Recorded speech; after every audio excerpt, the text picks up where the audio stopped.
Do you know what we're here for? The equal parts. Oh my gosh. Illegal. Help! Help! I'm being repressed! That's too much, man! It's a bold strategy, Cotton. Let's see if it pays off for him.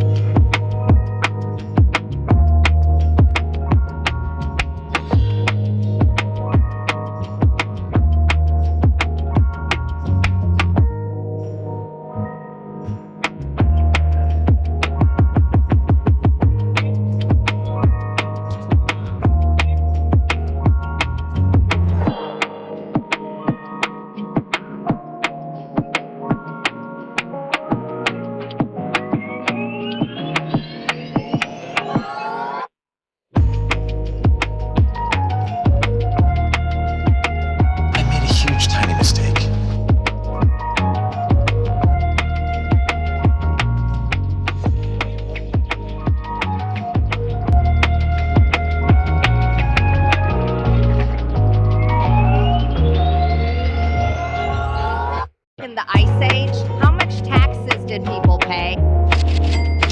Follow the rich white man.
There's no point in you betraying your future self to gratify your present self.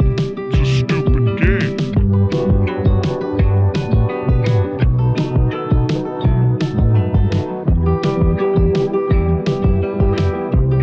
I'm staying in the race! What? What you talking about? Thanks, Jeff, for the question.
This is from 12 Rules for Life.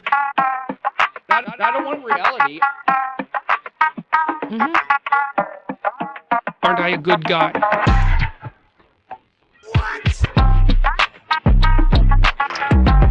I made a huge tiny mistake.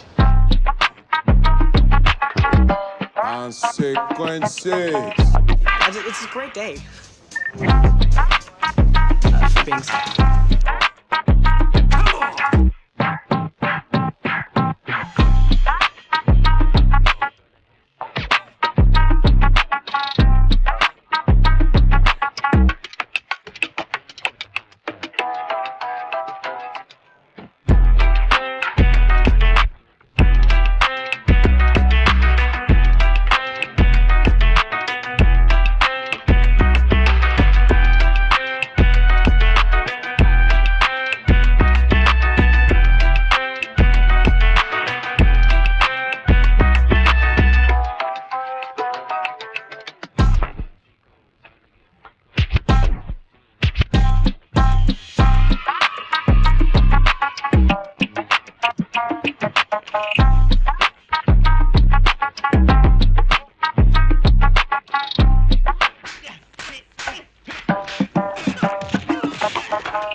It's science.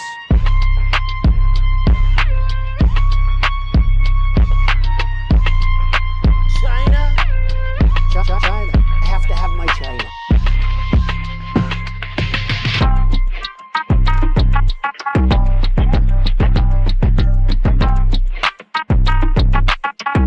I did everything right and they indicted me.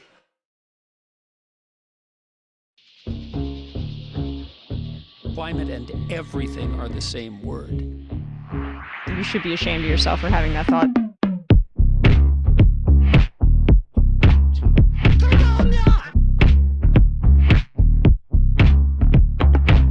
Cyclone Cheeto.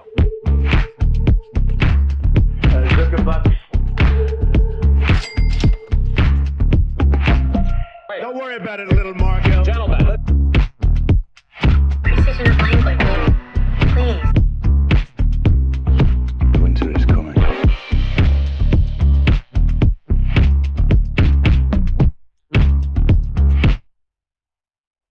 I feel like I'm taking crazy pills.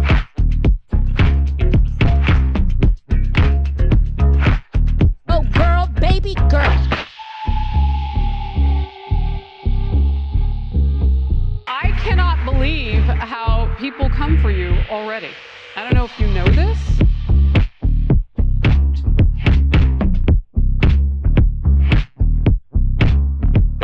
Phrasing.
Well, good to see you all again. It's been too long. What's it been, 48 hours? Well, long enough. I guess we better get right to it. So much to do, so much to talk about, but as of course, always, do not forget to put on those seatbelts, space fams, as these journeys through the abyss are often dangerous.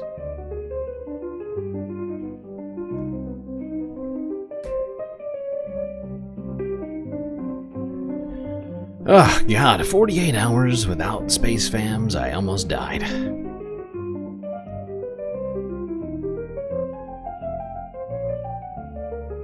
Alright, what do we have on the docket today? My God, a long doc. I should have started earlier, but I was too busy trying to get through all of this. And boy, oh boy, do we have a lot to get through.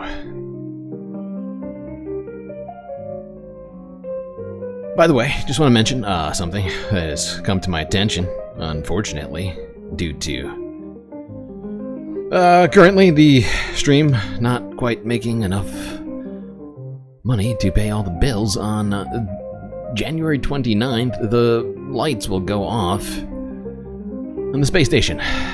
Now, of course, I could pay the energy bill for the space station, but then my rent would not get paid in 6-7 days or whatever that is. So if you have the ability, do you consider contributing to the Galactic News Network? We have Cash App and PayPal. Those are going to be the best ways to help save me and this channel going dark. We got those links in chat, not in chat, in my bio on YouTube, and of course on Twitch as well.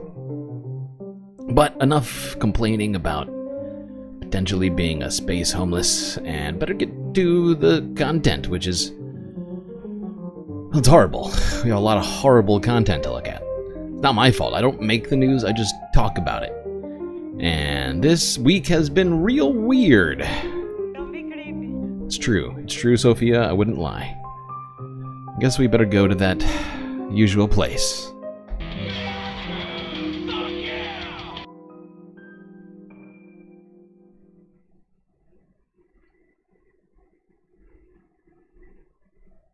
Okay. Let's start with this fascinating story, which I want everybody to not forget, which is why I'm putting it at the very beginning. And we might have to go back to it, just to remind people, not gonna lie. But let's go to this. This was a fascinating little piece of news, popped up a couple of days ago. Or didn't pop up, I guess it depends on how you want to look at it.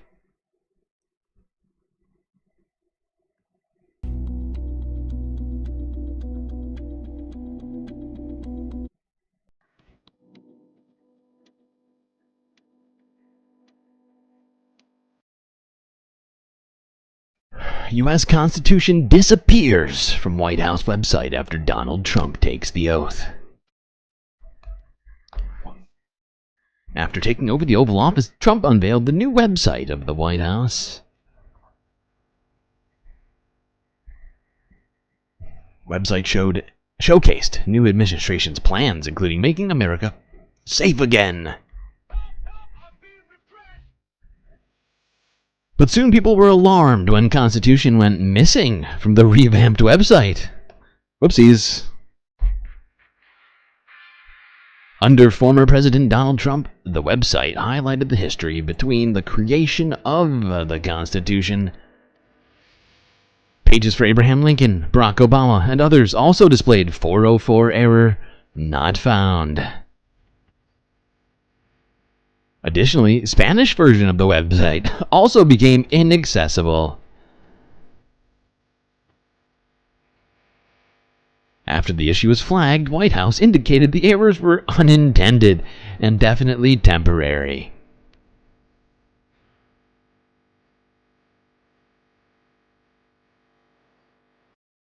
If you look on the thumbnail of this stream, you can see exactly what I'm talking about. I did a little photoshopping to make it more fun on the thumbnail, but here, I think I've got it here somewhere. I'm just going to pull this up just to show you what we're talking about, because I don't think they even showed a decent picture of this thing. This is what we're talking about. People went to find the Constitution. All right, there used to be a place, you know. There's a page on the White House website previously that had the Constitution. Now that page is not found because it's not important, of course, anymore. Constitution gone, done. That's it. So sorry if you liked the Constitution, liked, you know, rights or whatever, but there's no reason. There's no reason to be so upset about it. Who needs a Constitution anyways? Why do we need anything? Laws, any of that? So unnecessary, of course.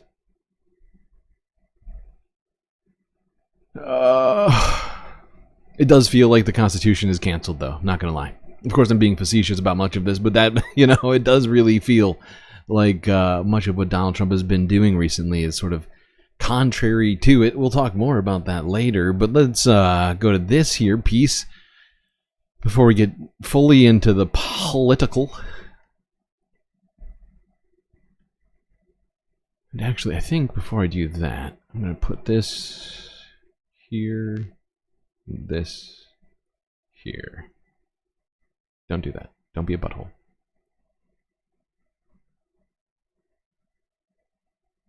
Yeah, that seems right. Okay.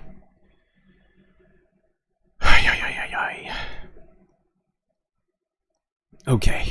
What? Yeah, so let's go here. Because, of course, in the face of fascism and the canceling of the Constitution, what you need is a strong fourth estate. You need journalism. And, well, that's not good. Looks like, well, I mean, I guess it could be worse. But, oh no, what have I done? Why have I done this?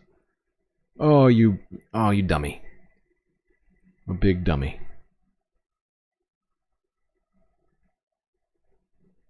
It's a failure. That was a failure. No. No, wrong one. Please hold. I'm fixing it. I am fixing it. Please hold. Your patience is valued.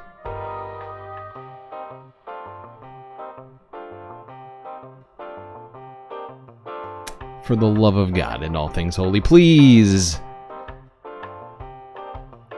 Just go back. God damn it. What have I done? What have I done? Oh, there we go. Come on. Work with me. Let's be friends. You and me. Come on, baby.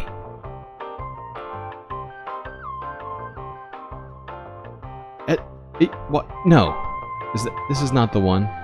This is not what I just clicked. Fourth estate. Journalism. We're gonna need it next 4 years, undoubtedly. CNN is gonna do something I'm sure won't affect any of that. Let's go. CNN will lay off about 6% of its workforce as the cable news network shifts its strategy toward streaming services. That's according to an internal memo from CEO Mark Thompson seen by Reuters on Thursday. Thompson told employees the objective was, quote, a simple one, to shift CNN's gravity towards the platforms and products where the audience themselves are shifting. And that means away from legacy TV networks and towards digital products. To that end, Thompson said CNN has started development on a new streaming service for news programming similar to its cable channel. He also laid out plans for a new lifestyle-oriented online product this year, which would add at least 100 new jobs. The digital push is being financed by a $70 million investment from parent company Warner Brothers Discovery. The moves... I love that. I love that. Warner Brothers Discovery, parent company of CNN, contributing $70 million so that CNN can cut 6% of its jobs. Fascinating. Amid that digital push, they gotta cut jobs even though they're getting more money than they had before. It's just fascinating. So yeah, we can expect better journalism from CNN, I'm sure, with 6% less people there. I mean, it's not like we love CNN around here. It's not like I'm a big fan of CNN, but it would be nice to have functional journalistic outlets, you know? And I feel like the more that this one thing I've been thinking about recently, because there has been a bunch of stuff going on. You know, they are losing their normal way of making money, which was through television, right? Through cable, through ads by that way, of course. And, you know, that has changed for them. And, you know, they're shifting to digital, but I think they know that they aren't super loved online.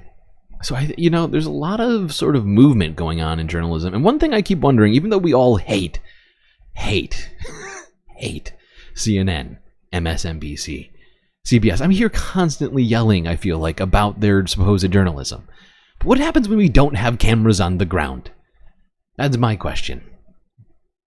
You know, and unfortunately the budget here at GNN does not afford us the ability to have on-the-ground reporters. It's something I wish we could do. But that is looking sort of far off right now. For us, I would love to anticipate that happening during this Trump presidency, but I just don't know. Doesn't feel like that's going to happen. But that's one thing I just keep worrying about, right? You know, the more that these things go dark or get taken over by corporate interests, the more that this all just sort of goes not just sideways, but downhill.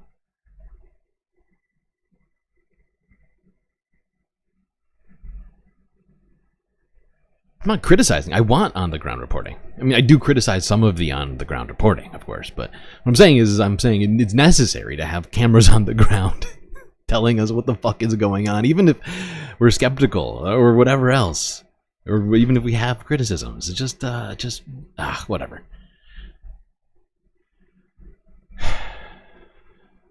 All right, let's do a couple of business stories here. I guess that's technically a business story too. Yeah, let's go here. Talk about current state of the real estate market in the U.S. U.S. existing home sales last year dropped to their lowest level since 1995, as elevated mortgage rates and house prices kept many prospective buyers on the sidelines. That's according to data from the National Association of Realtors on Friday, which said roughly 4 million previously owned homes were sold in 2024. But the group's report did have a silver lining. Existing home sales in December increased to a 10-month high and surged 9.3% on a year-over-year basis. One economist told Reuters the year-end sales rebound was likely helped by job and wage gains, along with increased inventory. Those helped offset higher mortgage rates, which rose late last year in tandem with Treasury yields, which jumped amid economic resilience and worries that some of President Trump's policies, such as tariffs, could fan inflation. But a survey from mortgage finance agency Fannie Mae this week predicted existing home sales would weaken in the first half of 2025. Yeah. We've been talking about this situation for a while now. Housing inventory has been very low, and people have been even less interested in buying them with the current rates, which, you know, over time increase your payments, at least the cumulative amount of money that you pay on a loan, to just incredible numbers. And, you know, an increase in inventory is going to increase sales, but like Fannie Mae is saying, it doesn't make the housing market suddenly changed. Now, maybe it's possible that people are shifting their belief on whether or not they'll be able to get a mortgage of similar interest rates in the future. The Federal Reserve has been talking about cutting rates, but those rate cuts may not come until the second half of 2025.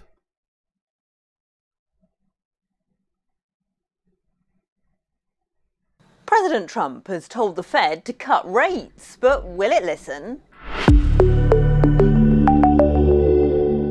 Welcome to Macro Matters, your look at what's moving the global economy. I'm Elena Casas.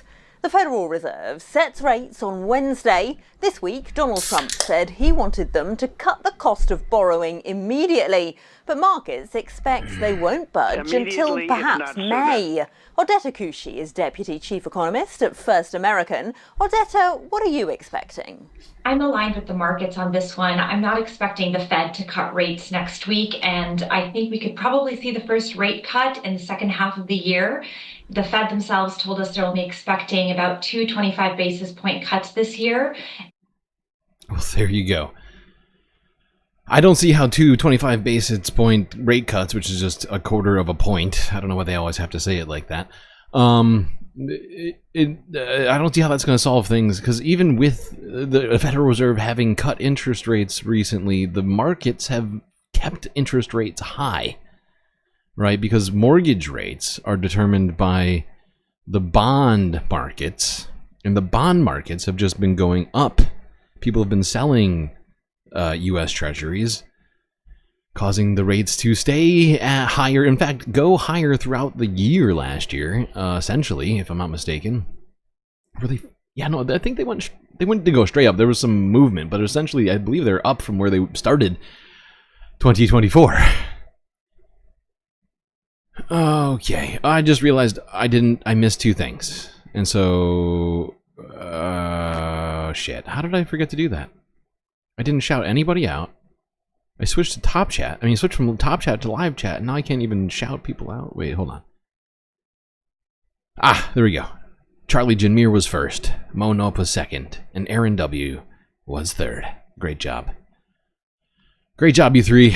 Okay. Well, I can't believe I forgot to do shout-outs. I feel very bad. It's not right. I made a huge, tiny mistake. Okay, let's move on from that and talk different sort of economic stuff. This is a strike we did not talk enough about. I think we mentioned it one time last year in like August or something. I can't even remember when it was. But it wasn't that late. It was or that early. Maybe it was like September. I cannot remember. Point is, we haven't talked about this strike almost at all. But a very long strike was going on in Las Vegas with the hotel workers union. That union has finally come to a deal with casinos in the area. Let's go here. Associated Press from yesterday.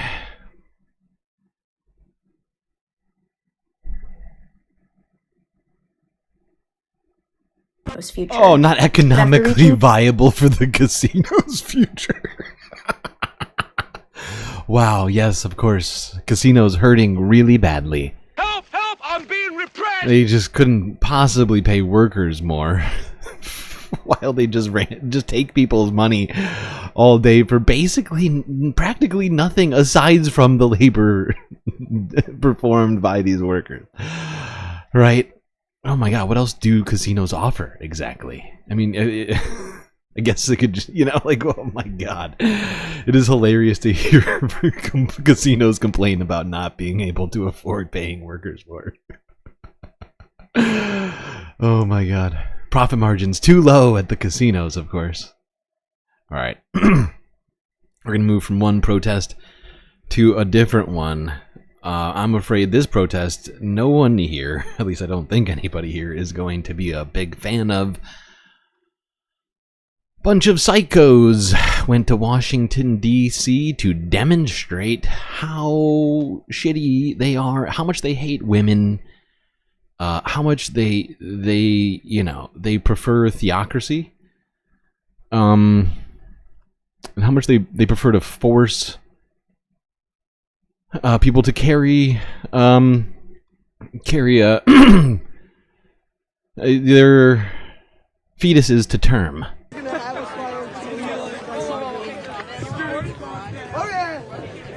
It is wildly, like, it is almost, I mean, it's not shocking, but it's like 90% men at this fucking rally. It's 90% men, and then they're horrifying moms.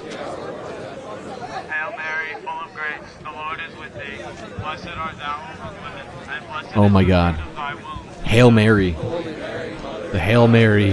They gotta say Hail Mary. Hail Mary, full of grace, the Lord is with thee.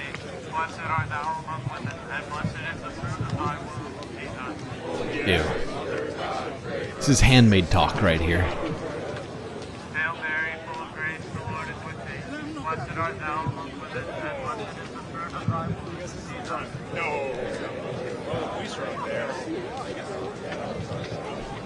Hail Mary, full of grace, the Lord is with thee. Blessed art thou among women, and blessed is the fruit of thy womb, Jesus.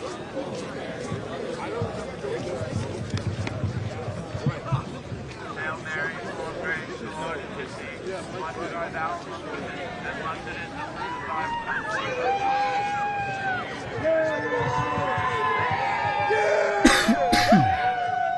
Jesus. Yay, forced childbirth. Woo, fascism. It's back.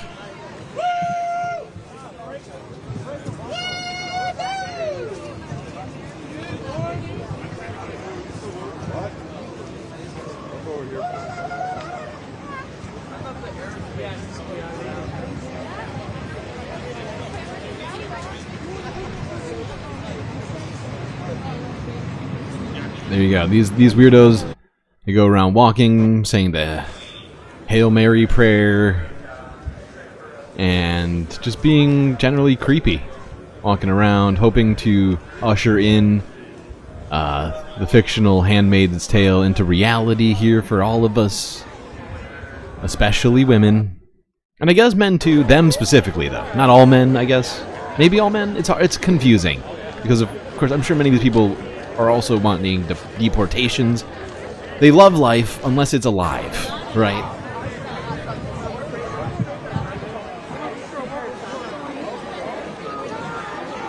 You know, when you're in the womb, you're sacred. The second you get out of that womb, they are going to deport your ass, starve you, if you're poor.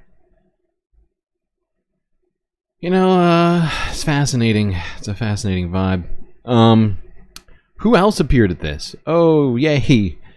Senator John Thune. Isn't he gonna get is he getting an administration position? I can't remember now.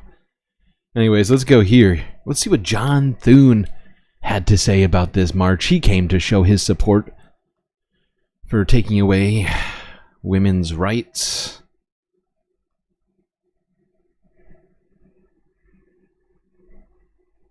All right, can I move this or?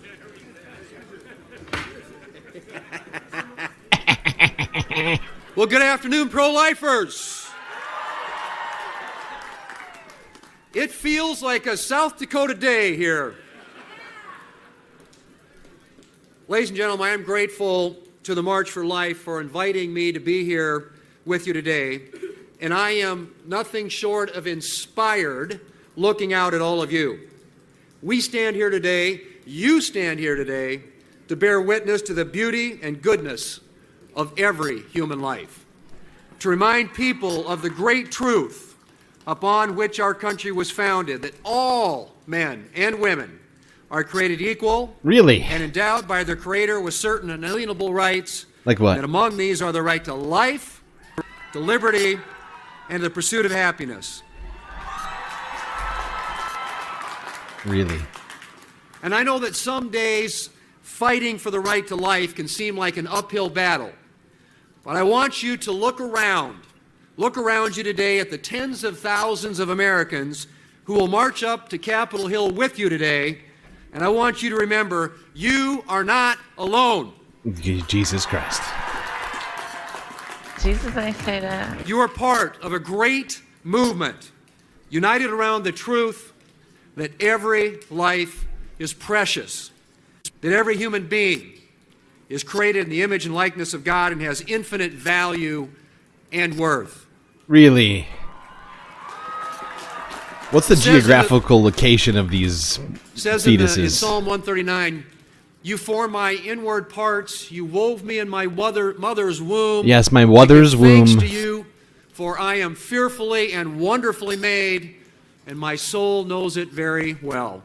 I have to call my mother. I stand with you in this fight, and so do many of my colleagues in Congress. And like you, we will continue to work toward a day when the lives of all human beings are protected, even when they're small, even when they're not actually human beings yet, even when they're scientifically called. You know, I thought they loved science. What's up with that? Why do Republicans only like science like once in a while? It's like, we must have science when it comes to sex and gender. Gender is the same as sex, even though it's, you know, it's not science. But we want to focus in on one specific thing scientifically, and then we're going to forget all about science. We're going to talk about climate change? No, that's not science. That's wokeist propaganda. Oh, God. Fetuses are people, even though science says they're not. I mean, it is fucking insane.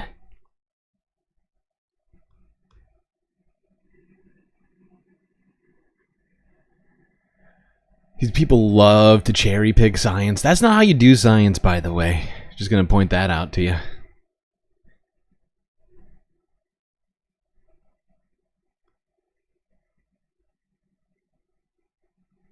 That's how you do propaganda. It's a great way to do propaganda. You know, try and purport things to be scientifically true when they are not. Claim just want science when you really just want your ideology to be made law.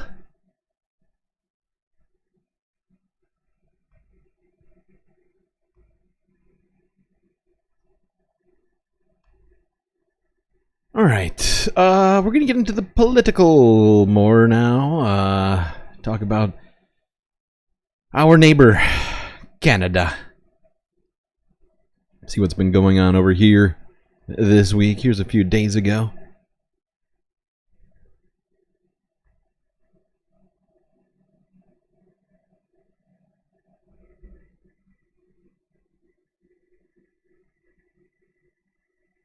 He said in response to that, you would think, he would say, no, I reject the endorsement of a guy who's a part of an administration that threatens our country, that threatens Canadian workers. I would reject that. He said, he's a great guy. He wants to go to Mars. My kiddo wants to go to Mars. Yeah, even with the Nazi sign, he's accepted the endorsement. So this is what it means. Elon Musk knows that Pierre Poilievre is his guy in Canada. That's his guy. He knows that he'll do whatever he wants. He's not going to upset that endorsement. The guy runs one of the biggest social media platforms. He's not going to take him on. He's not going to fight back. So he's shown whose side he's on. He's made it clear that billionaires, we got your back. We're going to make you even richer. That's why Elon Musk endorsed him. He's not endorsing me. I'm going to take on the billionaires. And I wouldn't accept it anyways. But it has shown us who Pierre Poilievre is. We have to make sure that that pain is felt. And so we have to have a strong plan of tariffs, retaliatory tariffs. I've said in addition to that, we need to make it clear that we are going to shut off the flow of critical minerals. We are the only country that can supply critical minerals at this point. And we know that this is a particularly strong leverage point because one of the prominent figures in Trump's administration, Elon Musk, needs those critical minerals for the batteries for his car companies. So let us use everything possible to stop this trade war before it begins. I mean, I'm not sure that stops the trade war. I mean, maybe it does, but it. I do like this vibe, you know, because I think Donald Trump thought that everyone, the second he said the word tariff, every country would just acquiesce immediately to everything that he demanded. And now we see multiple countries pushing back on this idea. Canada suggesting that they will put on retaliatory tariffs, as well as cutting off the flow of critical minerals to U.S. manufacturers, such as Elon Musk.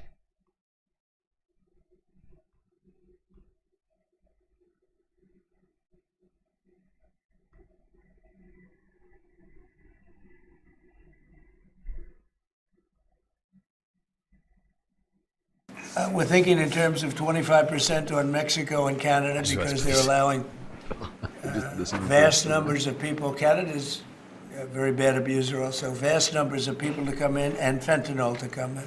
When do you think you would enact those? I think February 1st. Are you planning on giving notice of that? I think we'll do it February 1st. 25% on both, sir? On each. On each, yes. We heard and saw President Trump's latest comment. We wanted to say to Canadians that, again, we have a plan. The plan is threefold. The first one is we will continue to work on preventing tariffs, and that's also why we have a very strong border plan. Second, we will work on preparing for a response. That's why we're here, and we'll be going back with Cabinet, of course, working on retaliation. And thirdly, we have to work on our long-term response. And so this is an important moment for Canadians. We need to continue to fight for our interests, to defend jobs across the country, and we're calling every single political leader across the board, across the country, to stand united, because now, more than ever, we need to make sure that we put country first. As Melanie said, we took note, obviously, of what President Trump said earlier today in Washington. None of this should be surprising. The one thing we've learned is that President Trump at moments can be unpredictable. He said that he would impose 25% tariffs on the Canadian economy and on the Mexican economy.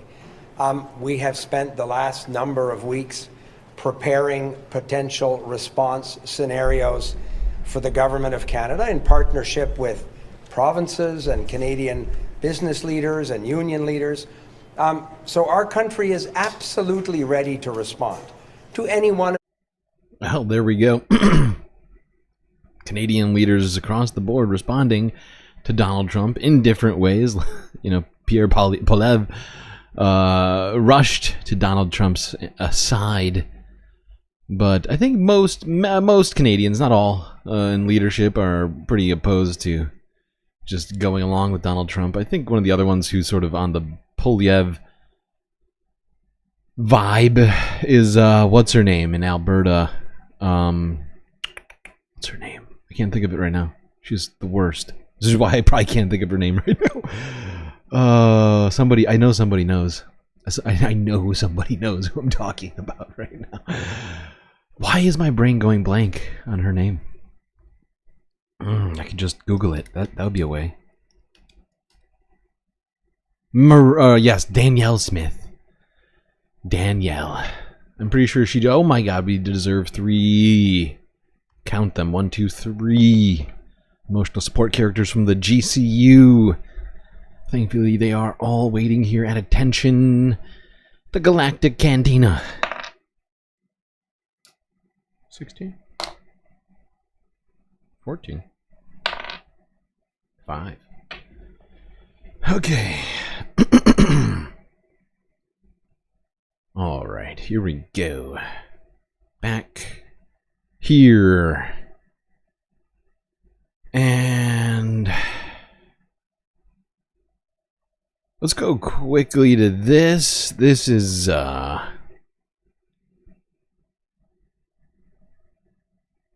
Reuters piece from earlier, about 20 hours ago. Talking about some of Donald Trump's plans on cryptocurrency. Follow the rich white man. Hello, Bitcoiners. He courted cryptocurrency fans during his election campaign. If crypto is going to define the future, I want to be mined, minted, and made in the USA. It's going to be. Now Donald Trump is taking steps. I love this, right? Because this all goes completely, this runs completely narrative, like counter to the narrative that the crypto people have been talking about for so long. They're like, "Oh, we need a currency that can be outside of the U.S. government, which is bad," and all this libertarian talk, and yet somehow they all seem to be completely, going blank on this. I haven't seen any real criticisms too much from the involvement of institutional investors or now the U.S. government potentially in the crypto markets. Where is the outrage? Where is the ideological consistency? God damn it, crypto people, wake up! You hated government-backed fiat currency. To deliver on his promise to be a crypto president. On Thursday, he ordered the creation of a working group to propose new rules for digital assets. He also instructed the group to explore the creation of a US national cryptocurrency stockpile. It all marked a big change from the Biden administration, which had cracked down on crypto over fears of fraud and money laundering. Regulators also sued exchanges like Coinbase and Binance, arguing they were flouting US laws, something the companies strongly deny.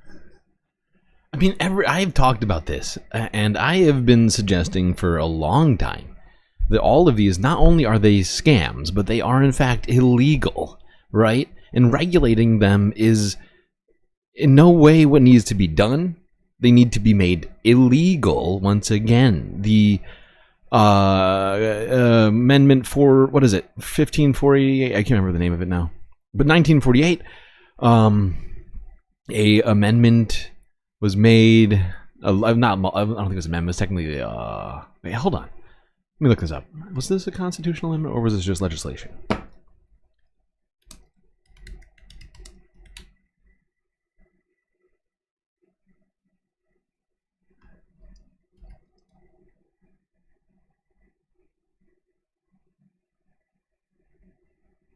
I can't find it.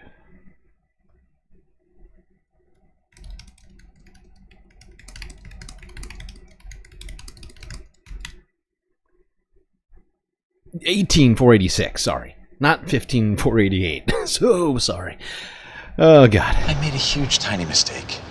But in the United States, the issuance of, and then of course in 1948, there was no potential for creating cryptocurrency in any way.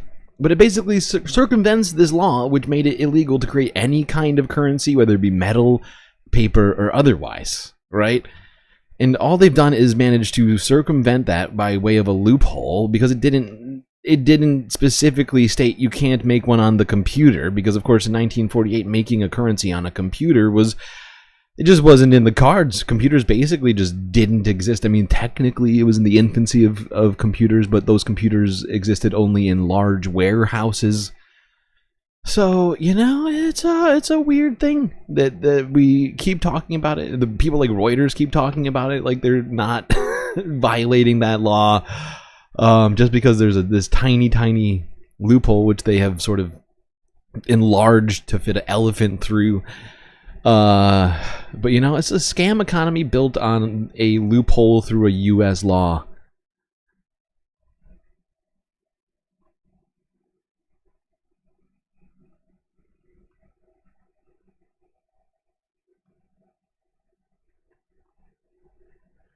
All right, there's been a couple of, what do you call them? Senate hearings recently. In fact, one was going on up until the start of the stream here. We're going to get to that one in a second, but first let's go to here where, what's his name? John Ratcliffe was being questioned in the Senate on his taking over of the CIA. Let's see how this went. Thank you, Chairman. On July 21st of 2020, you sent a letter to this committee stating that while you agreed to appear at the committee's open worldwide threat hearing as DNI, as Director of National Intelligence, that you would not take any questions in open session. And you wrote that letter despite committing twice in your confirmation hearing that you would appear and answer questions. So obviously, this position is one that requires congressional oversight. And I don't think any of us up here would ever ask you to answer questions in a way that revealed anything that was classified or was more appropriate for closed session. So I want to ask you why you thought that was appropriate. And then today, can you commit that if confirmed, you will appear at this committee's annual open hearing on worldwide threats and take questions from the committee itself? Senator, thanks for the question. I think there was a slight mischaracterization that I didn't refuse. I made a proposal about how to handle the worldwide threats hearing. I did that for a number of reasons. First of all, I did it at that time as DNI, which, as you know, the DNI speaks for the entire intelligence community. My proposal was actually a reflection of multiple leaders across the intelligence community who shared my opinion that other countries don't hold public hearings like that where we discuss sensitive national security information. And the problem isn't in terms of you asking questions about classified material. The issue comes up in terms of being put on the spot to provide an answer where sometimes you might inadvertently provide information. I love how John Ratcliffe is so concerned about providing information during a testimony. I don't want to provide too much information during this testimony. Is classified because you don't recall whether it's at what level or if it's classified at all. So that's the danger, and that has happened. So that explains how I approach that issue. What I would say is this, I'm being considered for the CIA director, which is not the head of the intelligence community. And I understand, notwithstanding my opinion about how the worldwide threat assessment hearing should take place, that the committee, and I learned from that, disagreed, didn't want that proposal. Say something, so that John. would not be an issue if I'm confirmed as CIA director. So you will come and take appropriate questions? Yes. Yes. Let me ask you, and you answered, Mr. Ratcliffe, this question in writing, but I think it's important for the American people and frankly for the world to hear your answer in an open hearing as well. Section 1045 of the National Defense Authorization Act for fiscal year 2016 prohibited the use of any interrogation technique that was not authorized in the Army Field Manual. Will you abide by this law? Yes. In your answers to the committee questions, you wrote that the CIA must, and this is a quote from you, CIA must help rebuild public confidence in the intelligence community in the wake of prior abuses, end quote. Interesting. How and, would we and do you that? reference that on a number of different occasions in your answers. So I've frankly never been one to shy away from criticizing either the IC or the CIA when I felt it was appropriate. But I think most of us up here can agree that on the whole, the CIA's men and women produce the finest intelligence in the world with a great deal of objectivity and integrity. So smart. Best And if there is a lack of intelligence. public Science. confidence, it's because it's become too easy for some elected officials to throw around terms like the deep state. So if you're confirmed, what precisely would you do to help rebuild public confidence in the agency, and where do you see that necessary and appropriate? Well, thank you, Senator, for the question. I think it's the things that we've talked about already, and some Thanks, of it Jeff, for the you may question. not have been present for, but in terms of leading by example, if confirmed as the CIA director, Okay. I went through a series of examples where I talked about speaking truth to power and the importance of speaking truth to power. Yes, as director of the CIA, you will have to speak truth to power. Who? Wait. Who? I guess just the president? So I guess he's going to be really stern. John Ratcliffe, he's going to get in there. He is going to tell Donald Trump, no. You will not torture people just to get information from them anymore. Unless you want us to, of course. Truth to power. Truth to power. Okay, John, thanks. And unfortunately, John Ratcliffe here, idiot and disingenuous dish, was in fact sworn in earlier today. I'm thrilled to be joined, of course, we're all by so our thrilled. incoming director of the Central Intelligence The Agency. look on John Ratcliffe's John face is Ratcliffe, hilarious. as well as his lovely wife, Michelle. And I... What is that look from John Ratcliffe? Oh, God. Oh, no. What the fuck is that face, dude? What is this? What is happening right now? Oh, he looks like a rat receiving a medal that he doesn't deserve. You know, he's like, oh boy, I hope it's cheese. I hope it's cheese. I hope it's cheese. Say that John is a great patriot, a guy that has the trust of the president, and I think really believes deeply in the mission, first of all, of keeping Americans safe, but also doing it in a way that ensures that the American people have confidence in our... Oh my god, I can't unsee it now. He does look like Michael Scott. Oh my god, you're right. It is a Michael Scott vibe. It's the awkward, awkward middle manager vibe. Really matter. We're not going to have much safety, and we're going to have a great intelligence services unless the American people actually trust that those intelligence services are doing their job, and I have every confidence that John Ratcliffe is going to do that. That's why the president nominated him, and that's why the Senate confirmed him with big margins. Now, normally, Immediately, if after not I administer sooner. the oath, I would actually invite the new guy to say a few words, but given that he's the leader of the CIA, anything that he told you, he would have to, well, you know how that goes. So, John Ratcliffe JD Vance has jokes. His brain is actually classified. That's funny. Place your hand on the Bible. Raise If John told you anything, he'd have to kill you all. It's so funny. JD, I take it all back. You know, I've made some jokes about how Republicans are humorless, incapable of making comedy, but wow, JD, so funny. Dude she's got jokes apparently.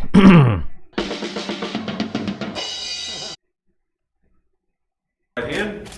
I, John Ratcliffe. I, John Ratcliffe, Do solemnly swear. do solemnly swear That I will support and defend the Constitution of the United States. that I will support and defend the Constitution of the United States Against all enemies, foreign and domestic. against all enemies, foreign and domestic, That I will bear true faith and allegiance to the same. that I will bear true faith and allegiance to the same, That I take this obligation freely, that I take this obligation freely without any mental reservation or purpose of evasion. without any mental reservation or purpose of evasion, And that I will well and faithfully discharge and that I will well and faithfully discharge the duties of the office on which I am about to enter. the duties of the office on which I am about to enter. So help you God. So help me God. Congratulations. Thank you.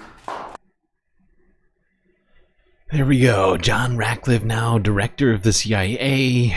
World, I am sorry. We had an opportunity to stop this. That did not happen, and now we've got these guys. Unfortunately, there has been a bunch more of these kinds of things going on.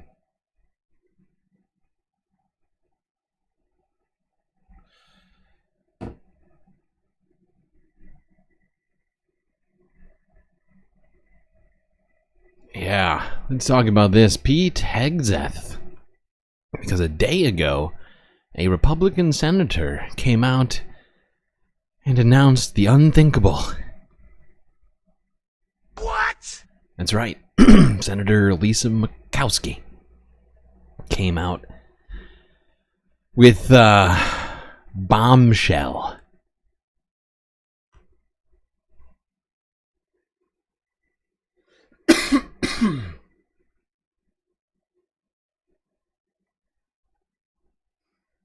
We have breaking news just into CNN and a key development for one of Donald Trump's most controversial nominations, Pete Hegseth for Secretary of Defense. CNN Learning Alaska Senator Lisa Murkowski says she is a no on his nomination. CNN's Manu Raju joining us now. So Manu, Republicans, as we know, have a very narrow majority in the Senate. What does this mean for Hegseth?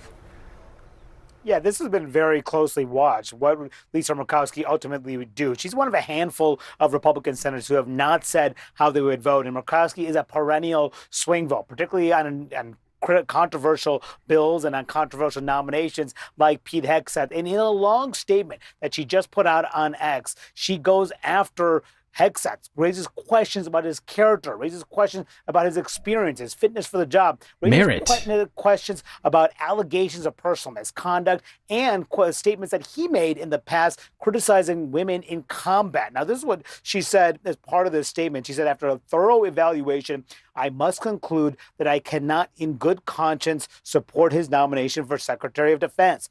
I did not make this decision lightly. I take my constitutional responsibility to provide advice and consent with the utmost seriousness. Oh, wow. Lisa Murkowski taking her job very, very seriously over here.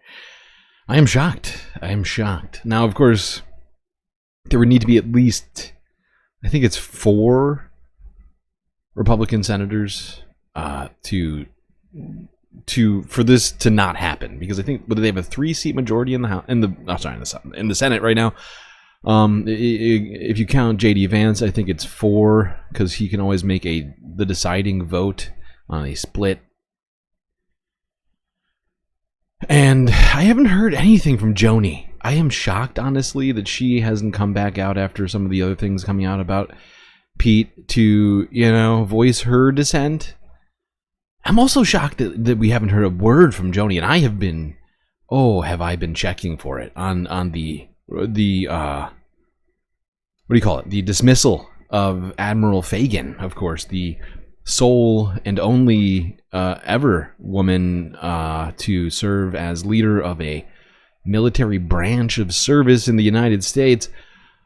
I was sure, because, Joni is she's very proud about her military service, and she believes women deserve to play a role in the military, but the second Donald Trump got in office, he got rid of the nation's top-serving woman, and I was so sure Joni was going to come out steadfastly, what do you call it?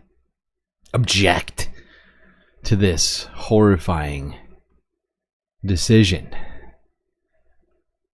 to remove the Admiral of the Coast Guard for being a woman.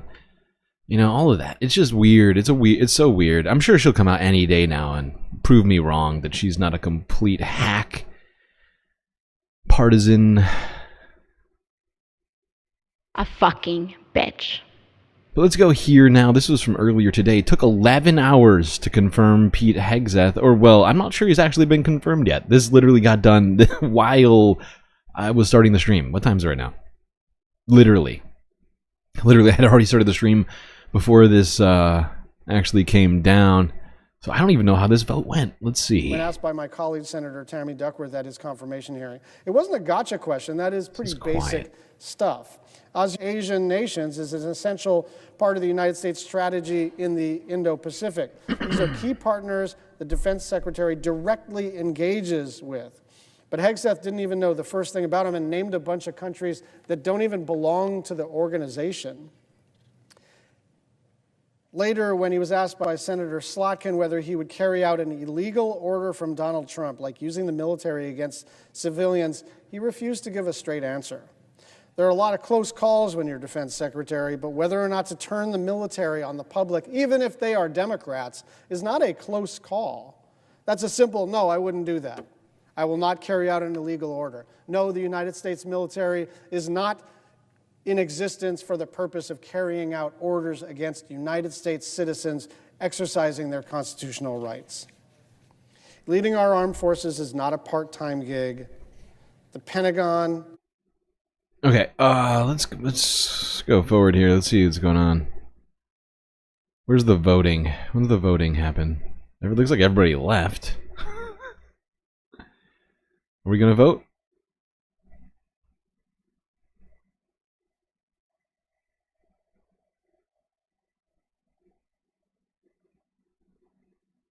Where's the vote count? Oh.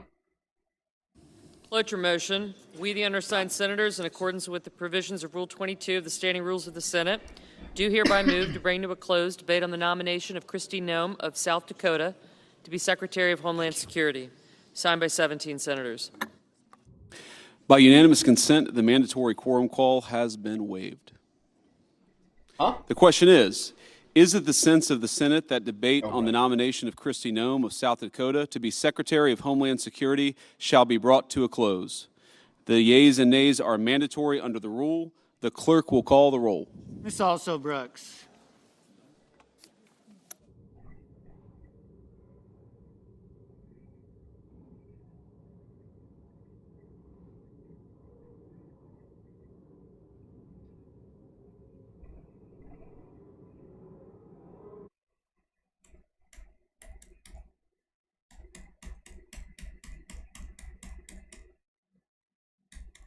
All right, everybody get your voting in already. Get voting.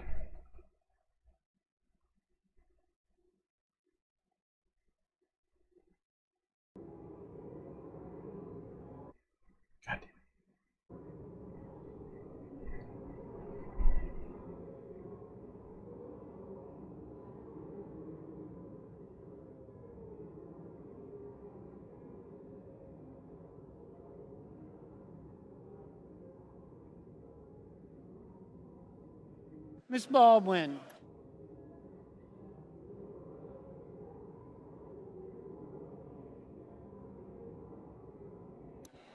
Mr. Banks, Mr. Barrasso, Mr. Bennett, Mrs. Blackburn. Mr. Blumenthal, Ms. Blunt Rochester, Mr. Booker.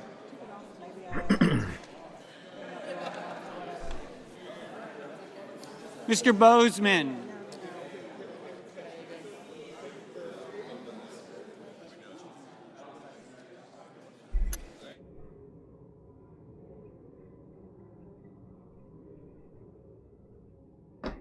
Now, my guess is this is going to pass. I haven't yet looked it up yet, but, you know, I got a strong feeling about this.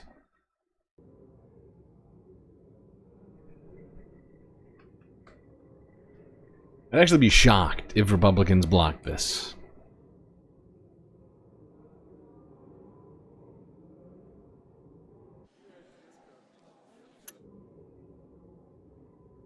Oh, wow. Ooh. Oh, I just looked it up.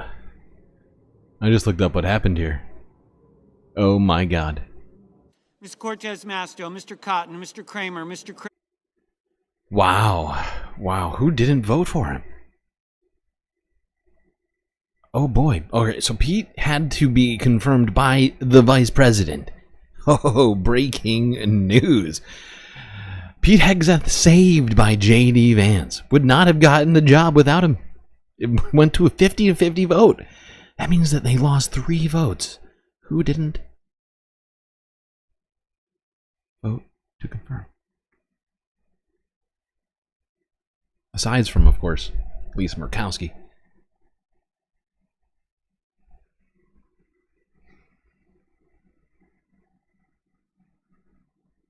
I don't know. We'll look it up later. But at least 3 Republicans chose not to vote for the confirmation of Pete Hegseth. Had to get saved by the vice president. Wow. Wow. That was closer than I thought. That is closer than I thought it was going to be. We're going to talk more about Pete later. I didn't even think it was... I wasn't even planning on it. Oh, but I'm not going to ruin it for you. He will make another return. It's going to be the perfect return, actually. Let's go on. I can't believe this guy's about to be in charge of the goddamn Pentagon. Utterly insane. This dude is not have the necessary qualifications, but whatever. Neither does this guy.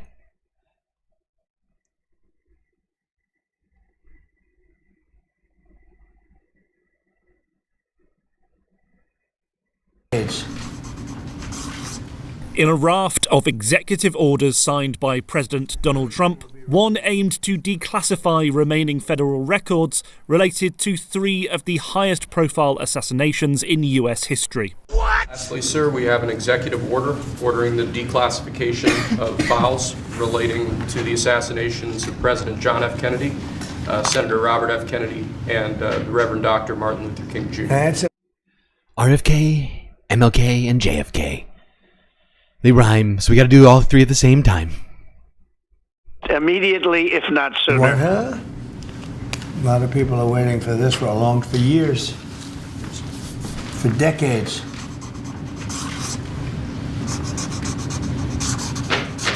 And everything will be revealed. He had ordered the release of records relating to John F. Kennedy's assassination in his first term, but many of the records were redacted or withheld due to concerns by the CIA and FBI. JFK's assassination in Dallas in 1963 has fueled conspiracy theories for decades. Trump's pick for Health Secretary, Robert F. Kennedy Jr., has said in the past that he wasn't convinced that his uncle was killed by a lone gunman, contrary to popular belief.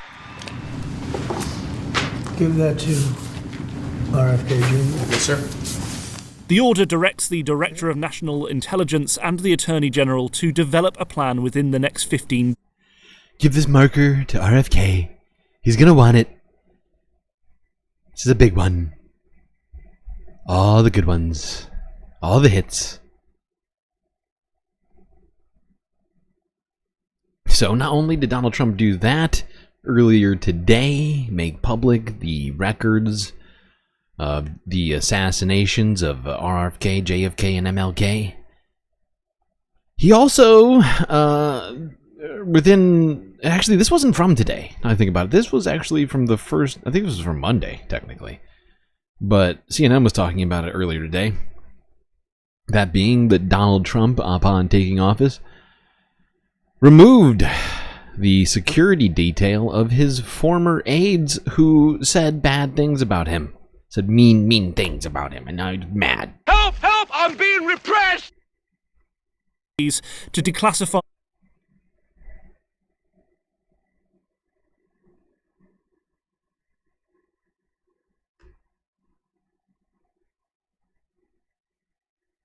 And Caitlin, you also have some new reporting on the president removing the security detail of yet another former member of his first administration. Yeah, Wolf, I'm hearing a lot of concern from people who worked for Trump in his first term as they are watching what is happening to people like John Bolton and now like Mike Pompeo, where Trump has stripped them of their security details that they had enjoyed and continued to enjoy after they left office because of a threat posed against them by Iran. A very real threat, as we noted when this happened on Tuesday. Ozempic Pompeo looks fucking creepy as shit. Don't be creepy. Go back to eating, Mike, okay? You look weird like this. Just off-putting. There's all of this. We all know it's Ozempic, okay? You're not, it's not like you're, you know, be real. It's not like you're out there doing athletics for all of this. It really is. It's off-putting. Hours after Trump took office, he ordered Ambassador John Bolton to have his Secret Service protection taken away from him, even though those threats very much still remain, as we found out from a Justice Department filing not long ago, just a few years ago. They said there was an Iranian national who was plotting to have him killed in the United States. And now we have learned that Mike Pompeo, who of course served as the CIA director and Secretary of State for Trump in his first term in office, has now had his State Department detail terminated as well. Now, these are both people who have been outspoken critics of Trump at times. Pompeo, even though, has really straddled that line between praising Trump's policies. He criticized him over the classified documents investigation, but largely has not been near as much of a critic as John Bolton's has. But what has been clear to people who served for Trump the first time is that these officials are facing these threats from Iran because of actions they took while serving Donald Trump in his first term. And also, they believe what is happening here, Wolf, is politically motivated. Joining us now. So yeah, multiple people, including John Bolton, any of the sort of mildly dissenting Republicans who served Donald Trump in the past and had Social Security, not Social Security, Secret Security detail, have now had that revoked, and they are now in danger. It's poor. Nah, I can't finish it. Sorry, I was going to try. I really was, but I feel I actually have zero sympathy for John Bolton. You know? He was on board for practically everything until the very end. So, aw, it's so sad for you. You should have leaned into fascism a little less or a little more. Should have picked one rather than sort of towing the line. All right, let's go back to talking about the release of those JFK and MLK files.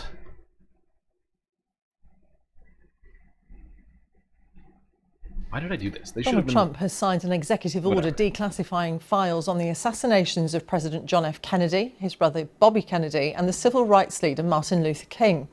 Uncertainty still surrounds the shooting of President Kennedy in Dallas in 1963, with suggestions of Cuban involvement. Martin Luther King's family have alleged that his killing was a US government conspiracy after the man convicted of murder denied carrying it out. Well, Mr. Trump's been busy signing executive orders, including one designed to bring to an end what's called birthright citizenship. But now a judge in Seattle has blocked the move, calling it blatantly unconstitutional. This was the response from Donald Trump when he was told the news. Mr. President, a U.S. judge temporarily blocks the birthright citizenship order. Do you have any reaction? You bastards. No, obviously. Why are you doing this to me? You know, we're skipping BBC. Forget this right now. They are trying to get a bunch of content in here. Out of order, illegal. Illegal. Oh wow, chatters have more sympathy than I do. Thoughts and prayers going out to John Bolton. This is beautiful. I wish I had, I wish I could be as reasonable and caring, thoughts and prayers. That'll fix it for them, I'm sure. I've seen a lot of people think that thoughts and prayers will solve things. I'm sure those thoughts and prayers will definitely solve it, though.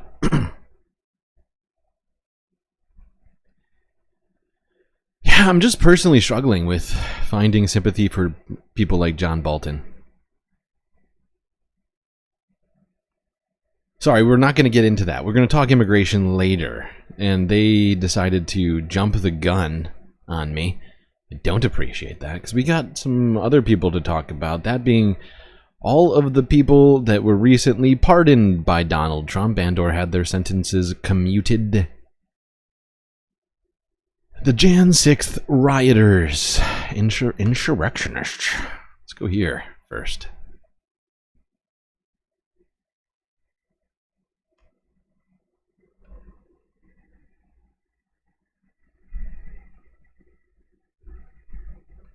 So days ago, President Donald Trump commuted the sentence of Oath Keepers founder Stewart Rhodes.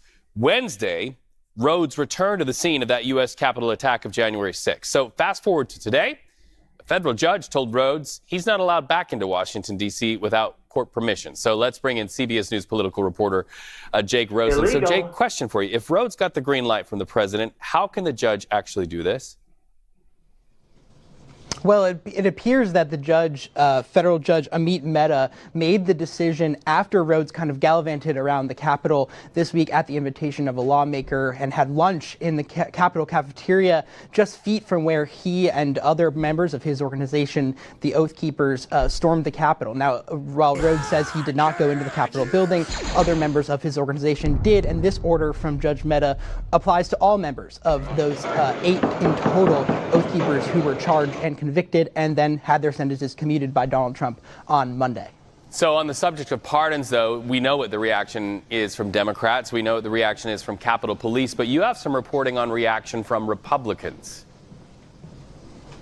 Right, and we've really seen a massive shift in tone over the last 2 years, as we've talked about consistently here, where really voices like Ted Cruz and J.D. Vance went from saying right after the attack on the Capitol that there should be no pardons of these violent defendants to kind of a rolling as Donald Trump really looked like he was going to clinch the nomination, and to what really manifested itself in this mass blanket pardon on Monday and Tuesday. We've really seen a shift in tone, and not many GOP senators have spoken out. There are about 5 by my count, including Mitch McConnell, Susan Collins, Senator Lisa Murkowski, and Tom Tillis, who all said there should have been better vetting of some of these pardons, making sure that there was a delineation between those who were convicted of and charged of violent acts and those people who were just charged of illegal trespassing into the Well, there we go. Shit. Omega Star, thank you for the super chat. Good to see you. Duck in, duck out whenever you want to. You know, it's a great thing. It's a great thing. But yeah, so due to the fact that he was not pardoned, and that a handful of other, I think it was a dozen other people or something like that, were not pardoned and instead had their sentences commuted, it means that they're all still felons, as they've been convicted of felonies, you know, by a jury of their peers, and are, you know, still not allowed to go into the Capitol, the place that they tried to overthrow. Shocking, I know. Illegal. Now, Donald Trump, as you may recall, already said that he's planning on looking over those commutations and considering doing full pardons on them as well. So, I guess we'll see what happens with that. Immediately, if not sooner. Right, yeah. Okay, let's talk a little bit more about these Jan 6ers.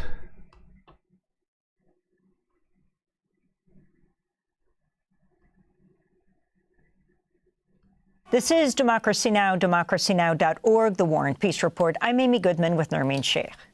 President Trump is defending his decision to grant full, complete, and unconditional presidential pardons to over 1,500 of his supporters involved in the violent January 6th insurrection at the U.S. Capitol.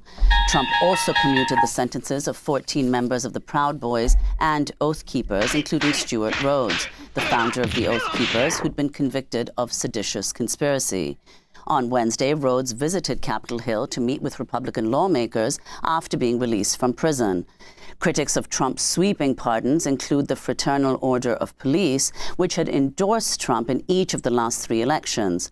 In a joint statement, the FOP and the International Association of Chiefs of Police said, quote, "When perpetrators of crimes, especially serious crimes, are not held fully accountable, it sends a dangerous message that the consequences for attacking law enforcement are not severe, potentially emboldening others to commit similar acts of violence." During an interview with Sean Hannity on Fox News, Trump defended the pardons. And you know what they were there for? They were protesting the vote because they knew the election was rigged and they were protesting the vote. Wait. And that you should be allowed to protest a vote. You should be. Even though there was no evidence for it and it was just you who was ginning it up. I don't think that's, I don't think that makes sense. You know, when the day comes, you shouldn't be able to invade the Capitol. No, ready? Most of the people were absolutely innocent. Okay, but forgetting all about that, these people have served horror. I love this. Hannity is the way he's sitting right now. It reminds me of like a schoolboy and his dad. He's like, he's trying to ask him questions, but he doesn't want dad to get angry and hit him again. So he's like, he's trying to skirt the issues a little bit. A long time. It would be very, very cumbersome to go and look. You know how many people we're talking about? 1,500 people. Almost all of them should not have been. This should not have happened. And the other thing is this: some of those people with the police, true, but they were very minor incidents. President Trump did the interview with Hannity. Very minor incidents with the police. 5 police officers who served at the Capitol on January 6th died in the days and weeks after the attack. A total of 140 police officers were assaulted by Trump supporters that day. On Wednesday, former Washington, D.C. police officer Michael Fanone criticized the pardons for the rioters. Fanone suffered a heart attack and a traumatic brain injury after he was beaten and electrocuted with a taser while trying to defend the Capitol. I made my way to the front line, and at one point I was pulled off the police line by an individual. His name is Albuquerque Head. He's from Tennessee. He put me in a chokehold and pulled me out into the crowd. And if you watch my body-worn camera footage, you'll hear him yell out, "I've got one." Once I was out in the crowd, I was beaten, restrained. At one point, an individual, Kyle Young, lunged at me while I was being restrained and attempted to remove my firearm from its holster. All while, other individuals were, kind of egging him on, telling him to kill me with my gun. Another individual, Daniel Rodriguez, used a taser device, applied it to my neck numerous times. And finally, Thomas Cibic stripped me of my badge and my radio, all while I was being, again, restrained and beaten. These are the individuals that pled guilty and were sentenced, and Donald Trump saw it fit to pardon them. That was former Washington, D.C. police officer Michael Fanone, who suffered a heart attack and a traumatic brain injury after he was beaten and electrocuted with a taser while trying to defend the Capitol. We're joined now by the son of one of the January 6th insurrectionists who was just pardoned. Jackson Reffitt's father, Guy Reffitt, was the first person to be convicted over January 6th. Guy Reffitt was a member of a far-right militia called the Texas 3%ers. During his trial, jurors were shown video of Reffitt filming himself saying, "Drag those people out of the Capitol by their ankles. I just want to see Pelosi's head hit every effing stair on the way out, and leader Mitch McConnell too." It was Guy. Yeah, that's some pretty horrifying rhetoric there. Not gonna lie. Now, there's plenty of more here to talk about with this. I'm just gonna skip around a little bit because there's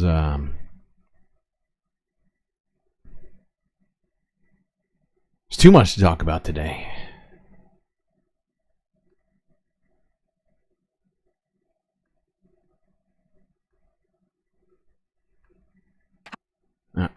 Whatever. Jackson, thanks so much for being with us. Can you talk about what your father did at the time, what you reported, and why you're so afraid right now? Well, at the time, my father was really getting into all this, 3%er militia movement following the events of 2020 leading into 2021. And that quickly escalated in 2020, bleeding into January 6th, talking about what he's going to do. So I informed the FBI just to alleviate a lot of the paranoia and unknowingness that I had at that time. And I didn't realize it, but until January 5th, when he left, I did not know he committed to going to something like January 6th. And he was already on the way. And he then stormed up the Capitol steps with body armor, zip cuffs, and a handgun on his side, and came home clicking his heels in joy and validation over what had happened. And it was a terrifying moment in my life to think that happened and happened to our family.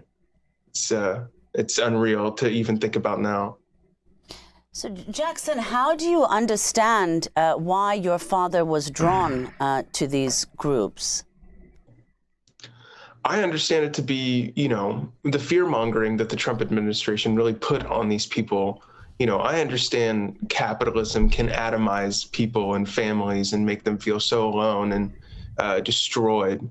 But, post-2016, my family really had a huge crisis when the price of oil collapsed. My father lost his job from overseas. And when we hit back in America, we were picking up bed frames off the side of the road, and sleeping on the same blow-up mattress, downloading movies from Netflix, bringing them home and watching them on the TV because we had no internet. And leading from the Trump administration from 2016 onwards, my father really gripped onto what Trump was saying, really gathered what he was offering and trying to give to my family. Of course, that only led to him running up the steps of the Capitol with a gun on his waist and years in prison. But, I understand it to be that he was trying to defend my family and do what he thought was right, but, that inevitably... Yeah, it was incredibly misguided, delusional thinking. But I do understand why this young man is saying that. Because technically, his father probably did believe that, right? Even if it was, as I said, completely misguided and delusional.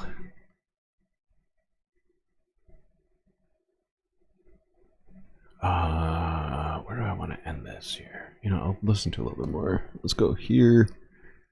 See what this guy had to say.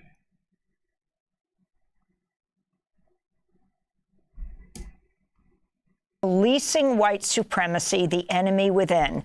Mike German is joining us from San Diego. Mike, welcome back to Democracy Now!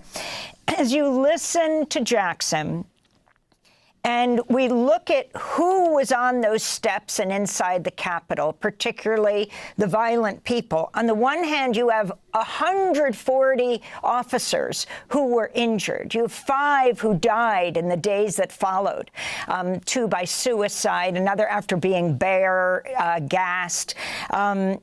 You have the ones that were so seriously injured, like Fanone. And on the other side, you also had officers and sheriffs, a number of cops and military, even active duty, were in that crowd. Talk about your findings. Thanks for having me, Amy.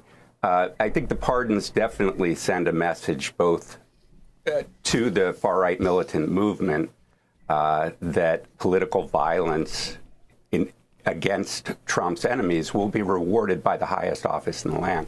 And it also sends a message to law enforcement that there's no value in investigating and prosecuting far-right violence. Unfortunately, far-right violence has been something that law enforcement has rarely paid very much attention to. Even to this day, the FBI doesn't track the number of violent white supremacist attacks occur in this country or how many people are killed by those attacks. So this will reinforce what has been a blind spot for the FBI and generally for law enforcement.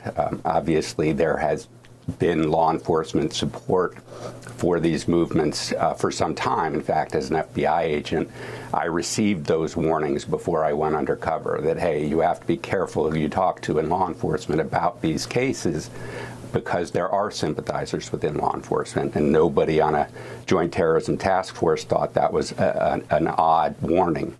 And likewise, those warnings have been provided since, documented in a 2006 intelligence report and the 2015 FBI Counterterrorism Policy Guide that warns agents investigating domestic terrorism cases against white supremacists that the subjects of their investigations often have active contacts with law enforcement. So this is a problem that's long been understood within law enforcement, but we don't have a national program designed to identify those officers and protect the public from them. Mike German, so is that the explanation for why, as you said, that a white supremacist guy... Yeah, and with Kash Patel coming in, it should be interesting to see if the FBI does anything about white supremacist violence, right-wing violence. I doubt it. Is deprioritized by the FBI and other government agencies. The reason is that they are complicit. There are people within the FBI and these agencies that are complicit with white supremacists. Not just that, but the white supremacy infects all of our institutions. And that includes prosecutors' offices, that includes judges, that includes corporate boards. Everywhere we see racial disparities that impact communities of color negatively and privilege white and male communities. So, it's not just the law enforcement officers. If we saw it on January 6th, there were a number of current and former law enforcement officers participating, but also current and former military people, members of state and local legislatures. So this is a pervasive problem, but law enforcement is designed to protect the American public. And here we see President Trump clearly sending the message that these institutions designed to protect the American public are instead going to be used to protect his supporters and target his enemies. So what's your reading, Mike German, of what the effect of these pardons will be, not just on white supremacist violence, but violence in general, political violence in the U.S.? All right. We're going to keep it going here. There's more to talk about. And there's another individual we certainly have to talk about here before we take a break. We have to take a break soon. I'm already an hour and a half in somehow.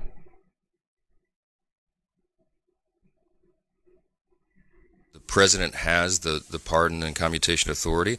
It's his decision.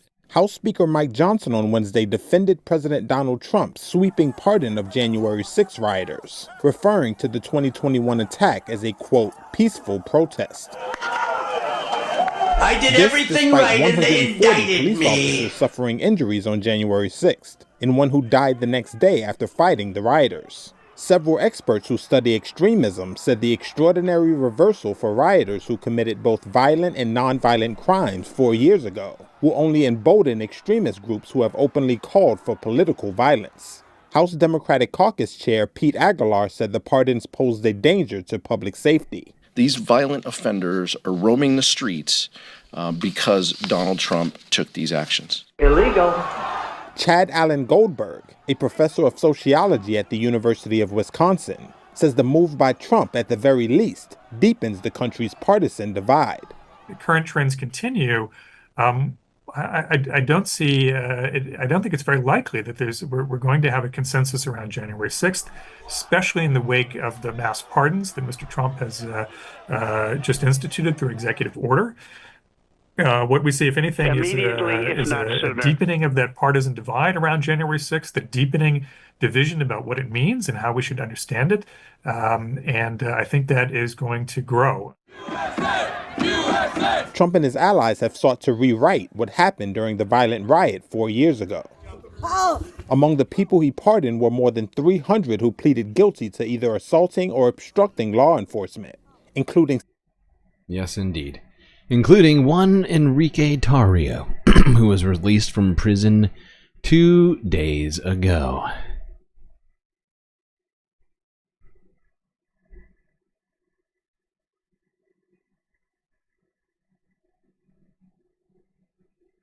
So following big news, as we see a change in power, a flurry of pardons issued by President Trump. One big name, and you see him right there on your screen. He's getting a plane ticket out of Texas. He is the ex-leader of the far-right Proud Boys. That is him, caught by CBS News cameras, leaving Dallas Love Field Airport. He is bound for home in Miami, and that's where we find CBS News correspondent Jason Allen, who spoke with Tarrio. Jason, you talked to him. What did he have to say? Yeah, well, the reason, Reed, that he is one of the big names is because he is someone who received one of the longest, if not the longest, sentences out of everybody who was prosecuted for their activities on that day. The leader of the Proud Boys at the time, more than a 20-year sentence, even though he was not present for those activities in Washington, D.C. because of a previous arrest. He'd been ordered out of the area, but prosecutors said that he was directing activities, maybe even inflaming activities. He told me today that he wasn't at all surprised to receive the pardon from the president. He called the president a man of his word. He believed that he would follow through on a promise. When I asked him further about maybe the breadth of these pardons, right, to not only include people who were prosecuted for being there and walking into the Capitol, but also accused of violent crimes. He didn't necessarily deny at all that people committed some of these actions they were accused of, and he said they've been held accountable. Rather, and I think we'll hear from him now, he really had a problem with the process that happened in the courts after that. I think the miscarriage of justice that happened in these cases, regardless if somebody agrees with putting their hands on a police officer or whatnot, how the process worked out was unfair. You know, if you want to have a fair trial, it was unfair. Take it outside of D.C. D.C. votes 93. Wait, that's where you committed the crime. It's like he doesn't understand the justice system. You commit a crime in the place, so that's where you're supposed to get tried, essentially. Right? Unless there are extenuating circumstances, which, you know, are always determined by a judge as to whether or not those circumstances are even a prudent thing to consider. And it's you know, it's okay. I know you're fighting for justice and freedom, but doesn't understand the system. It's fine, Enrique. No, it's okay. We don't expect you to be a smart guy. Voted 93% for Biden. So they needed a fair trial. So if we would have gotten a fair trial, unfair, I think I wouldn't be in a position where I needed a pardon. They did nothing wrong. Yeah, totally so how peaceful. This pardon changes things for him, for the others who were prosecuted for activities that day. He said he really thinks the conversation changed back on November 5th when President Trump was elected back into office. And we also understand that President Trump had a conversation with Tarrio's mother. What can you tell us about that? Jesus Christ. Yeah, there have been these discussions that have gone on, right? And the president has talked a lot with family members of people who have been involved in these pardons. You know, we know that his family has pushed very hard for him to be released, to be included in these releases. And what we're not so clear on is what happens from here. You know, Tara, when we asked him about his association with the Proud Boys, said that we should stop referring to him as the ex-leader. And another one of our CBS station photographers was here, asked him, please stop referring to me as the ex-leader. I'm back to being the leader. There you go. Oh, we're not done with Enrique. I forgot. He made a bunch of statements after he got back to, I guess, what is it, Miami? Which I believe is where he's from originally.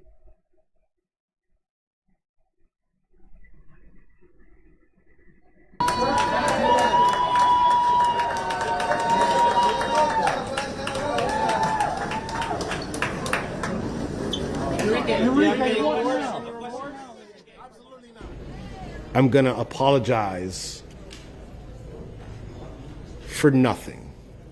There's absolutely nothing I will apologize for. Okay. Because I did nothing wrong. The Proud Boys did nothing wrong. And American patriots did nothing wrong. Right, and they indicted me. Asterisk. There might be some people in there that were violent, but the process was corrupt, so they do deserve a pardon. Wow. Now, this was him on CNN like an hour ago.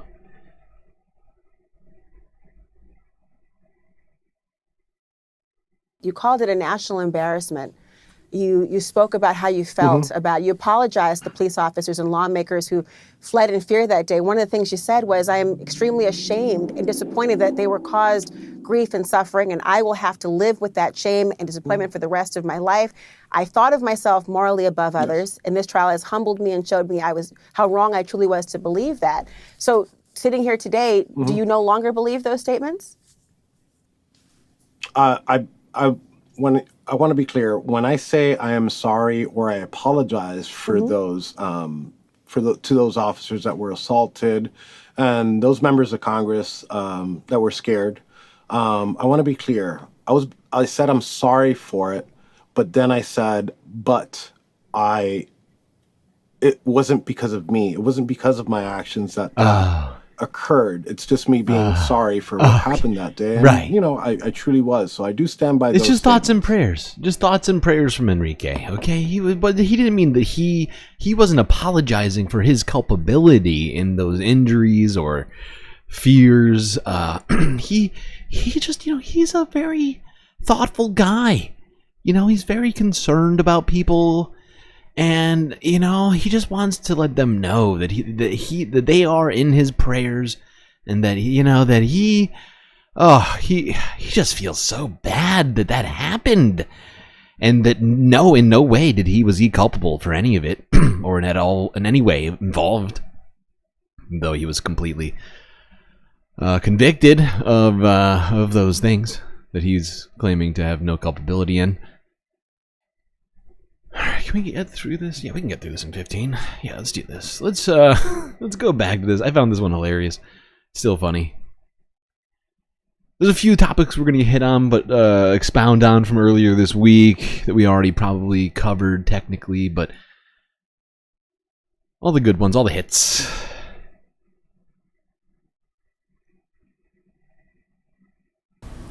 Let me make one final plea, Mr. President. Millions have put their trust in you.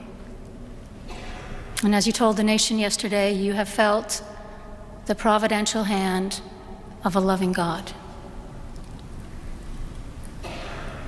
In the name of our God, I ask you to have mercy upon the people in our country who are scared now. There are gay, lesbian, and transgender children in Democratic, Republican, and independent families, some who fear for their lives. And the people The people who pick our JD just keeps crops looking over. Hey, Usha, and clean our can you office hear this? buildings, who This is- labor in come poultry on. farms and meatpacking plants. This isn't Catholicism. Who wash the dishes after we eat in restaurants and work the night shifts in hospitals. They may not be citizens or have the proper documentation, but the vast majority of immigrants are not criminals. They pay taxes and are good neighbors. They are faithful members of our churches and mosques, synagogues, wadara, and temples. I ask you to have mercy, Mr. President, on those in our communities whose children fear that their parents will be taken away, and that you help those who are fleeing war zones and persecution in their own lands. I'm sure Donald Trump's going to get right on all of that. And by, I mean, right on all of that, he's going to go and do everything he can to make literally none of that happen. And I don't think any of those words got through to the emperor, I'm afraid. Or the emperor's assistant, the vice president.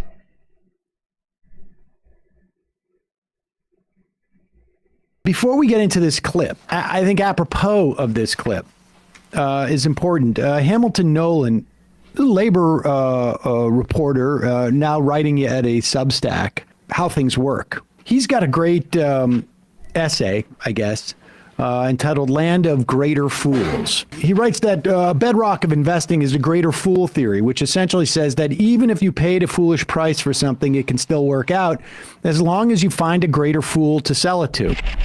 And what he's talking about is this idea that there are politicians, there are commentators, there are union leaders, there are governors who think that they can, they can sort of trick or flatter Donald Trump or get on his good side so that they provide for their one issue that they're trying to get ahead on. And he says this is a mistake. He writes, the problem with this impulse is that inherent in the hope of working with this guy is the accompanying understanding that you must not try as hard as you can to smash the guy at the same time. You can't say Donald Trump is a loathsome fascist and then say in the next breath, we look forward to crafting a worker-friendly trade policy with Can't wait to work with Hitler. Yet, very excited. Hey, guess who the people who are who collectively all nurturing all of these disparate hopes of winning on their pet issues? Mm-hmm. They are the opposition. We are entering an age of gangster-style fascism. We're going to need all the opposition we can get. If most of the opposition is busy flattering itself that they can soften Trump on this or that, they're not doing their most important work, trying to destroy his entire political project. That political project is, I remind you, one of destroying the rest of us. An opposition that can't dedicate itself to being the opposition is a weak opposition indeed, and Trump has always enjoyed weak opposition. If you think you are a savvy politician because you got Trump on your side regarding congestion pricing, and meanwhile he's stripping thousands of your citizens of their birthright citizenship, you're wrong. If you think that you're a savvy union leader because you got Trump to a little better place on trade, and meanwhile he is stripping every woman in your union of her right to an abortion, you are wrong. Mm-hmm. If you think that you are a savvy liberal writer because you cajoled Trump into a little better place on foreign policy, and meanwhile he's telling your trans friends that the government will no longer legally recognize their identity, you are wrong. You have made a miscalculation.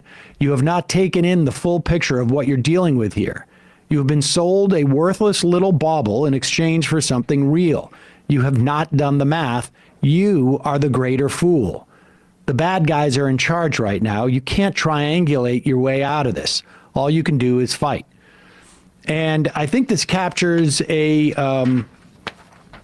both a problem we're seeing with the supposed opposition, and it certainly, I think, echoes our sentiments around here. Yep. That we will, we're not going to give an inch, and any little gains you think you can get in one place or another are Pyrrhic victories, and they come at an extreme cost. And it seems apropos, because here is an example of someone, and let's be clear, right? She's a bishop, Antifa member, a person of is she? No. Oh, well, No. maybe, I don't know. But she's a person of God, I guess, and so they're a lot more polite than you or I might be. But this was pretty impressive. Her words, first of all, it takes a lot of guts. I suspect that the next time Trump wants to visit church, he's not going to be doing it here. What was he doing here? It was some sort of. It was the inaugural prayer official, service. right? Emanating prayer sulfur. service. Yeah. So this is, and where is this taking place? Is it in, it appears to be in a church. It's in a church. It's in D.C. I think this is just one of the other formal. So there's an inaugural prayer service. Inaugural, and ceremonies. She was at the National Cathedral in Washington. And so she ended up being one of the speakers. She's a bishop. And I would imagine of like a Unitarian thing or something. I don't know. And what's really fascinating is to watch the various figures, Episcopal, sorry. And to watch the various figures as they hear these words land. Particularly J.D. Vance. J.D. Vance is the one who cannot control himself. He's like a teenager in school who wants to make fun of the person speaking at the assembly or something. And his girlfriend next to him is like, I take this very seriously. AKA his wife, who he looks like he's humiliating here by acting like a little asshole. But I want to also just suggest that as much as he comes off as a petulant child, understand he's the second most powerful person in the country. Mm-hmm. And by at this point, if you had to handicap anything, he's going to be the next president. This guy, Donald Trump, understands the value of attacking marginalized people for his agenda, which is to enrich himself. But J.D. Vance is a believer. And this, I think you can see it here.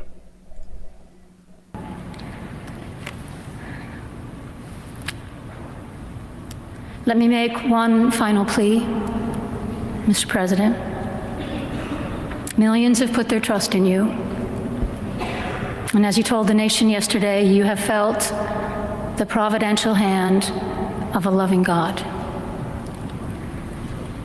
Did I say that? In the name of our God, That was a good line.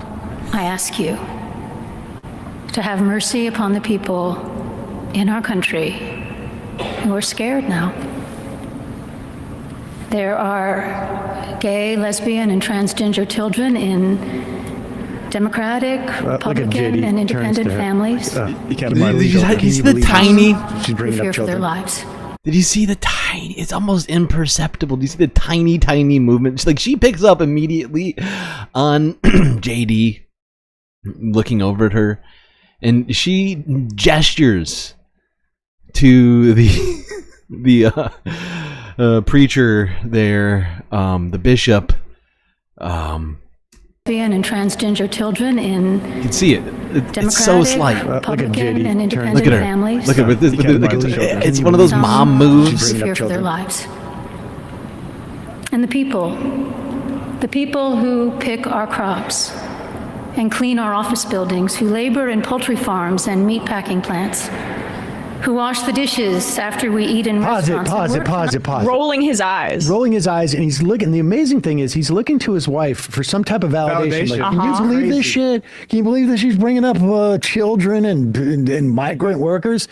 And she's like, there's cameras. It's like his, it's either his wife is just more actually caring, like an actual human being, or she's just more savvy than this guy. Has been in a church before. I think it's the latter. I can't remember what his line. Oh, he's hardcore. I think he's close to Opus Dei. I'm a Catholic who went to church like every Sunday, and it is very often you hear things from the pulpit that you might want to like look for a reaction shot to. You learn to suppress that urge. Well, he looks like he's a late Catholic convert, I believe. I believe he converted later in life. But I mean, his wife, like he is basically unable to hide his contempt, and she's like, just keep it together while the cameras are on. Exactly. Now, the aftermath of this speech was pretty pretty hilarious. This was Donald Trump. I think some of you may have seen this already because we watched it. This is worth it, though. It's 21 seconds, so I think we can all sit through this one. This is directly after the service. Donald Trump came out. Reporters were outside. I wonder what he had to say. What do you think? Did you like it? Did you find it exciting? Not too exciting, was it? I did think it was a good service, no. Thank you very much. Thank you, press. Thank you, press. They can do much better. Thank you, press. Inside, You inside. can do much better. Thank you. Much better. Okay. Thanks, buddy. Of course, how dare they bring up, anything that might offend President me. Donald Trump has said that the quote so-called bishop of the Washington National Cathedral owes the public an apology. That's after Episcopal Bishop Marian Edgar Buddy urged him to protect immigrants and respect gay rights. I'm sorry, I don't know if you all heard that. Let me just play that one more time for you. US President Donald Trump has said that the quote so-called bishop of the Washington National Cathedral So-called bishop. owes the public an apology. That's after Episcopal. People are telling me, sir, that is the worst speech I've ever heard talking about migrants and LGBTQ people. Utterly horrible. I don't just deserve an apology. The American people do. Okay. Jesus fucking Christ. They can do better. In fact, they could give us an apology for that terrible, terrible speech, which reminded me there's a bunch of people who actually don't like me very much in the country. Actually kind of concerned about what's gonna happen. It's very rude. How rude.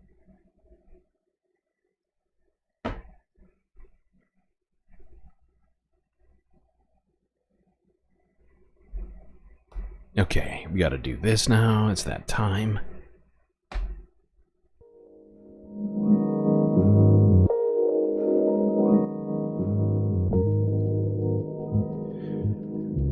Alright, you made it through the first half. Great job, chat.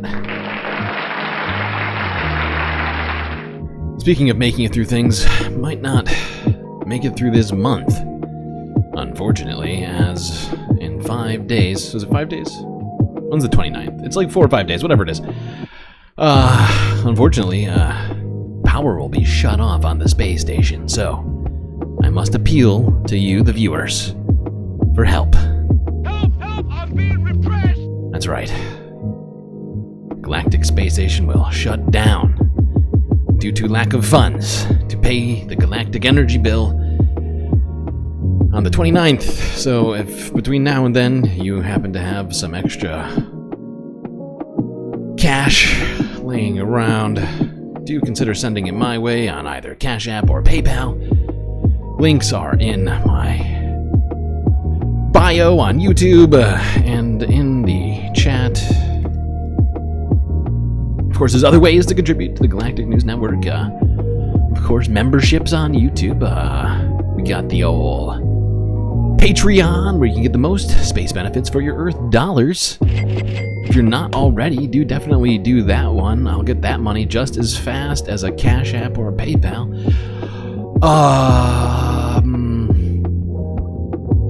What was I saying? Oh yeah, and of course you can get the most fantastic galactic experience for the money. So,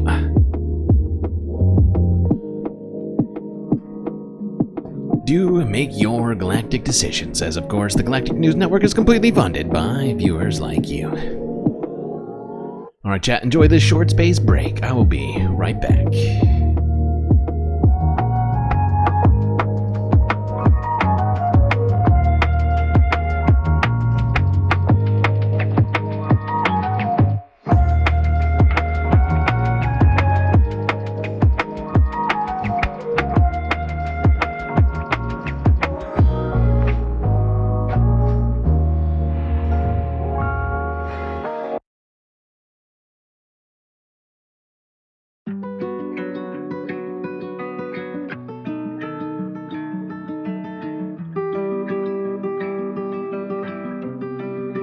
One thing I do want to impress upon people, if you're considering becoming Patreon members, do not forget, if you're an Apple user, do remember that Apple is fucking with Patreon stuff. They're taking more money than anybody else. They're trying to fuck with it. So do try and sign up on Patreon through a browser, Google Chrome or whatever else you use, because otherwise there's been some issues with Patreon payments through Apple Store, right? So don't use the app for payments. You can use the app. The app's fine. Just sign up on like Chrome or Safari, something like that.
chat, I am already back.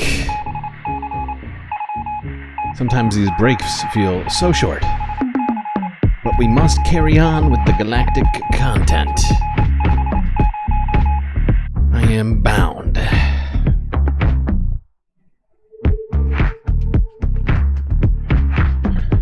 Get back to those seat space fams, otherwise you're gonna miss the galactic content yourself. That's right, it's Perry the Platypus.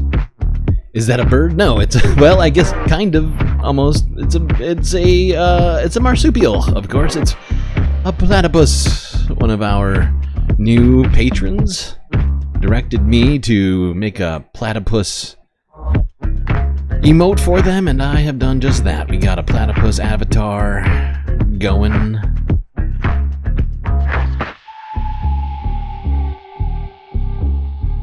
I believe the patron who asked for it is actually Australian themselves.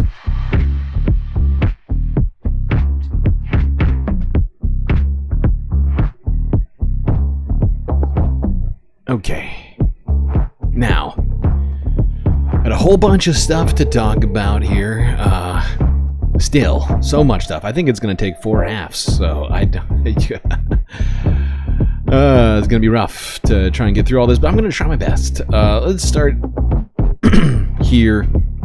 Get us talking again about Donald Trump. I mean, I'm pretty sure for the next 4 years, Donald Trump is basically just gonna take over these streams. I hate to say that, but oh god, that's what it feels like right now. Maybe I'm just being pessimistic.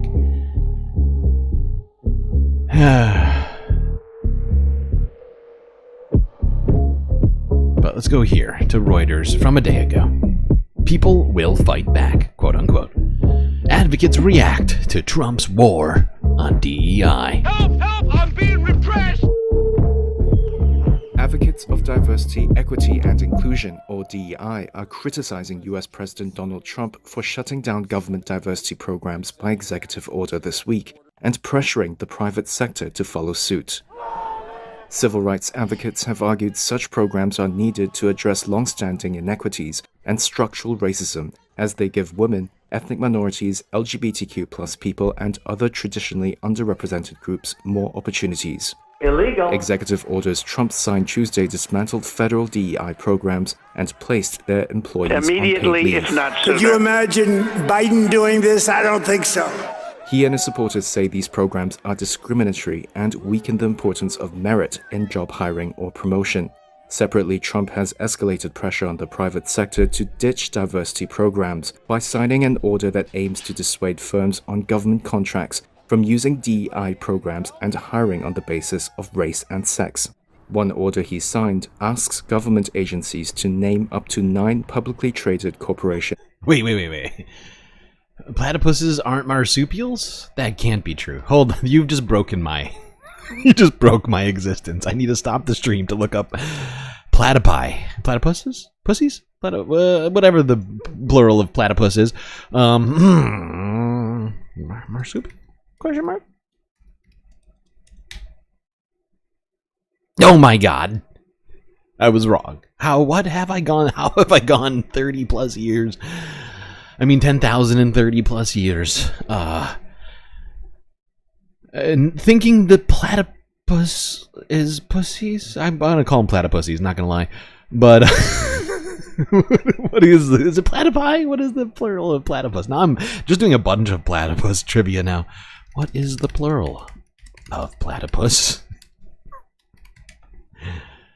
Platypuses, okay. That was pretty close. Okay. Monotremes, really? Man. That's rough. I can't believe I've gone this long in life thinking one thing and I've been lying to myself somehow.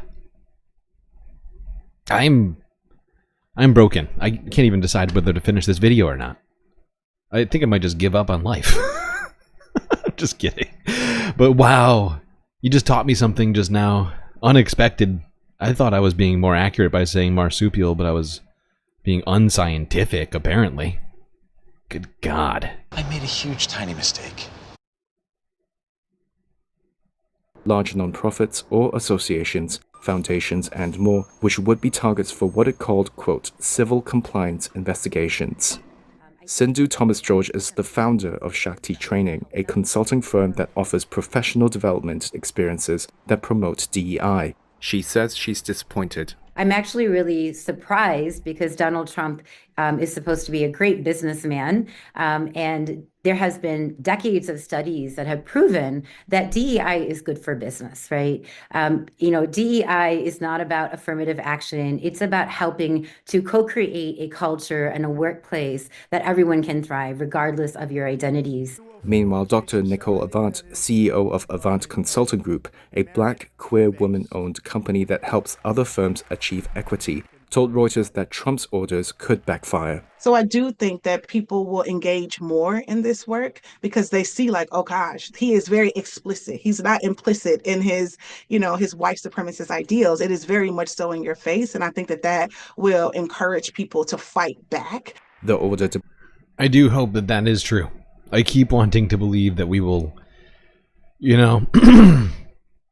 band together, garner support, that this will somehow bolster leftist movements and fight against all of this. It's going to be a difficult fight, though. Every time I think through it, it just feels like it's not going to be an easy fight, and that's fine. I just, we just all need to prepare ourselves for all that. You have to ready to. What's it called? Hunker down. Not hunker down, that's the wrong phraseology. Whatever you want to call it. Gotta, pour over our plans, figure out how to do this.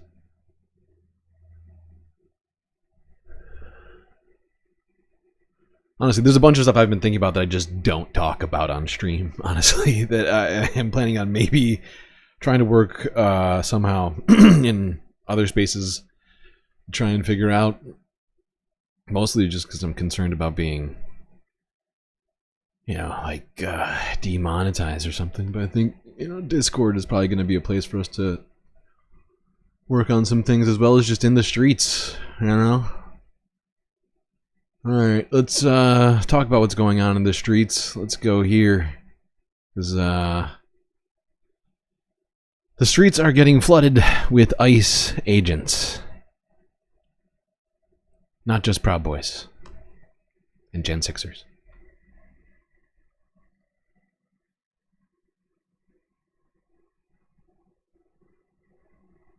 Today, I'm announcing that New Jersey is leading a group of 18 states, the District of Columbia, and the City of San Francisco, in filing a suit to block President Trump's executive order eliminating birthright citizenship for many Americans. The executive order renders many children born on American soil without citizenship, creating for the first time a class of American-born children whose health and well-being are threatened by their own government. This is an extreme and unprecedented act, and this executive order is an assault on the rule of law. It attacks a right that is core to our nation's earliest days. Presidents in this country have broad powers, but they are not. So yeah, that you may have seen earlier this week. That was one of the stories that we did hit. I think it was like Wednesday that happened, but multiple states banded together and sued to stop Donald Trump's order, which we discussed earlier, which ended or attempted to end the birthright citizenship of the 14th Amendment. And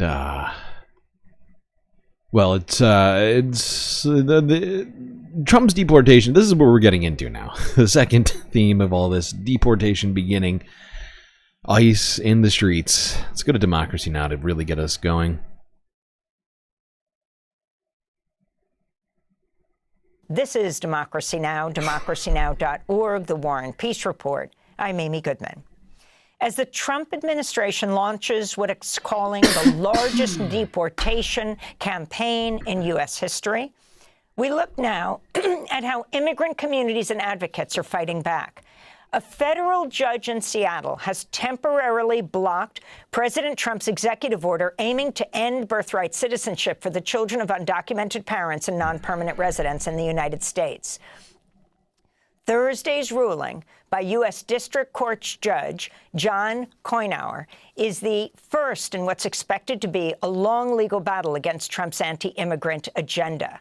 The judge described the order as, quote, blatantly unconstitutional. He went on to challenge Illegal. Trump's lawyers, saying, quote, frankly, I have difficulty understanding how a member of the bar would state unequivocally that this is a constitutional order. It just boggles my mind, the judge said. The case was brought by a coalition of states, Washington, Arizona, Illinois, and Oregon. Washington State or For a lawyer, that's a big lawyer burn right there. I can't believe anybody who was capable of passing the bar could be this stupid. Attorney General Nick Brown spoke outside the U.S. District Court after the hearing. Have you read the 14th Amendment, stupid? But to hear the judge from the bench say that in his 40 years as a judge, he has never seen something so blatantly unconstitutional, sets the tone for the seriousness of this effort. I think what the order today reinforces is that no one individual, not even the President of the United States, can simply erase what it means to amend the Constitution and the process therein. There were several other lawsuits filed against the executive order, which was one of dozens signed by President Trump in the Oval Office shortly after he was inaugurated on Monday. This next order relates to the definition of birthright citizenship under the 14th Amendment of the United States. Yeah, that's a good one. Birthright. That's a big one. What about that one in the courts? That one is likely to be challenged. Could be. We think we have good grounds, but you could be right. I mean, you'll find out. It's ridiculous. We're the only country in the world that does this with birthright, as you know. And it's just absolutely ridiculous. But you know, we'll see. We think we have very good grounds. People have wanted to do this for decades. This all comes as Trump's federal immigration agents have already arrested over 500 undocumented people and deported hundreds more since Monday. Trump's so-called border czar, Tom Homan, says the raids are aimed at sanctuary cities whose leaders refuse to comply with Trump's mass deportation plans. On Thursday, ICE agents raided a seafood depot in Newark, New Jersey, taking 3 people into custody, including a military veteran. Newark Mayor Ross Baraka condemned the warrantless immigration raids, writing, quote, this egregious... Now we're arresting military veterans as well, along with the undocumented immigrants. Huh? Okay, very interesting. Act is in plain violation of the Fourth Amendment of the U.S. Constitution. Newark will not stand by idly while people are being unlawfully terrorized, unquote. For more, we're joined by 2 guests. Here in New York, Harold Solis is the legal director of Make the Road New York. His organization, along with the ACLU and others, also filed a lawsuit against Trump's executive order ending birthright citizenship. And in Paris, we're joined by Mei Nai, Lung Family Professor of Asian American Studies and Professor of History at Columbia University, author of several books, including the award-winning Impossible Subjects, Illegal Aliens and the Making of Modern America. Her new piece for the London School of Economics blog is titled Trump's Executive Order to Curtail Birthright Citizenship is part of the long history of alien citizenship in the U.S. Professor Nye, we're going to begin with you. Can you respond to the judge's ruling in Seattle, Washington? Absolutely excoriating the lawyers and also just going after that executive order, saying an executive order cannot overturn the Constitution. Explain what happened. Good morning, Amy. Thanks for having me. The judge is absolutely correct. It's blatantly unconstitutional. The president cannot change the Constitution. But here's the thing. When Trump says this idea has been around for a long time, it's true. It's been introduced into the Congress since the 1990s. You want a Paddington Bear avatar? Of course you can get that, Tracy. You just became a Patreon member. I saw that. You're now on the shout-out list, and you will get that avatar. Unfortunately, it will not be this stream. Can't do both. Can't stream and also make avatars. It actually does take me some effort to get that done, but I will make sure that happens for next stream. Writing it down now. And thank you for your patronage, of course. Considered it a wacko idea. Its main theorist and architect is John Eastman, who we know more recently from the efforts to overturn the 2020 election, right? So what Eastman is proposing and what Trump is arguing is not actually technically overturning the 14th Amendment.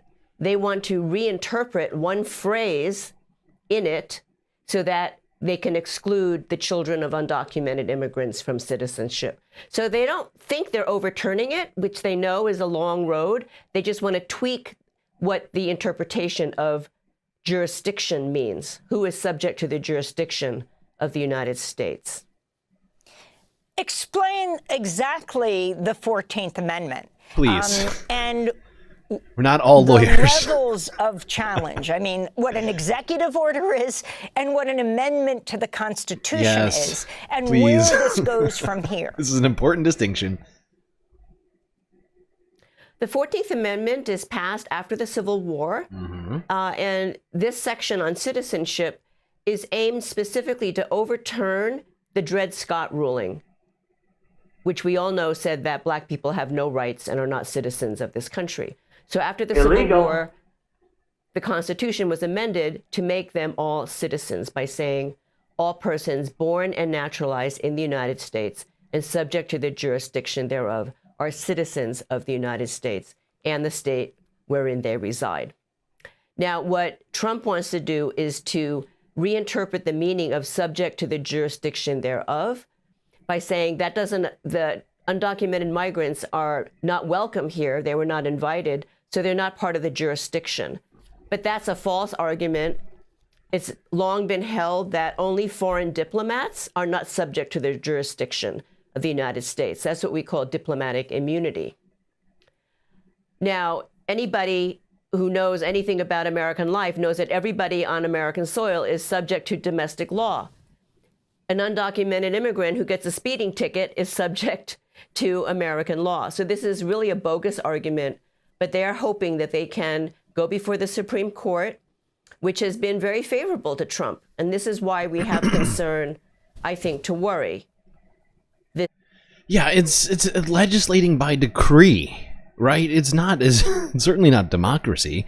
You know, the 14th Amendment was ratified in Congress, right? That's the only way it becomes a law or an amendment, right? It has to be done in Congress. It can't just, you know, and it has to be signed by the president, right? And then it becomes like, you know, it's unexecutive orderable undoing, right? You can't just, you know, randomly be like, I don't like this amendment. I'm just gonna get rid of it as president. No, that's being a king. When it comes to those, they are above executive order. But since Republicans control the Supreme Court 6-3, and they seem to think Donald Trump can do no wrong, I am very concerned about what's going to happen with regards to this. Because sure, a federal judge has blocked it, right? And states have sued to stop it. But if the Supreme Court rules that actually he can do this, I think it's possible that it'll happen somehow. It's not 100% clear to me still.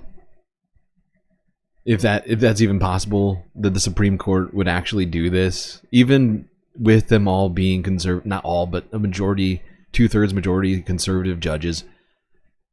I mean, they've read the 14th Amendment, but the fact is the Trump team is planning on trying to litigate this.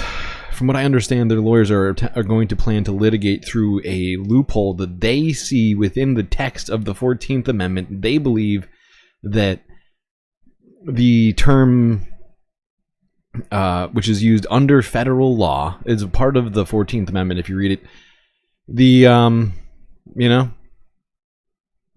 are going to attempt to drive a hole through the 14th Amendment with a few words.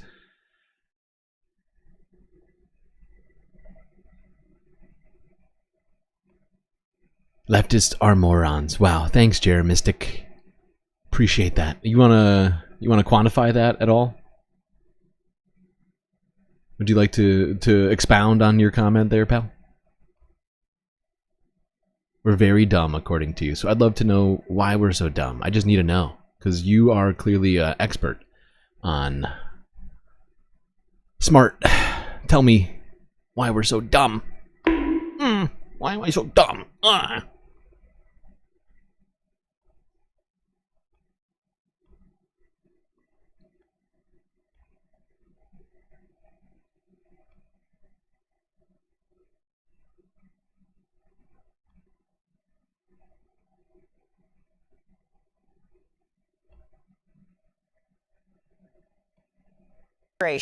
Has directed federal prosecutors nationwide to investigate and potentially bring criminal charges against city and state officials, presumably, in sanctuary states and cities, who are resisting these kinds of actions, anti-immigrant actions like the raids. Right.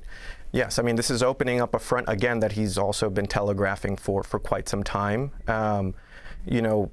This is another one of those moments where we have to be thoughtful about how we're thinking about these threats that are coming from the White House.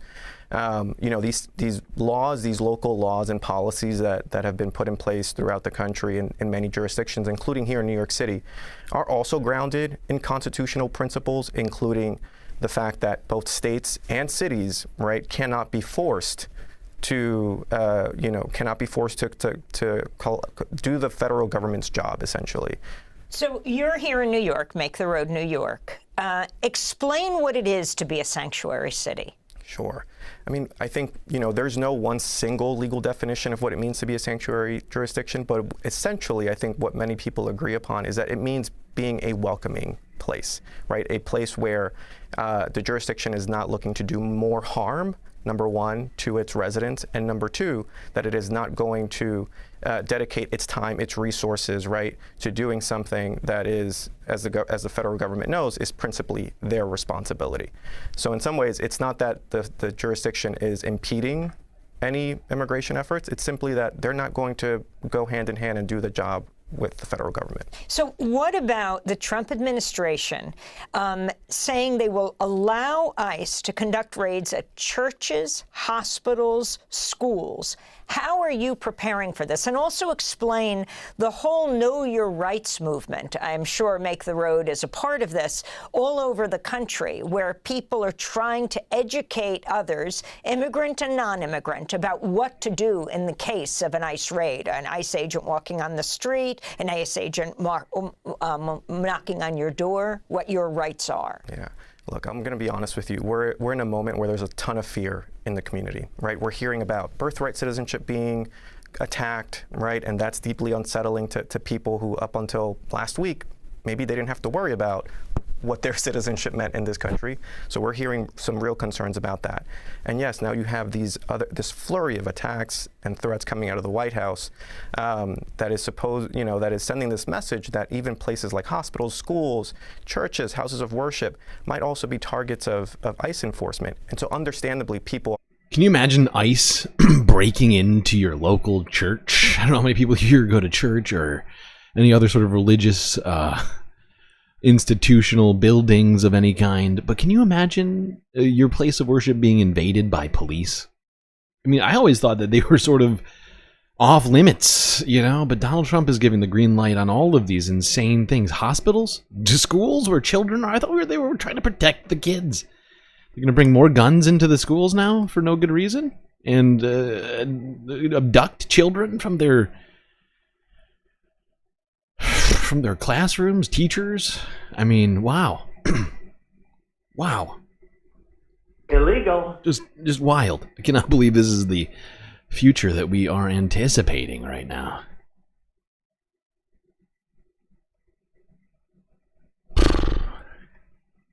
Let's quickly talk about that story, which we sort of glazed over at the beginning here.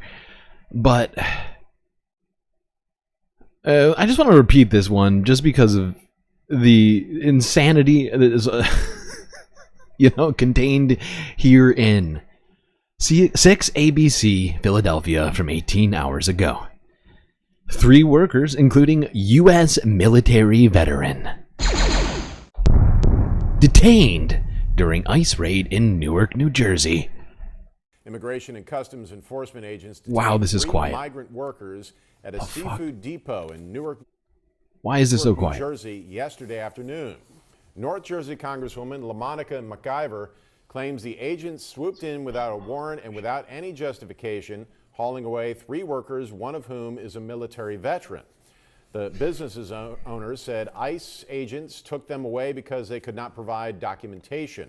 Sources tell ABC News that the raid was routine and not part of any new immigration.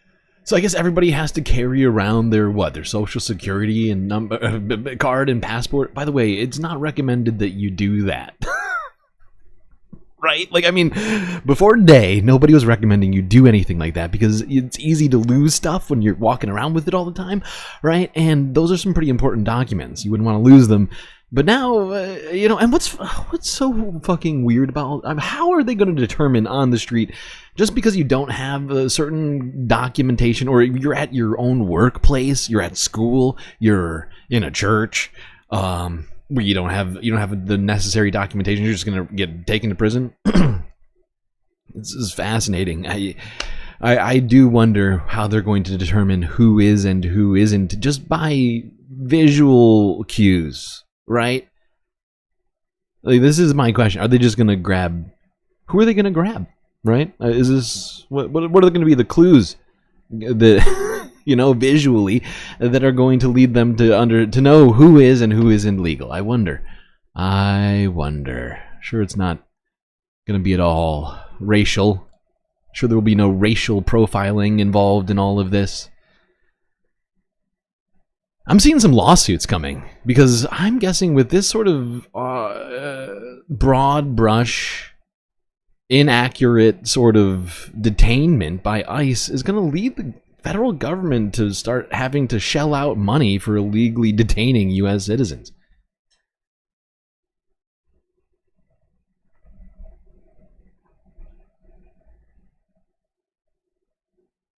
Let's go down to Mexico, see how things are on the other side of the border.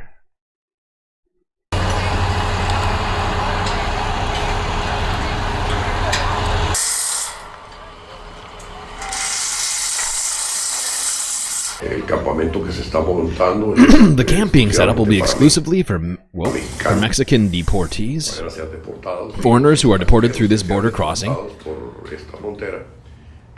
Will be under the authority of the National Migration Institute, which will probably take them to Mexico City or to the southern border.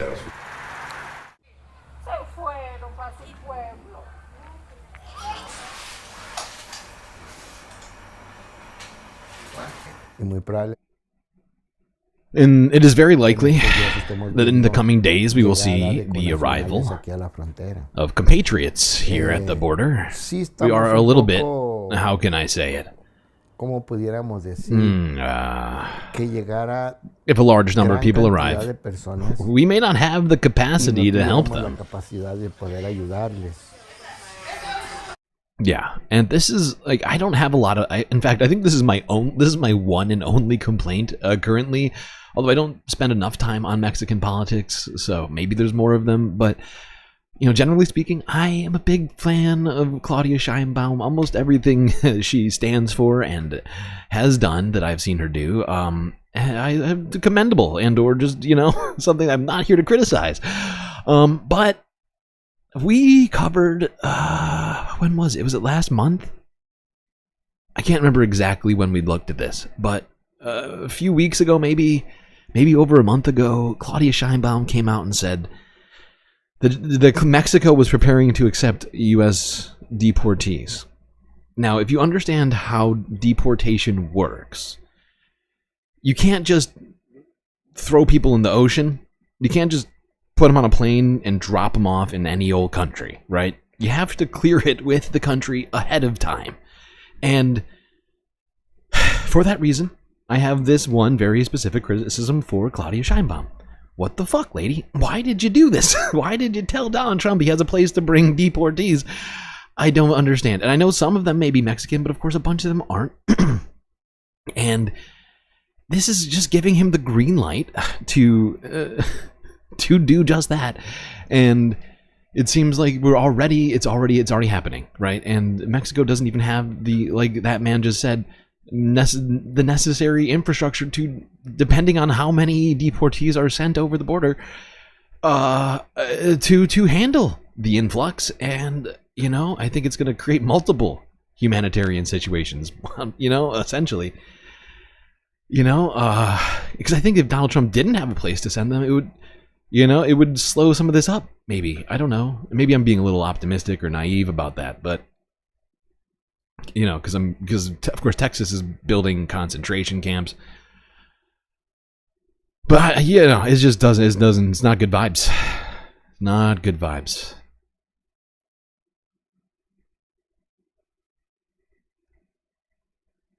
He wouldn't have cared about being clear, sure, but I'm just talking about international law. You can't just go dropping people off into a random country. That's all I'm getting at, and I totally get everybody. I get it. Of course, Donald Trump is probably going to go, full steam ahead on everything, but I just feel like it just acquiesced a little too much to Donald. Now, maybe it's preferable to the alternatives. Maybe she made the judgment call on that. And you know what? I wasn't in the room when she made this decision, so I could be completely wrong about this assessment of mine.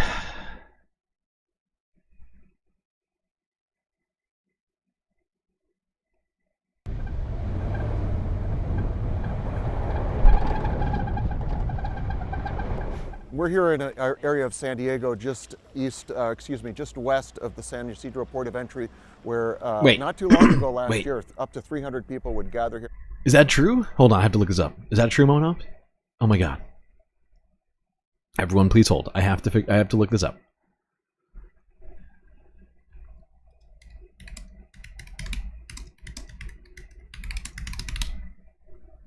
Ah! I missed this 8 hours ago. Thank you. This is why I need the space fams. I need the mods and modesses. Wow. It's true. NBC News 8 hours ago. Mexico refuses to accept U.S. deportation flight. Amazing. Amazing. I take it all back. Great job, Claudia. I have no further criticisms. Get back here. Each night and wait for days for the Border Patrol to pick them up. Now it's very quiet, and the Border Patrol is back to what they were doing years ago, which is trying to pursue people who are eluding capture. On the radio, we heard a group of 3 Chinese men and 1 Malaysian man who went through a little opening in the border wall in an area called Otay Mountains, which is just east of San Diego. They, after about a half an hour, found a Border Patrol agent and turned themselves in. China is a very difficult country to deport to. It's just expensive for the flights, diplomatic reasons. President Trump this week resumed what's called the Remain in Mexico program of making people wait in Mexico for their asylum hearings in the United States. But to our knowledge, Mexico has never accepted Chinese. So these are some of the many challenges that President Trump is going to face in carrying out his pledges to seal the border.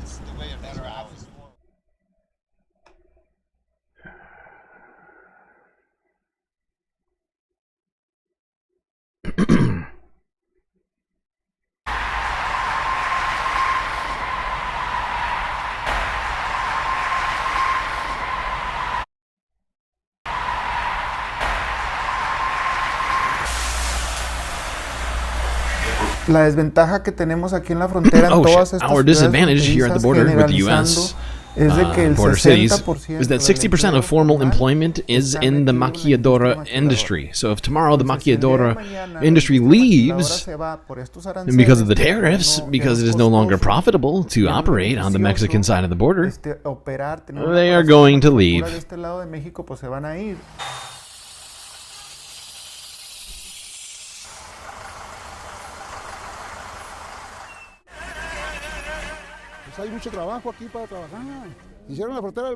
If they close the border, it'll be bad for Donald Trump too, because Mexicans are the ones who actually work in the U.S. Oh, So true, but you know, you don't. I don't want reality. You don't want reality. That's too much. That's too much, man. And by the way, I just looked it up. Maquiadora refers to tax-free or duty-free manufacturing, which would of course be, you know, made not tax-free or duty-free if a tariff was imposed on Mexico. Alrighty then, let's move it along.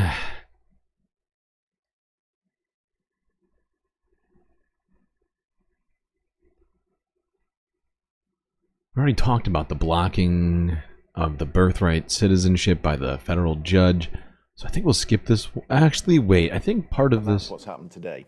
Oh yeah, no, we got to listen to this one. Legal challenge to Donald Trump's attempts to end birthright citizenship. The judge who sat on this case, brought by 4 states, said it was a blatant, flagrant breach of the Constitution, Amendment 14. Well, yeah, I mean, I almost think that flagrant might actually be the right word. Flagrant. Egregious. I mean, I think that, but I think that's the point, that Trump is really, I mean, I think a good question if you're trying to understand Donald Trump's behavior is, what does he think he can get away with? And he's trying to get away with as much as he can, and I think that Trump is taking a interesting new approach to the Constitution, which is to say, I decide what it says. Can I put it? I think we've got it on the screen. Let's just put it up. It says, all persons born or naturalized in the United States and subject to the jurisdiction thereof are citizens of the United States and of the state wherein they reside. No state shall make or enforce any law which will abridge those privileges or immunities of citizens in the United States. I mean, it is a blatant overriding of the Constitution. It has always widely been considered as such. However, here's the tricky part. It's that language in the middle. And subject to the jurisdiction thereof. The executive order is going to say that only covers a person born here if at least one parent is a legal resident or citizen. And believe it or not, even though this has been around since 1865, the Supreme Court has never actually ruled on the depth and the breadth of birthright citizenship under the 14th Amendment. Now, clearly, Donald Trump, he knew his executive order was going to be stayed. He is playing for a fight here. So he's going all the way. But why is he playing for a fight? Can I actually add something to that? Because as far as I know, this executive order is interesting. They could have gone slightly smaller, still totally unconstitutional, but they could have tried and said, we will only say if both parents are unauthorized immigrants, then their kids aren't a citizen. Instead, they actually covered people who are here with legal authorization. The argument that we say, I mean, I'm not a lawyer, but I'm a human. The idea, and I speak the language. The idea that we say, if you come here, we've authorized you to come here. You're under our jurisdiction. And also, you're not under our jurisdiction by the Constitution. I mean, it doesn't take a lot of imagination to see why that's a little ridiculous.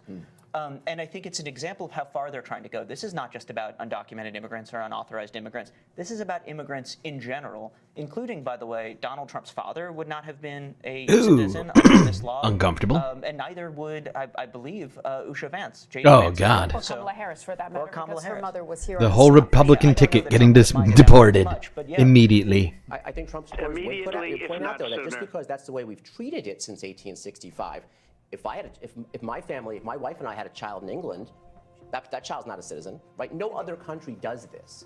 And so what Donald Trump is saying, look, yeah, is he being aggressive? Absolutely. Is he pulling for a fight? Absolutely. But maybe it is time that our Supreme Court actually decide what exactly does this language mean? And maybe it means exactly what it looks like, what it appears to be. But it's time to call exactly what it is. Right. What? But yeah, essentially, they are just trying to circumvent and or just end the Constitution the way it's supposed to be, executed, and go around the usual steps in which to challenge a constitutional amendment by executive decree from on high.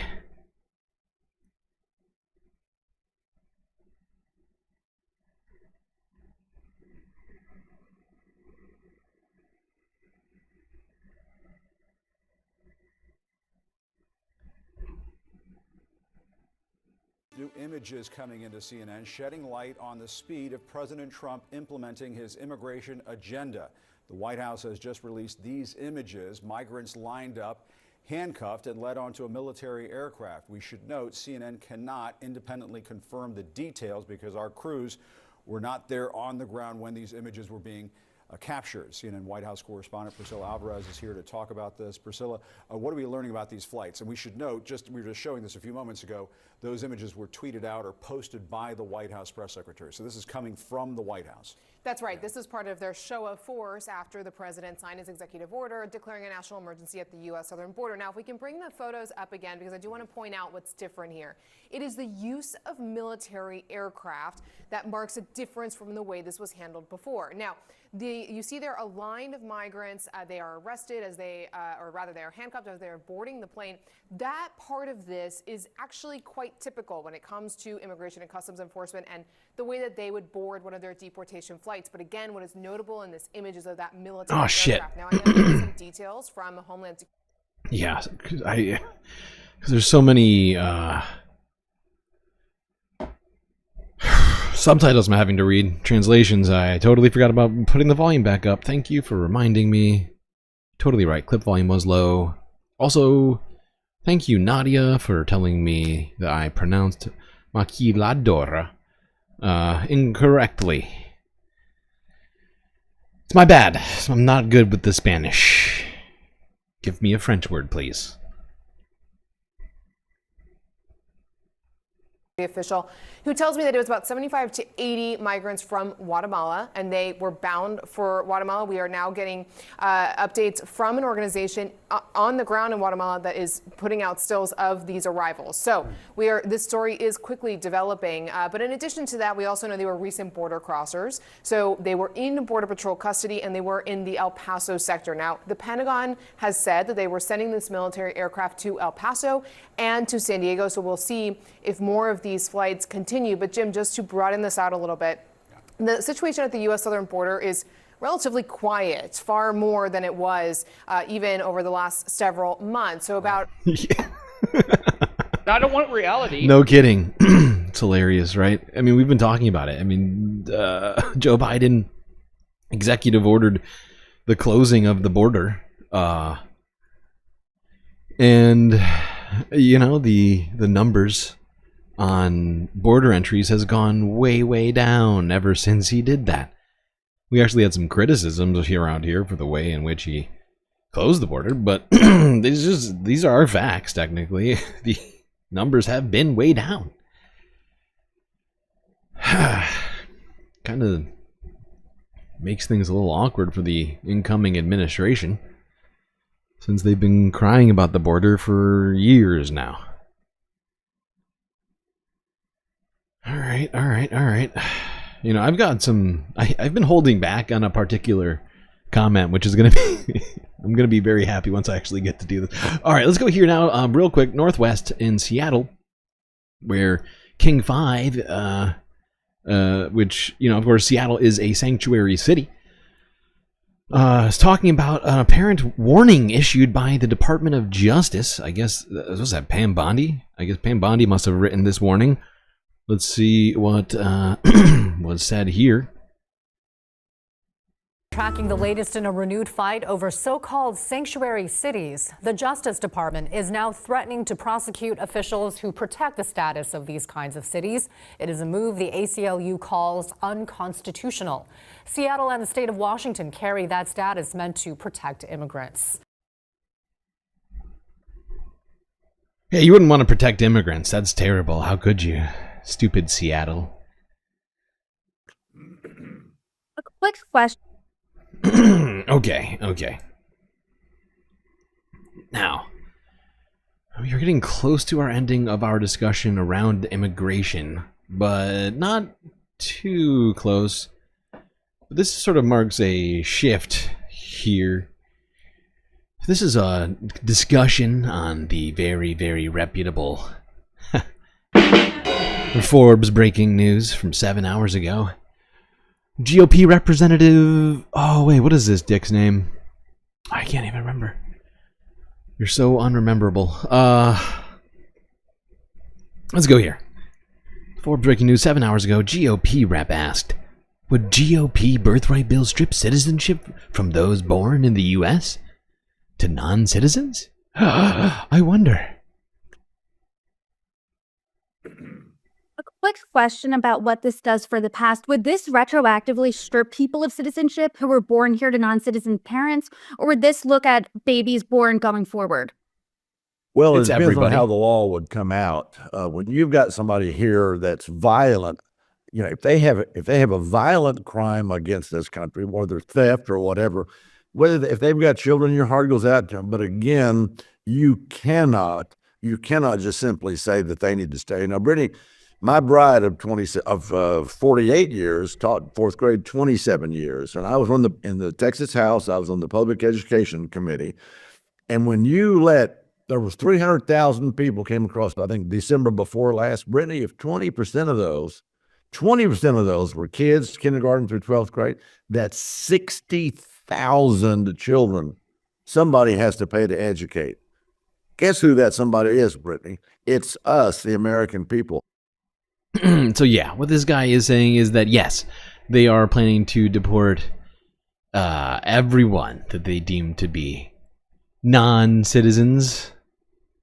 Why should the American people have to pay for illegals here? Now let's fast forward to another thing. Okay. When those illegals who don't have any kind of health care go into the a ones hospital or the ones paying into the system but not actually receiving the benefits, clinic or something like that because they need attention from a medical expert, our great medical people, they're going to take care of them. Right?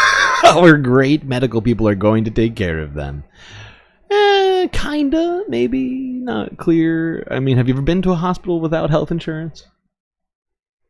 I think it's wildly inaccurate. I'm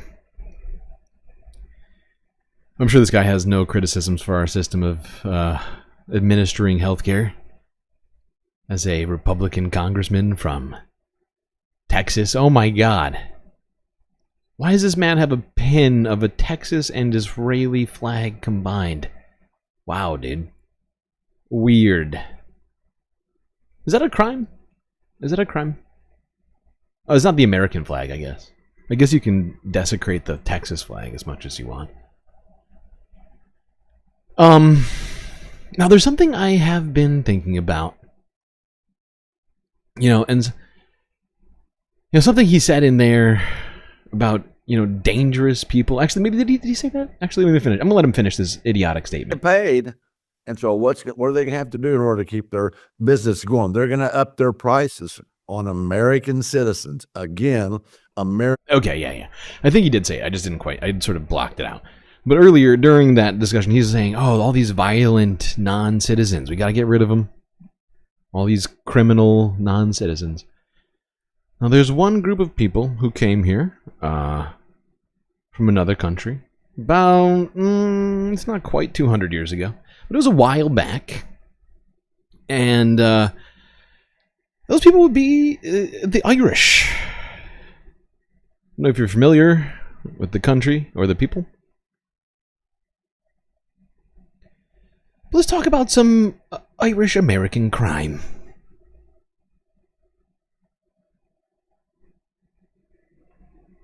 My name is John Shea. I'm a former Irish mobster.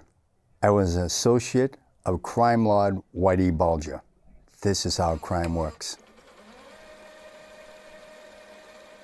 Growing up in South Boston, that's one of the things you're taught. Never become a rat. Throughout time, the loyalty and the honor has been diminished immensely. Sometimes people get very greedy. Greed is what takes you down. And that's what took Whitey Bulger down, greed.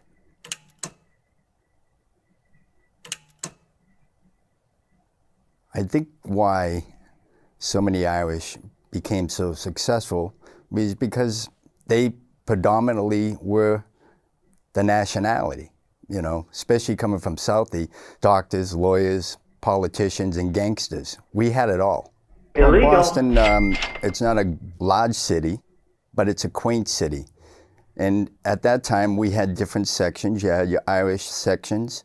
You had your minority sections. I happened to come from the largest Irish enclave in Boston, South Boston, AKA Southie. You also had 3 of the biggest projects in Massachusetts. And now, you may not be aware, but millions, I think nearly 2 million Irish immigrants came over after, during/after the potato famine in the 1800s. Many of them, I don't know exactly what portion, but a huge portion of them is estimated. I think over 1 million of them would be. I'm saying them. I mean, I'm technically a little bit Irish in here somewhere, and many Irish people, their status at the time would be considered today's immigration standards to be undocumented. And I'm just wondering to myself, will there be investigations into all Irish people here in America as well? Anybody really? Who are these laws going to apply to? And that's why we're talking about, Irish crime and violence. I mean, because this guy said that we can't have, undocumented immigrants around here committing crimes. And the heart and all that to show their pride for their heritage. I didn't have any tattoos. You're more susceptible to be spotted.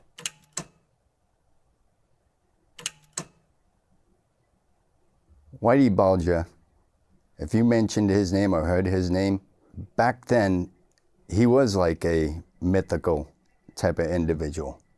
Everybody thought that this guy was unbelievably intelligent in the way he maneuvered and how ruthless he could be. I was introduced to Whitey by Kevin Weeks. Basically, he was his assistant and his aide, if you will, in the Irish mob. Some people were bookmakers. Whitey made money from that. Some people were into marijuana. Whitey made money from that. But his biggest entity was the drug business, the cocaine business. It was always a myth that Whitey didn't deal in drugs. He did not allow heroin, or he did not allow angel dust. Angel dust, when you're on that stuff, you're unpredictable. Billy Shea was the leader of that crew that sold the drugs for Whitey. He said, "Why don't you come with us?" And that's when I was recruited into that gang. I was in a crew where I was the youngest of all. This was in the late 80s. I started making trips every month to Miami, having one of my guys drive a car with all the money in it. Sometimes I'd fly down, sometimes I'd drive with him. After purchasing multiple kilos, we did. Wow. Drug pushing, extortion, by force and coercion? My God, this all sounds very illegal. Illegal. That's more proof right now that it's just pure racism? Absolutely. But the fact is the United States has something of a history when it comes to that, right? You go back to World War II, right? The internment camps, where, we put all of the Japanese people, right? I don't know, many people don't know this, but it was actually floated initially. The law was that all of the Axis nations people were supposed to go into camps, Italians and Germans as well.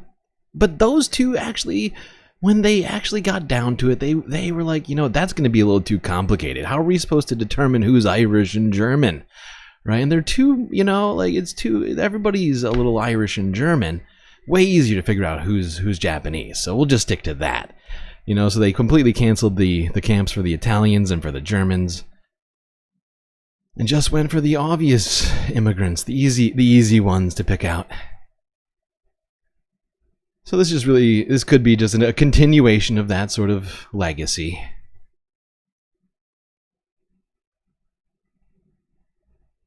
Let's talk more about the Irish and the history in America.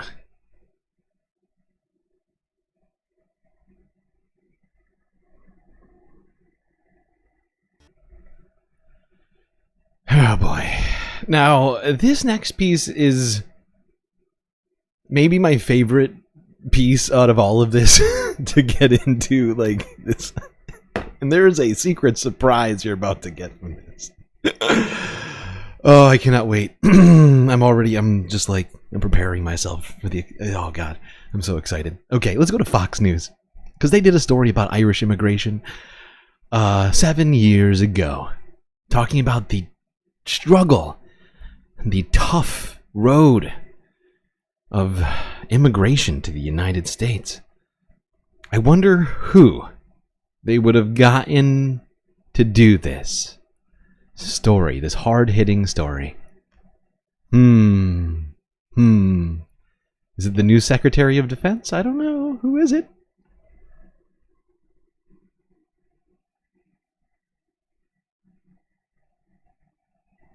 All right, well, the Trump administration outraging the left over its extreme vetting and tougher border controls. So we wanted to know how much harder it was for our ancestors to get here. That's right. So I took a trip a couple days ago to the historic Ellis Island right here in New York to find out exactly how tough the immigration process used to be.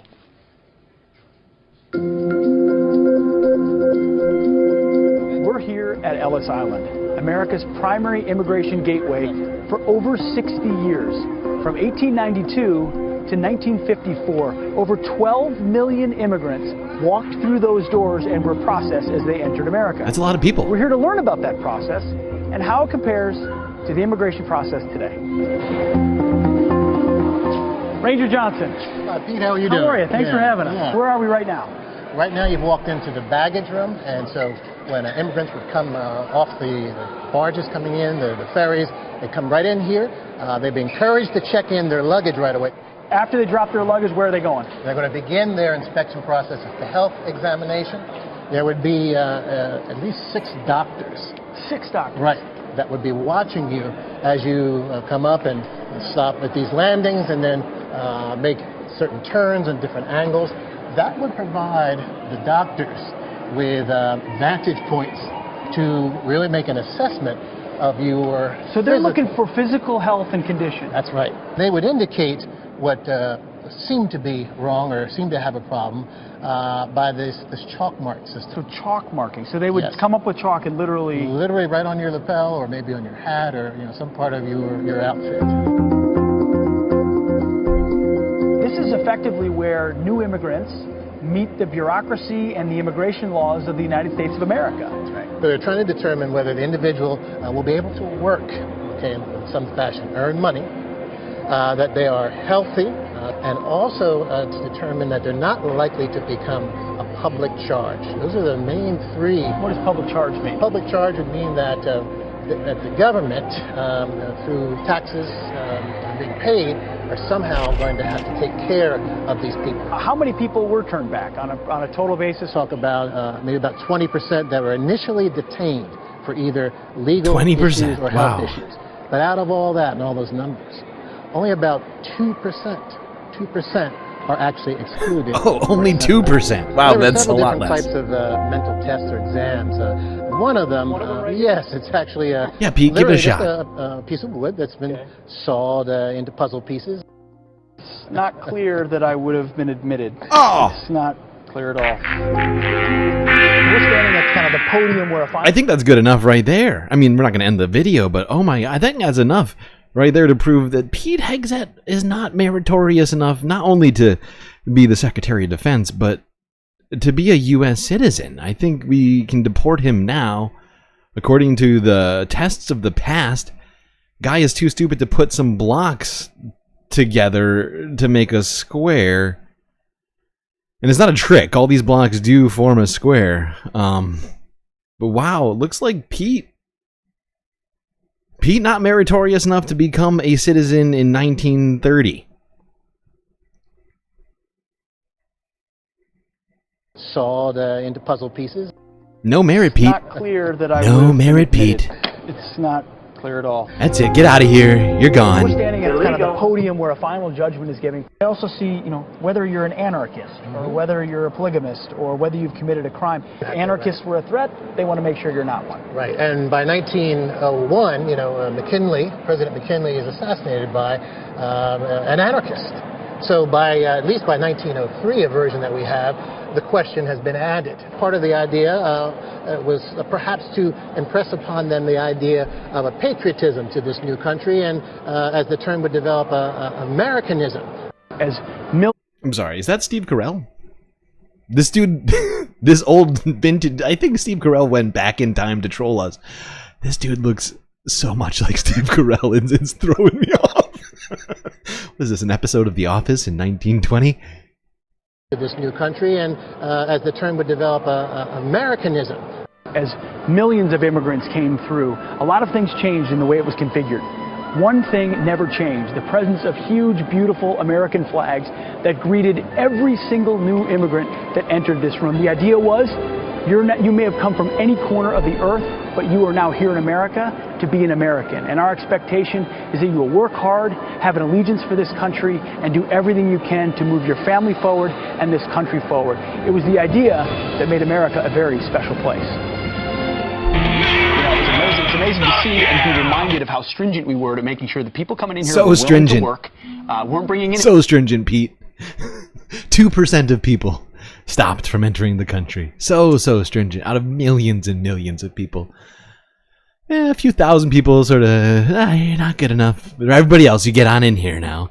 So stringent. Okay, Pete. Yeah. Well, you finish what you were saying, though, because this goes hard to the very end. And be reminded of how stringent we were to making sure that people coming in here were willing to work, weren't bringing in illnesses, and weren't going to be on the public charge or in need of benefits overwhelmingly, and ultimately that they assimilated to the idea of America. You contrast that today, 75.9% of refugees that come to America are on food stamps. And I think the distinction between refugees and immigrants was different then, right? You had a different classification and all that. But the expectation was if you come here to work, you come here to invest, you come here to become an American, which is a little bit different than the sort of multicultural ethos that we have today, which is kind of do your own thing. And it changes the fabric of your country. Do you have any ancestors that came through there? We checked. Get They came from Norway, but I don't think there were any there that came through Ellis. Vikings. They came on their own ships by And then themselves. they burned their boats when they got here. That's Did you hear that? Anybody else? It sounded like Pete Hegseth is an illegal immigrant who can't even pass days a after her simple appointment test of merit. These are two strong reasons for us to deport Pete Hegseth, the new Secretary of Defense, immediately, if not sooner. Immediately, if not sooner. Just I am just here to comment on the news. Okay, I'm not making it. They made it. Fox News made it with the now Secretary of Defense. And he himself could not pass these tests. He could, and in fact, could not even find his own ancestors on the Ellis Island list. Sounds to me like he is an unmeritorious, illegal immigrant who must be deported yesterday. Because he's now been, of course, confirmed as the goddamn Secretary of Defense. All right.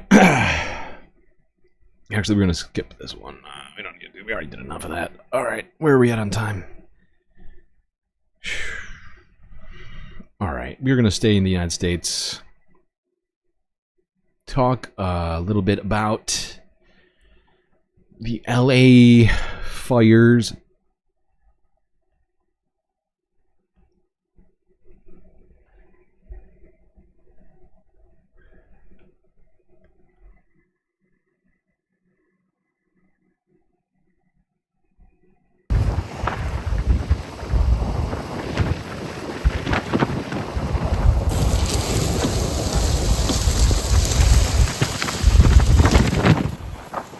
Now this is the fire we watched, was it yesterday? I can't remember. No, it was Thursday, right? I can't remember. We did a stream on this, right? Am I losing my mind? This is the Hughes fire, which popped up out of fucking nowhere, northeast of Los Angeles. When the Santa Ana winds started blowing again, it exploded in 50 times, from 100 to 5,000 acres, all the way to 10,000 acres in less than 24 hours. 50,000 people were evacuated on warnings.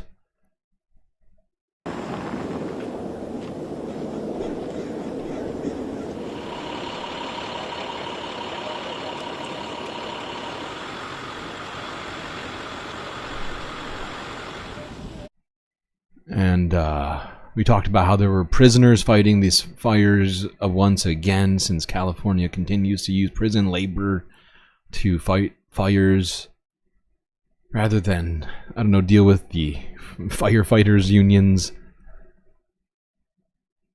Ay, ay, ay. Now let's go to here, because you know what? I think we talked about this earlier, and I didn't quite... I got these mixed up, because I forgot that the Eaton fire and the Palisades fire were started by two different things. So let's talk about this lawsuit, which has been filed by the families of wildfire victims over wrongful death. These are being, I think, being waged against the local power company. Governor Gavin Newsom signed 2 bills today allocating $2.5 billion in fire relief funding. The aid comes as relatives speak out about loved ones who died in the Eaton fire. KTLA's Alina Abovian live in Pasadena with new developments. Alina. Hi there, good evening. That's right, at least half a dozen lawsuits have now been filed against SoCal Edison. These homes and their land represented generational wealth. Attorney Ben Crump holding a town hall and press conference today announcing the filing of a third wrongful death lawsuit against Southern California Edison for the company's alleged negligence in the devastating California wildfires. The Eaton fire, which burned through Altadena and Pasadena, destroyed more than 9,000 structures, damaged more than 1,000, and killed at least 17 people. Families of the victims speaking today. My mother was the heart and soul of our family and the heart and soul of this community. The lawsuit alleges SoCal Edison failed to turn off utilities despite dangerous conditions, leading to catastrophic consequences. You can see in this video the base of a SoCal Edison tower on fire. At least 4 other lawsuits have been filed on behalf of Altadena residents. Yep. And my guess is it's going to turn into a class action. I could be wrong. And legally speaking, I don't know which one is actually better for the victims. I think technically litigating them one by one can be beneficial, but it also has its downsides from my understanding. They both do. So I'm just saying, there's probably going to be so many people. Although, do you have to file it as a class? You know what? This is where some of my legal understanding starts to be made more clear. There's certain things I just don't know. I didn't go to law school. But, yeah, the Eaton fires were started by that transformer being not turned off amidst all of the wind. That is at least the current allegations the investigation seem to be pointing to.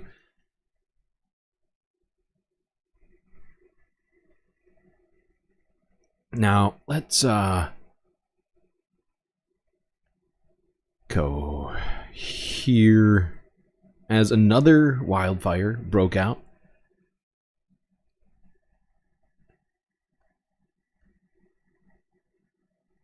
This was 22 hours ago. Wildfire spreads in Otay Mountain Wilderness, near the California-Mexico border. So this is way, way south.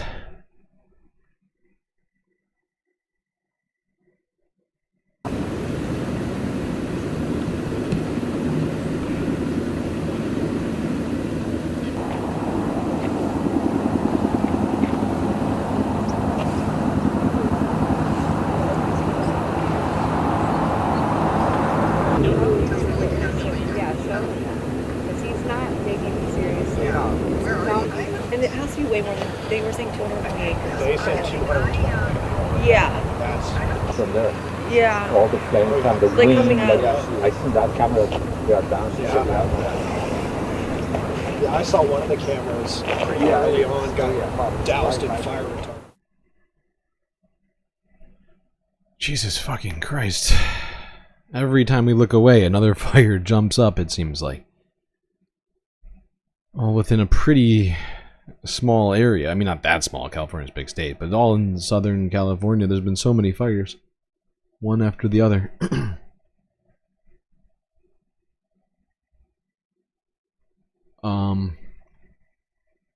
And in the wake of all of these fires, there is rain forecasted, I think, about a week from now. Maybe, I think it's Friday that they're forecasting rain to come in to the area, but that brings another problem. An unexpected problem, perhaps, for many. But the potential for landslides becomes a huge deal the second it starts raining after these fires.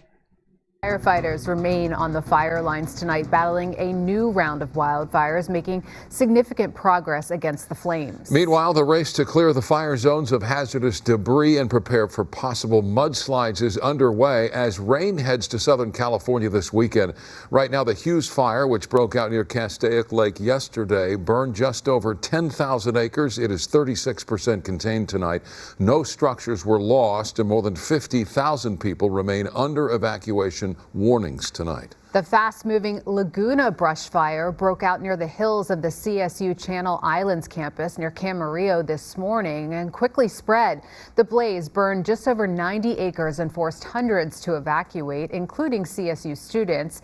It is 70% contained tonight, and all evacuation orders have been downgraded to warnings tonight. And the Sepulveda fire that broke out along the 405 last night is now 60% contained. It burned about 45 acres. An evacuation warning for residents in the Bel Air area has been lifted. No structures were damaged. We have live team coverage on the forecast, the power outages, and wildfire disaster cleanup. We begin first with Rick Chambers in Pacific Palisades. He's got a look at the monumental task of clearing all of that debris. Hi, Rick. Hi, Court. Yeah, it's unlikely any of that debris, though, is going to be removed before the wet weather arrives this weekend. And of course, any rain we get is going to push toxins down into the ocean, and any mud or debris flow could make cleanup here even more difficult. Work crews are moving through the Palisades tonight, trying to restore the power and gas and water to these scorched neighborhoods, as others are targeting debris removal. A lot of the debris is toxic. There's hazardous materials there. Which is why USAR teams are already combing through the rubble. Urban search and rescue teams, as they gridded the area, identified potential hazardous spots. So whether it's batteries, pesticides, paints, they marked it on maps. 3 8-person hazmat teams will then confirm and tape off the dangerous waste on each lot. And the cleanup crews, when they start to get here in the coming days and weeks, will be able to get in and remove those. But high winds are already blowing toxic particles through the air here, and rain this weekend could trigger landslides and debris flows, which may push the toxic material into the ocean. So the city has a plan.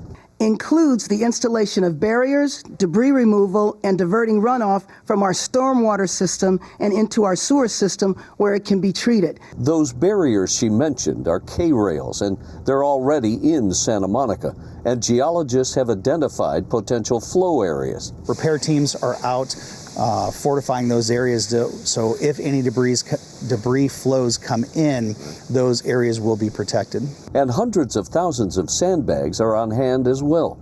But we're going to have to weather this weekend before trucks. Yeesh. Oh my god, I totally forgot. I even noticed the message earlier from, who was it? One of our mods, I think. It must have been Mown Up. Or at least somebody mentioned that we deserved more emotional support characters, and I wasn't paying attention.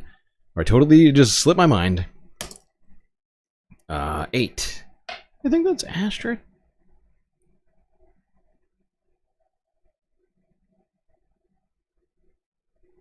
Yeah, Astrid. There you go. 4th emotional support character deserved. And given. Okay, now, where to next? Oh, yes, of course. In the midst of the fires, Donald Trump has decided to make an appearance in California. Or, well, actually, I don't think he actually made an appearance. I think he skipped coming to California, but he made some comments. I'm sorry. He was supposed... he'd been invited by Gavin Newsom, but I don't think he actually took him up on it. So instead he went to North Carolina and talked about California from there, I think. But he made a political demand for California to enact. Otherwise, the president reiterated what no more aid. California. No more aid. You got to do what I want. Otherwise, Gonna cut off aid illegally. Illegal. The president reiterated what he wants California to do, meet certain conditions before they can get federal aid. I gotta say, I am begging, praying even. Oh, Gary, why? We talked earlier about how CNN is cutting jobs, 6% of jobs, as they move online. I really hope Dana Bash is one of those jobs. I want two things. I want voter ID for the people of California, and they all want it. Right now, you don't have voter ID. People want to have voter identification.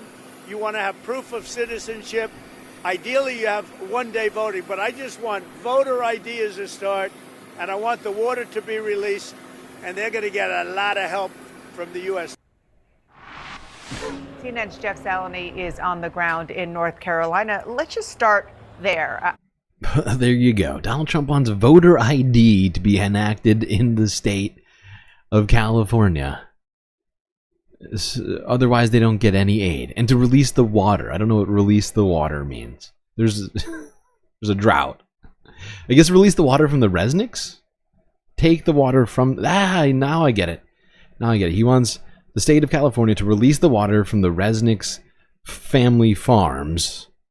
The wonderful farms. That makes sense. I'm sure that's what he means. Sure it's got nothing to do with the conspiracy theories that he's been pushing about fish. But yeah, that's fascinating. Because the fact is, not all states even have voter ID. So does that mean that all states who don't have voter ID will be also cut off from federal aid? Or is it just California? It's all very confusing to me. But yeah, there you go. Donald Trump holding federal funds ransom. Asking for political legislation in a state, not even asking, demanding, essentially. Emperor Trump.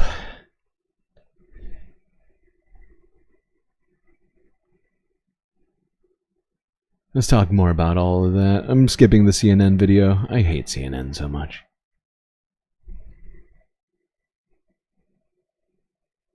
It's too much of them as is. Wildfires fueled by fierce winds and drought erupted in the hills above San Diego in California last night. And that's not white sand, but snow blanketing the beaches of normally sun-kissed Florida. Reminders, if any were needed, of the extreme weather that's become almost commonplace in America, exacerbated, most people agree, by human-induced climate change. Most people, but not the denier-in-chief, President Trump. He was busy playing politics this morning. You don't have water in the hydrants, you don't have water in the sprinkler systems. Blaming Democratic officials in California, he claimed, for holding back the water needed to fight the fires to preserve instead... Being out of the blue. Sorry, hold on. I'm gonna pause. Go back. What is going on? This is random. What did I do? What did I do wrong? What in the heck did I do wrong?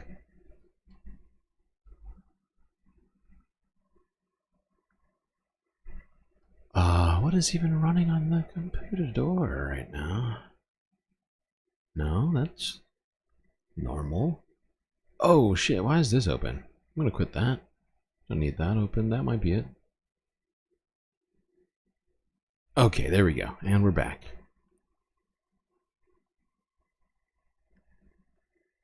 Reminders, if any were needed, of the extreme weather that's become almost commonplace in America, exacerbated, most people agree, by human-induced climate change. Most people, but not the denier-in-chief, President Trump. He was busy playing politics this morning. You don't have water in the hydrants, you don't have water in the sprinkler systems. Blaming Democratic officials in California, he claimed, for holding back the water needed to fight the fires to preserve instead a tiny endangered fish which needs the fresh water to survive. And everyone's trying to figure out why aren't they turning it back. They say it's the Delta smelt, it's a fish, but I find that hard to believe. California... You're the one, and the Republicans are the ones who've been saying that. Oh my god. But he doesn't even believe his own conspiracy theory, the one that his friends are all pushing. That's fascinating. So he's been railing about this fish that he doesn't believe is the cause of the thing that he's saying it's the cause of? Ah, God.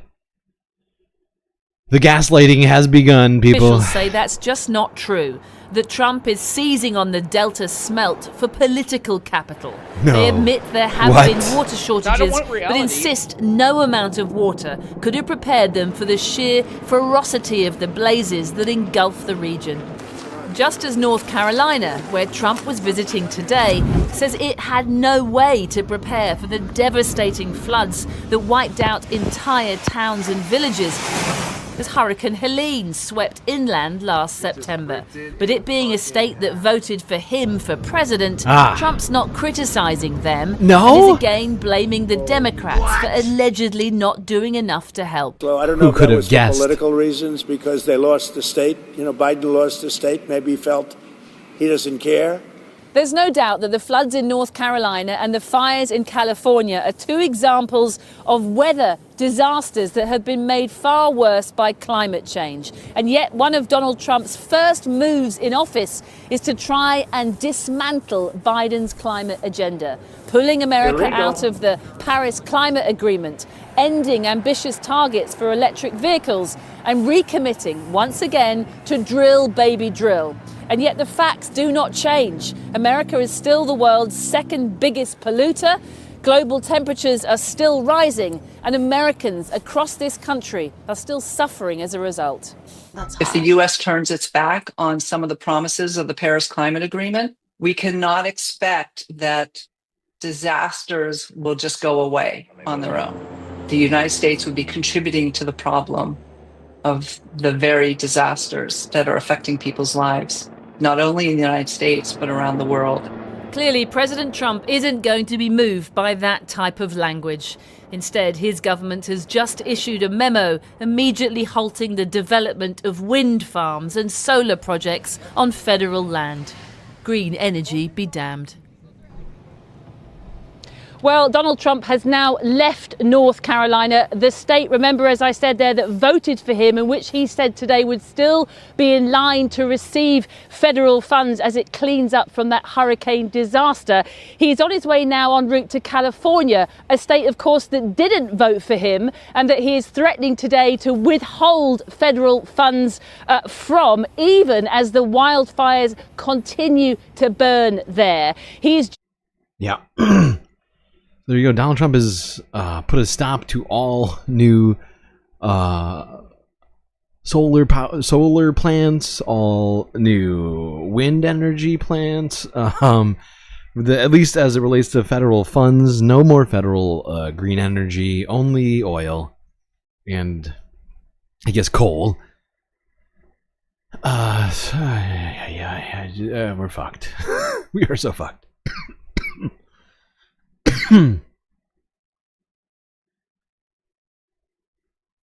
Bolton had been of the UN, famously suggesting that if its New York headquarters lost 10 stories, it wouldn't make a bit of difference. He lost... No, we don't need this right now. We're going to move past this one. We're going to go on to this. Down to the Carolinas, where Trump proposed just getting rid of FEMA entirely in a press conference earlier. This is Associated Press from 11 hours ago.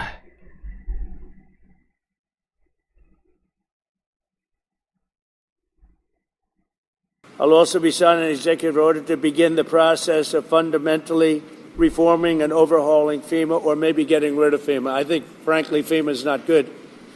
I think when you have a problem like this, I think you want to go and, whether it's a Democrat or Republican governor, you want to use your state to fix it and not waste time calling FEMA. And then FEMA gets here and they don't know the area. They've never been to the area, and they want to give you rules that you've never heard about. They want to bring people that aren't as good as the people you already have.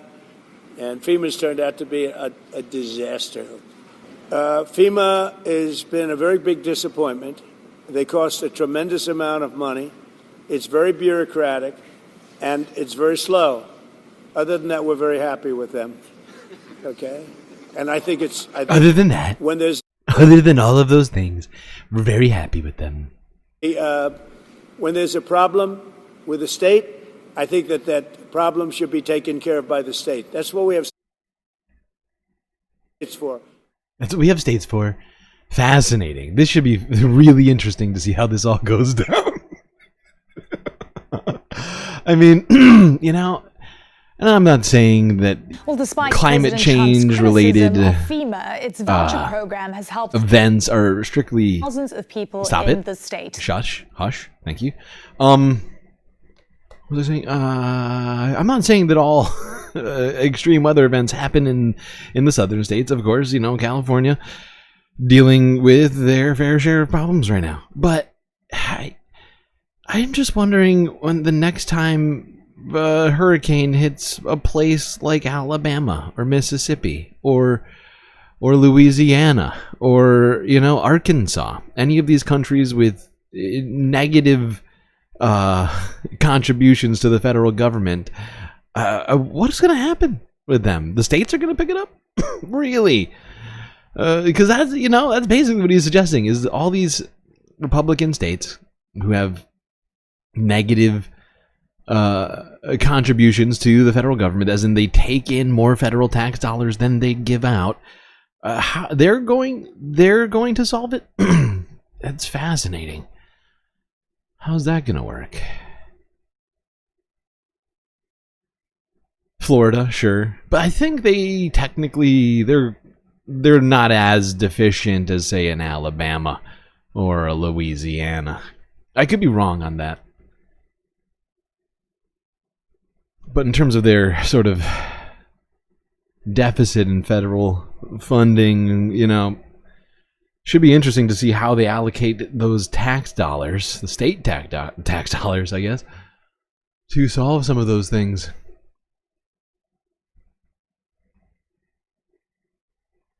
Now let's see one resident who might have been affected by that, or at least I think maybe a couple, actually. I'm trying to remember how this story went. Let's go to CNN. They were on the ground President Trump's criticism in North of Carolina. FEMA, its voucher program has helped thousands of people in the state find shelter. But as Mina Gerson found out, the sometimes confusing process to get assistance has left some there out in the cold or fearing another displacement. Let's take a look. There's another spot to kind of do some schoolwork. And do Texas and Florida get a lot of FEMA money? Really? You know what? I don't have a list in front of me, and I'm sure it changes based upon. I was just thinking, like, broadly speaking. But yeah, okay. You're probably right. I'm sure you are. I need to look up state by state how many. Let's find that out. I'm gonna figure that out while we do this. You watch this. I will figure this out. I'm gonna get a list. We've got our second bathroom / closet. Yes. Right now, this hotel room is home for Megan Stelchuk and her daughters. In September, the house they just moved into flooded in Hurricane Helene, and they bounced from shelter to shelter until a FEMA housing voucher came through. We stayed at La Quinta there for a couple weeks, and then they said they didn't have any more vacancies for us. So we had to move over to the Comfort Suites. And then that hotel decided to not participate in the voucher program any longer. They've lived in this hotel for the past month, but her voucher is set to expire on February 7th. I'm terrified that I'll wake up and, you know, I'll just like get a phone call and it'll be like, yeah, your voucher's no longer active. It makes it hard to breathe. It's very difficult to sleep. It's the most, you know, disabling feeling I've ever felt. The voucher is through FEMA's Transitional Sheltering Assistance Program. The agency says almost 13,000 households have used the program in Western North Carolina since Helene, and benefits have repeatedly been extended. FEMA says it reassesses the need every 2 weeks, a process displaced residents say has been confusing and stressful. I can't tell you how many hours I've spent down there thinking that I was making some progress here, you know, because I am really limited on funds. I'm trying to like properly, you know, make sure that I am filing correctly, you know, so that I can get the assistance that, you know, really need. Stelchuk says she relies on updates from Mira and Brian Williams. They own the Blue Ridge Tourist Court, where she and other storm victims have been living. Access to information for us as hotel owners is a little more straightforward. We're able to speak directly to the third party that oversees the FEMA voucher program. So we have a direct line to them that I'm not sure that displaced people do have. How long do you think you're going to be able to be a participant? Yeah, 4 out of the 5 top beneficiaries of FEMA money are Republican-led states. Texas, $7.7 billion between 2017 and 2020. Florida, $6.3 billion between that same period. California was number 3 with $4 billion. Then North Carolina in 4th with $1.3 billion, and this is discounting the last 4 years of disasters. And Georgia in 5th place with $600 million. Yeah, it seems like Republican states are benefiting the most from FEMA money. So Donald Trump cancels FEMA, and suddenly a bunch of Republican states are left to fend for themselves. Jeez. Okay. I think it depends on Make America pay for itself again. how long FEMA MAFPA. keeps the program active. FEMA's relief program in North Carolina has drawn a lot of criticism. False claims went so viral, the agency had to create a rumor page to debunk misleading information. In a letter to the governor Sunday, FEMA said the voucher program is approved until the end of March and is still supporting over 2,700 people. The agency says it will call anyone whose voucher may become ineligible and give 3 weeks' notice instead of 7 days. But Leanne Boland says she never heard from anyone at FEMA before the hotel where she stayed told her that her voucher expired. They knocked on my door on the 13th and said, FEMA just sent us an email saying that tonight is the last night they're going to pay for you. She filed for FEMA assistance as a household with her boyfriend at the time and says she was told she could change it to an individual claim later. She says FEMA ended the voucher for the household 10 days ago, but she hasn't been able to get help filing for benefits as an individual. You haven't been able to get a hold of anyone to untangle that situation? Nope. Since then? No, I've called nothing. Out of money, she had to move out of the hotel and take everything to a campground. We got donated a camper, not from FEMA. FEMA sucks. With the area already crunched for affordable housing and temperatures now in the single digits. Well, it sounds like you might not have to deal with FEMA anymore. You know, that'll probably be better, right? No FEMA, no problems, right? No FEMA, no cry. You know, it's just better. It'd be better if you didn't even have the hotel to begin with. Just that way your expectations don't get changed around.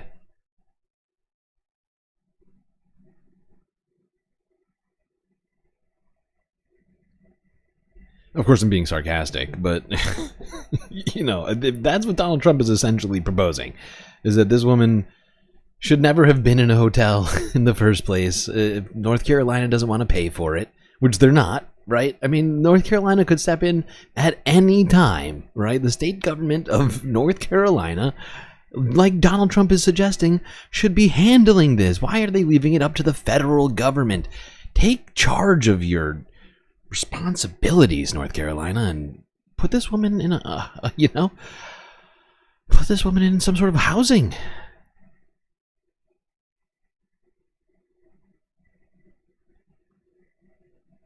Okay, how are we doing on time?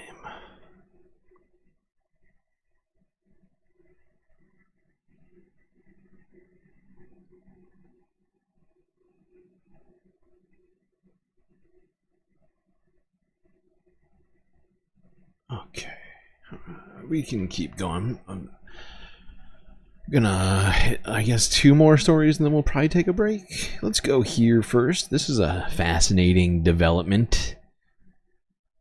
Since we're destroying the environment and killing all the bees, people are coming up with a new strategy, I guess, to continue pollination regardless of our lack of pollinators. Scientists at the Massachusetts Institute of Technology are developing advanced robotic insects that could transform agriculture. These type of robot will open up a very new types of use case For instance, we can think of artificial pollination. These tiny robotic bugs each weigh less than a paperclip, according to new research published in Science Robotics. And compared to previous models, they can hover for an impressive 1,000 seconds. That's over 16 minutes of continuous flight. Here is Suan Kim, co-lead author of the study and a researcher in the Electrical Engineering and Computer Science department at the MIT. So since our robot, is looks like an insect, and then it's very lightweight and small. If you can really precisely control the robot, we might be able to do something on top of flowers or leaves, which really requires very delicate interactions. Right now, researchers are working hard to improve the robot's flight time, payload capacity, and precision. Their ultimate goal is to be able to land. Now, this story is very frustrating for me. It may not be completely apparent. I mean, it seems good, right, on its face. It's just, for me personally, I get very upset when we talk about this kind of thing. It's just like, maybe we could start dealing with some of the things that we're doing that are causing bees to, die off. Like the use of pesticides and other things like that, deforestation, right? Climate change in general is hurting bee populations, right? But and when we come up with these sorts of technological solutions for natural things that should exist but are under threat or whatever else, it just bugs me. I mean, don't get me wrong, we may need it in the future. I'm just, oh God, I wish we had more focus on solving our environmental crisis rather than patchwork techno replacements for the stuff that we destroy. It's a weird vibe. Take off from the center of the flower, just like a real insect. We want the robot to be able to have board, battery, and sensors on board. So to do that, we need much higher payload than now. So what we're currently pushing very hard right now is to optimize the robot design to be able to lift more and more so that we can afford these potential payloads. For him, robots like these could be especially beneficial in controlled indoor environments such as vertical farms. Vertical farming is a rapidly growing industry backed by billions of dollars in global investment. It is seen as a solution to the food security challenge posed by climate change and geopolitical tensions. They're really Wow, Tamara. I used to be so much fun. No one's ever accused me of that. I'm not sure whether to be offended or appreciative of this comment.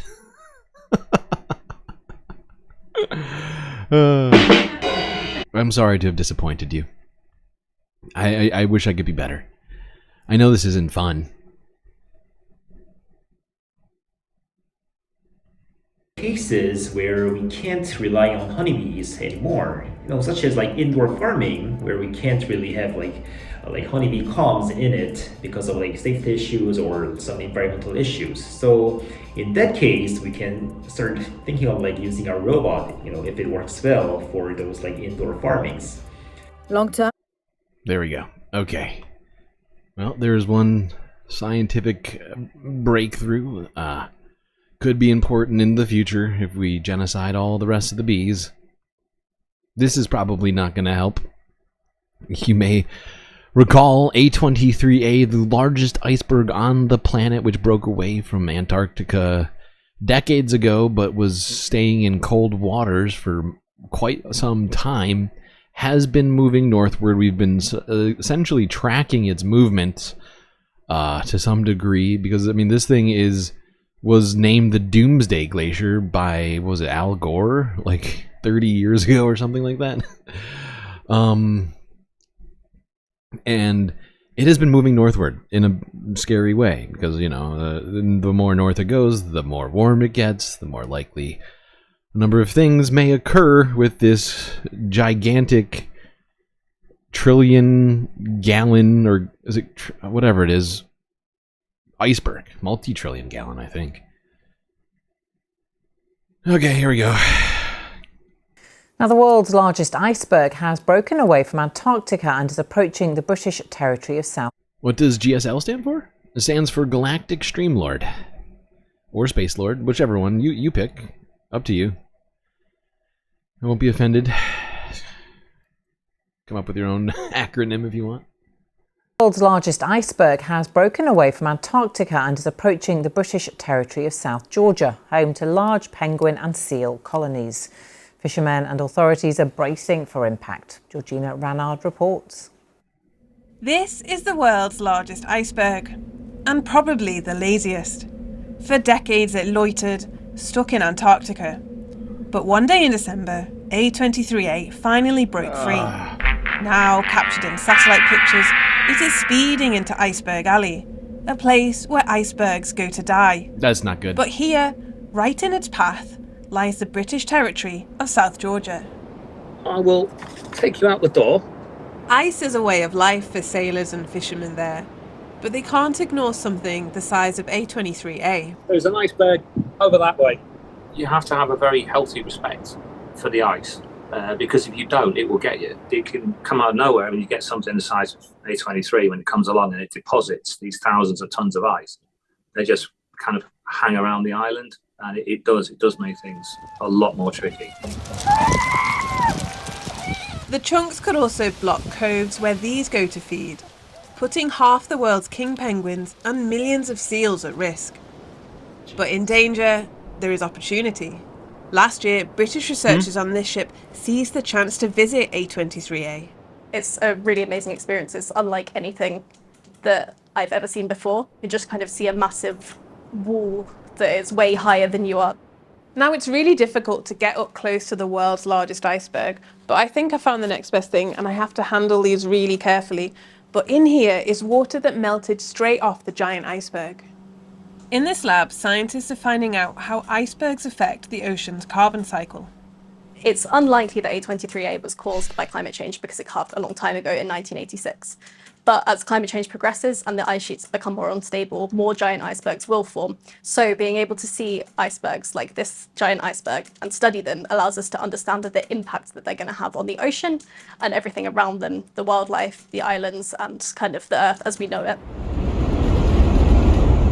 In South Georgia, the battle with I'm the ice struggling to see on. the opportunity. And there, on the horizon, I mean, the I get big one left. I get it. Science is dependent on data, but boy, oh boy, when I see a massive state-sized piece of a glacier just sort of floating towards doom, and because the fact is, if it runs into this island, it will almost undoubtedly break up into smaller, more melty pieces, right? The less ice that's around the ice, the faster it melts, right? Like you ever put a ice cube or broken ice into a glass, right? You watch it, the smaller it gets, the faster it disappears. The colder it is, the more ice around it, easier it stays cold. Not good. She looked far too. The smile was inappropriate. World's largest iceberg, 33 times the size of Paris, and it's still on the move. 33 Known as times the size of A23A, Paris. the trillion-ton ice slab broke off from its Antarctican ice shelf 38 years ago, getting stuck in an oceanic vortex. Having broken free, it's now veering with the prevailing current towards the British overseas territory of South Georgia, where it could ground and shatter into pieces, threatening to starve its wildlife and cause issues for fishermen. South Georgia is a amazingly ecologically rich island. It's a breeding ground for a huge number of penguins, millions of penguins and seals. If this iceberg parks there, it will potentially block pathways to their food, which means the adults have to swim further, which means they burn more energy, which means less comes back to the babies ashore, which unfortunately can dramatically increase mortality rates. According to experts, the movement of megabergs and ice sheets across Antarctica is a natural process, though climate change has exacerbated the rate, pushing sea levels to rise even more. It's very much like the wildfire story that you hear. So wildfires are completely natural things that happen, but the frequency with which they happen has increased dramatically due to climate change. And the same can be said of icebergs and just ice loss from the Antarctic continent. A23A may wedge itself into South Georgia, divert itself, or break up into vast segments which could hang around for years. Scientists are continuing to monitor its movements. God. This is our last video on this one. The biggest iceberg breaks loose, and it's making its way toward a remote island off Antarctica that's home to millions of penguins and seals. It's a tall wall of ice. That's the saddest comment I could see. Feet high, and roughly. I don't know why, but this comment just made me so sad, Jerry. God damn it. And all I can do is laugh because it's so on point.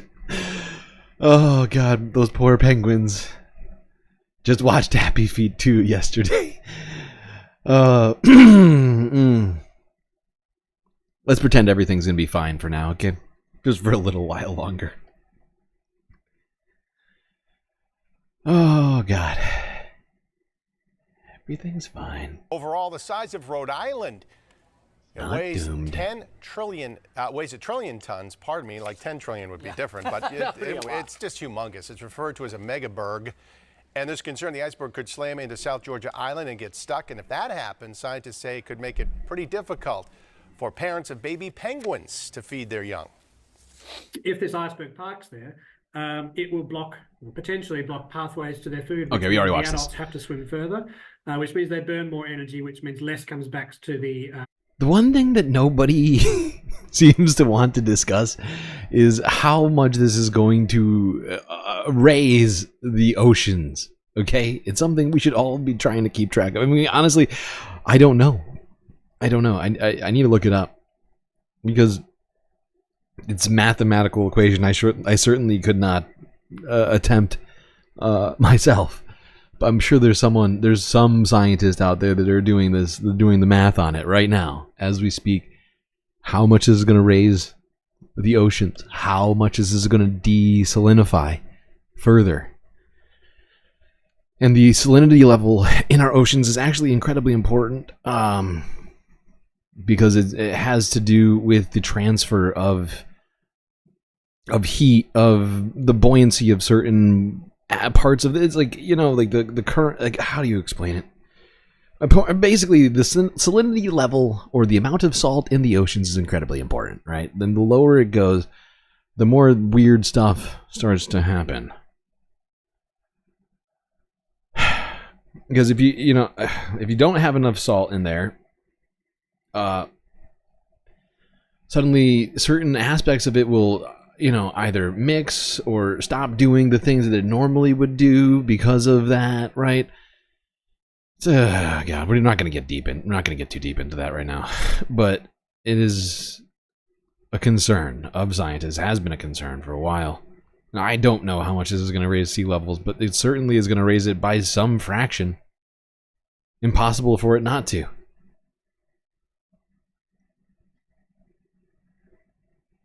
What have you come back to? You've come back to us talking about A23 freaking A, the world's largest floating glacier, which is heading towards the north, to warmer waters, towards South Georgia. Oh, God.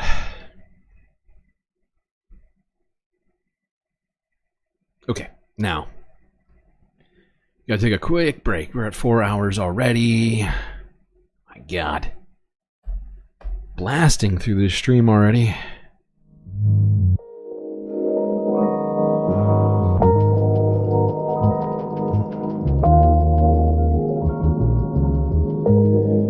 Alright, well, I hope everybody is enjoying the stream so far. If you haven't already, hit the like button. Don't forget to subscribe.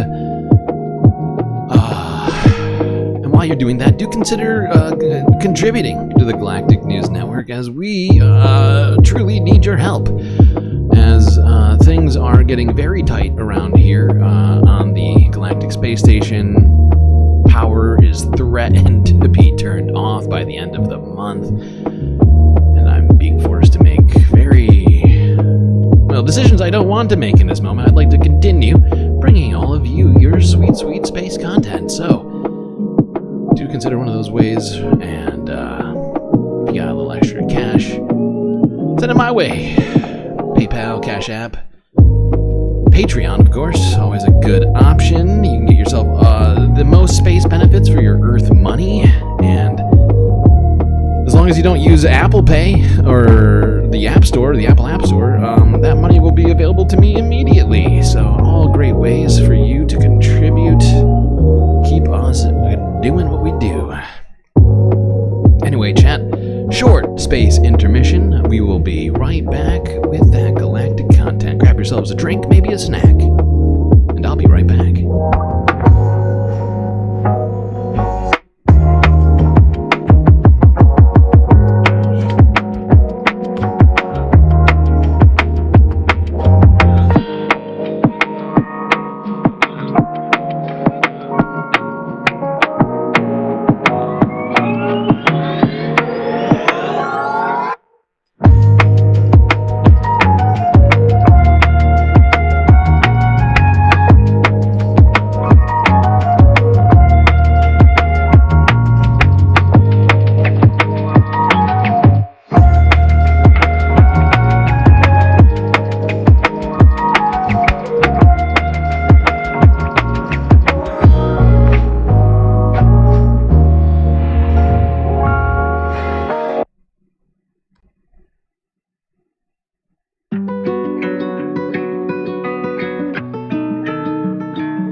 If you're unable to Cash App, PayPal, it's fine. You can still use Super Chats. I'm not saying don't Super Chat. I'll eventually get that money. So, still don't stop yourself from Super Chatting or posting sweet stickers, whatever else.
just noticed I was muted that whole time.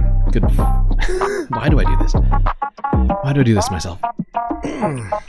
Okay.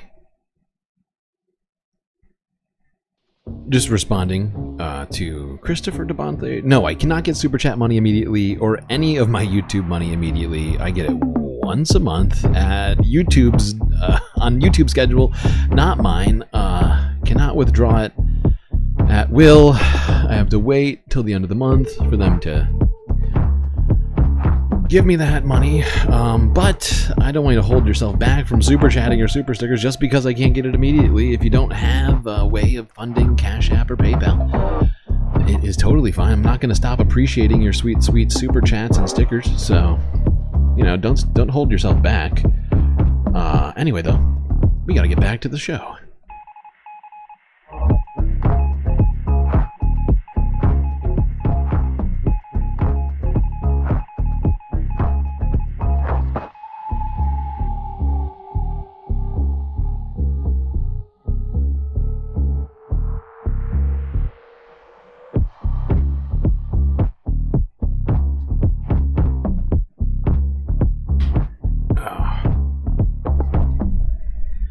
Well, we're done talking about A23A, but we're gonna keep talking about something very, very cold.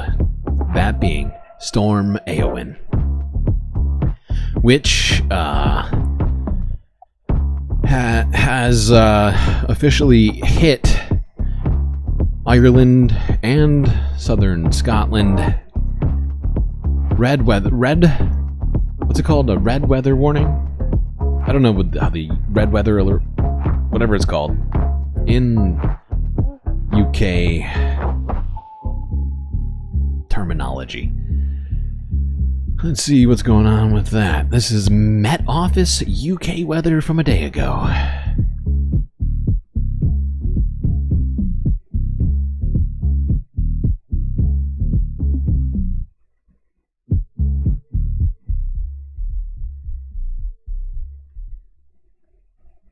Actually, Storm Eowyn marks the first time that the whole island of Ireland is under a red warning for wind since the alert system was introduced in 2011.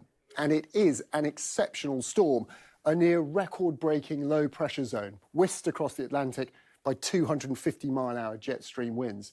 Across much of the UK, gusts could reach 60 miles an hour and in excess of 80 miles an hour along exposed coasts in Northern Ireland and the west of Scotland. Well, the UK is on the receiving end of the storm. It had its origins on the other side of the Atlantic with the cold polar vortex over North America. The freezing air that brought snowstorms to the southern US and forced Donald Trump's inauguration indoors is pushed hard against warmer air from the Caribbean, seeding Storm Eowyn. This warm air mass rising above the cold drove down air pressure. That low pressure zone has been accelerated by the jet stream, deepening the pressure drop at a speed twice the rate needed to classify Eowyn as a bomb cyclone, typically the most severe kind of storm seen in the UK and Ireland. This storm is likely to be the most disruptive storm for Northern Ireland since at least the Boxing Day storm of 1998. So you have to go back 30 years. 25 years to find a similar storm on a similar scale for Northern Ireland. For somewhere like Glasgow, it's the first red warning for wind since 2012. So these kinds of storms in these places don't happen often. Take a look at the winds around Eowyn, at incredible speeds up to 144 miles an hour, equivalent to a major... I love how, like, every day, every week, there's, like, another generational storm or fire or other sort of weather event, and people still keep telling me that climate change doesn't exist and all of this other stuff. Oh, my God. They were not kidding about this red weather event. Apparently, winds clocked over 100 miles an hour. Or was it kilometers an hour? So I think it was over 100 miles an hour. Yeah, over 100 miles an hour in the region. Let's go on to this one. The Manchester Evening News. Oh shit, we have 50 likes. Please hold. Let's do that. Let's get us another emotional support character. Pause, please. Galactic Cantina.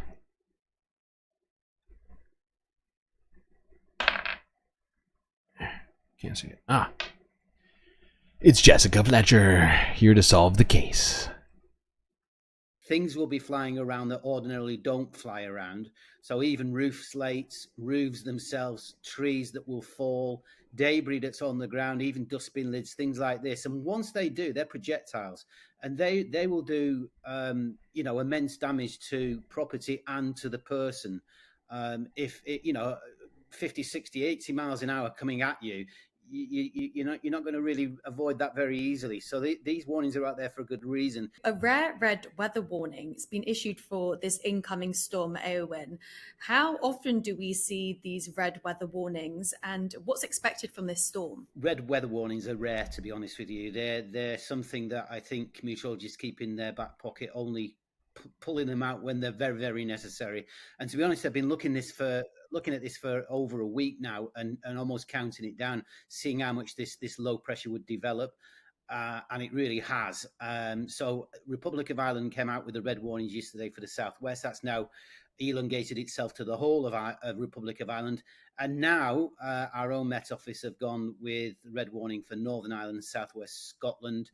Surrounding that, there's a big area of amber that takes in North Wales, Northern England, Southern Scotland, and then everybody else is in yellow. So it's three colours, but really and truly, and I'll say this openly, don't get too sort of mesmerised by these colours, thinking, oh, I'm in yellow, so everything's going to be fine. Because if we go back a little bit to Storm Dara, sadly, the two people that were killed in Storm Dara with trees falling, were in yellow areas. So it is for everybody. The warnings are out there for everybody. It's just those red warnings are obviously very acute. And what's the... Yeah, so even a yellow warning was enough to cause multiple deaths.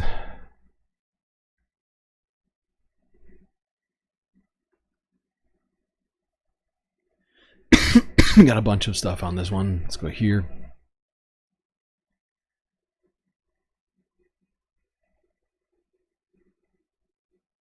A rare red weather warning has been issued as Storm Eowyn barrels towards the UK. The Met Office expect the storm to become a weather bomb, the unofficial term for explosive cyclogenesis, when central air pressure drops over 24 hours. A yellow weather warning for wind will cover Greater Manchester on Friday, January 24th, with the weather agency adding that gale force winds and rain are expected, with snow also possible in parts of the northwest. The red weather warning for wind covers the whole of Northern Ireland, as well as parts of southern and central Scotland, including Edinburgh and Glasgow. Forecasters say very strong winds will lead to very dangerous conditions and significant disruption in the areas covered by the warning. Wind gusts of up to 100 miles per hour could be seen in the worst affected areas along the coasts. In Scotland, the alert comes into effect at 10 a.m. on Friday and will remain in place until 5 p.m. In Northern Ireland, the alert is in force from slightly earlier at 7 a.m. The Environment Agency has also issued a flood warning for an area in Dorset. Follow for more. Pause? You pause? There we go. Thank you, Christopher Tablante. So there was an error in the teleporter's code that was beaming up money from wallets of a user's alternate dimensions. We have no way of giving it back without opening a black hole. So here, thank you. Always finding money all over the place, aren't you, Christopher? I appreciate you. The storm blew your gate down? Blew one of our own Galactic Mods' gates down? That is insane.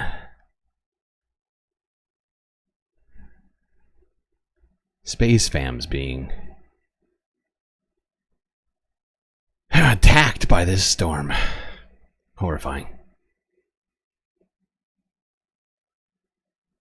I feel like I should put this behind them, but not behind. We want to bring you a further update on the breaking news Kay brought you at the end of last hour on a rare red warning for wind, which will be in place across all of Ireland and Northern Ireland ahead of the arrival of Storm Eowyn. And just additional breaking news on that there will be a red warning on Friday for parts of Scotland as well. Let's get you more details on all of this with Sky's meteorologist Joanna Robinson.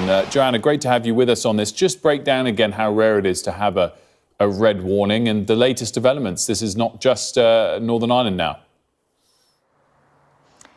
Yeah, it is rare. I mean, the red weather warnings are the highest level weather warnings you can get. So they're not issued lightly. We are expecting disruption and damage from this nasty storm that will be moving in on Friday. There will be widespread disruption, I think, on Friday, particularly across Ireland, Northern Ireland and northern parts of Britain as well. And that's why we've seen these warnings being increased in the last day or so as forecast models improve. System. You can see here the warnings that are in place for Friday. We've just mentioned increased. That's a big system. You see how like the wind, I mean, like the center of the storm is here, but reaches all the way to the bottom in some cases, really. I mean, it's not as pronounced down here, but my God, that is huge. In the last day or so as forecast models improve. You can see here the warnings that are in place for Friday.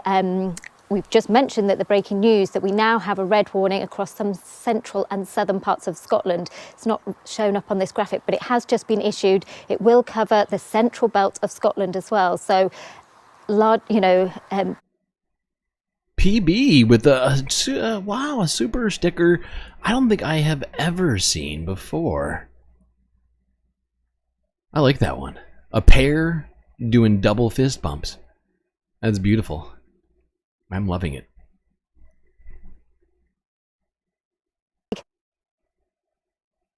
In those areas, so we will see impacts in those areas on Friday. But it's not just there, it's across Ireland, and there will be strong winds further south as well, and we do have heavy rain and snow mixed in as well. But the focus really is on the strong winds. It's looking a nasty storm. We're seeing today, as it's developing across the North Atlantic, explosive cyclogenesis. That's when we see the central pressure drop 24 millibars. Are you in the orange bit, Mitty? Boy, I'm glad that you're okay. All right, we're going to keep going through these stories. This is some footage from outside of, what was this, Heathrow? Yeah, Heathrow Airport during this storm.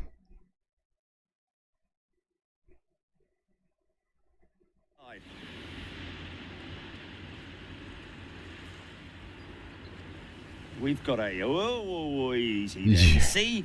Oh boy. These are things that you don't... Oh, yeah.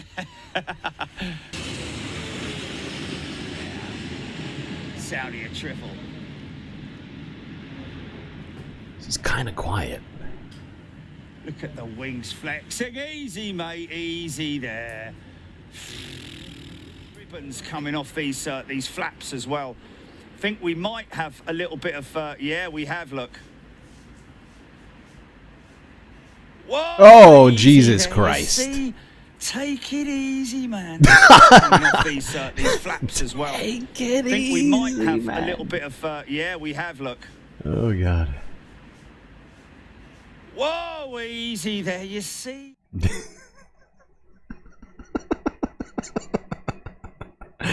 Oh, the British commentary was perfect for that moment. I'm glad all those planes made it down safely. There was a couple of moments in there that it looked like it was going to go awry. Millions of people have been urged to stay at home as Storm Elwyn is bringing potential life-threatening winds to Ireland and the UK. The Met Office has issued a rare red weather warning for Northern Ireland and the Scottish Central Belt, which means a danger to life. 4.5 million people received an emergency phone alert. Many schools and large parts of the transport network will be closed in these areas. Well, as you can see from this map, it's a giant storm where coastal areas could see winds of up to 100 miles an hour. An amber weather warning is in place for the rest of Scotland, Northern England and North Wales, with separate yellow warnings for wind and rain covering the rest of the UK. Elwyn is also battering Ireland, which has recorded wind speeds of 114 miles per hour in Galway, the fastest since records began. Here's the latest from Joe Inwood. Fastest winds ever seen in Ireland. This is insane.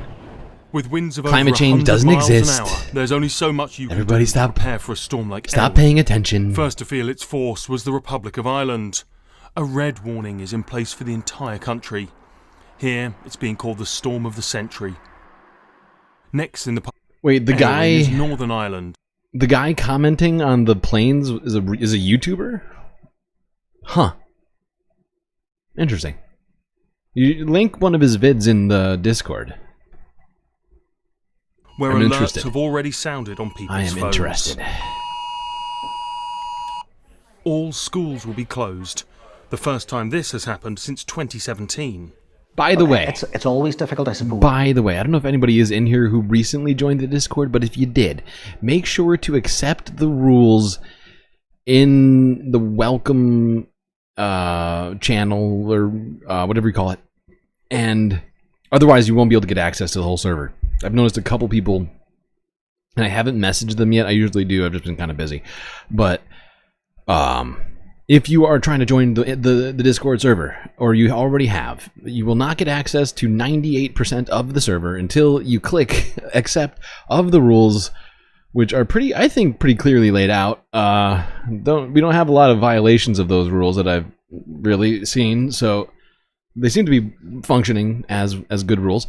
But if you don't click them, you're just going to be sitting there in an empty Discord for no good reason. And so remember to click accept on that thing. To make a decision to close the school, and I can understand the department and the education authority making a decision, albeit quite late on. I suppose really the health, welfare, safety of children and the entire school community is really vitally important. As it crosses the Irish Sea, gusts of up to 100 miles an hour are predicted before it hits Scotland. There's a red warning in place for part of the central belt, and they'll be monitoring disruption at this control room. But it's been decided it's too dangerous for any trains to run. This is a major weather event, and keeping our customers and colleagues safe is our #1 priority. Because of that, we've had to make the very difficult decision to withdraw all of our ScotRail services throughout Friday to make sure that we keep everybody safe. Much of Wales and the north of England are under an amber warning. There, like everywhere else in Éowyn's path, disruption is expected, and the advice is to only travel if you really have to. From this storm, we're expecting airborne issues, so debris potentially, power outages. So our advice would be to plan journeys if you are making those journeys. Think about what you're doing. I have not heard from Bad Lefty. It's a good question, Geode. It's very possible that Bad Lefty is completely without power. I think there's nearly 1 million people now in Ireland without power. So that may I would assume that that's gonna factor into Bad Lefty making it to the stream. Unfortunately, in any circumstances, valued member of our space fams. Almost the whole of the UK is set to be under a yellow warning for high winds. Yesterday in Cornwall, there were even reports of a tornado. It wasn't caused by Storm Éowyn, but was a reminder of our increasingly unpredictable weather. Joe Inwood, BBC News. Well, many transport links are expected to be disrupted today, with ScotRail cancelling all of its services. Travel writer Simon Calder is at King's Cross Station in London. I cycled here this morning and that was quite windy enough, thank you very much. And if it continues, we could well see disruption at the UK. Biking through 100-mile-an-hour winds. Although I don't know if this guy's directly in the path, but still. Biking through what is basically a hurricane. I'm pretty sure this is being counted as a hurricane. Sounds insane. Busiest airports, London Heathrow and London Gatwick. That's because they are so heavily used. But meanwhile, it is very much the story, as we've been hearing, Northern Ireland, Scotland, extreme disruption. No public transport whatsoever in Northern Ireland. As you say, all Scottish trains cancelled. And that's not just on the Scottish operator ScotRail, but from here you cannot travel further than Newcastle, well within England, and on the West Coast main line, then you're advised not to try to travel north of Preston, which is basically about halfway from London to Glasgow. Elsewhere at the airports, we are seeing hundreds of cancellations in Edinburgh and Glasgow. The two Belfast airports in particular, I'm counting well over 250 cancellations. Wow. And some of those are long-haul flights to and from places like Dubai and Doha in Qatar. So it's going to be difficult for people to There's usually like hundreds of people per airplane, so 250 times whatever. Like, what's the average plane size? Like 250 or something like that? What does that come out to? It's like tens of thousands of people. Make up time. But of course, as you've been reporting, the advice for anybody who's caught up in one of these areas is stay at home. And one reason it's so difficult for the airlines to operate is that actually staff are being told stay at home. It's too dangerous for you to get to work. So I'm afraid it's going to be very messy for tens of thousands of people today. You don't watch BBC and you haven't paid a license fee in over a decade. A question: do you have access to BBC on YouTube in the UK, or do they block you from being able to see these videos? I'm just wondering, because I hadn't considered any of that until literally just now. Let's speak to Professor Liz Bentley, Chief Executive of the Royal Meteorological Society. Professor Bentley, thank you very much for joining us on BBC News. How potent a storm are we seeing here with Eowyn? Oh, yeah. So one of the strongest storms we've seen for years. I mean, it's been called the storm of the century in the Republic of Ireland, and we've already seen wind gusts of 114 miles per hour on the west coast of Ireland. So that will break their all-time wind gust record. So yeah, red warnings in place across the whole of the Republic of Ireland. It came into force across Northern Ireland at 7 a.m. this morning and will come into force at 10 a.m. across central Scotland. So we see that storm transferring from the west of Ireland, or the strongest of the winds from the west of Ireland into Northern Ireland and then into Scotland over the course of the next few hours. So what can people expect at its worst? Well, I think we've recorded, as I say, 114 miles per hour on the west coast. That's probably the highest wind speed I think we'll see throughout this storm, but widespread gusts of 80 to 90 miles an hour and an exposed. That is insane. It's blowing my mind. Don't mean to make the weather pun. Winter is coming. But holy shit. I mean, like, why not we, but why is, well, kind of we. Why are we dealing with hurricanes in the middle of winter? What the fuck is going on? Seems completely, like, just insane. Completely insane. Okay, there's a bunch of crazy footage of this storm. I think it's technically mostly past the area now. Just not that long ago, but let's go here. Oh, you choose not to watch BBC, but you could. Okay. Okay. Oh my god.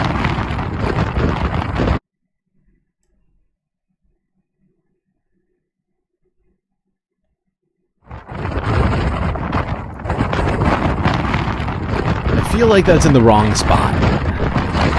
Look at it. It's just standing up in the middle of the road. Oh my god. It's kind of still functional, right? I mean, even if it's floating. Is it? How does electricity work again?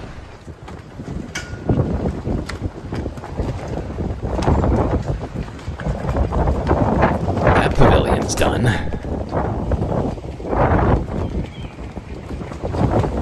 Very done.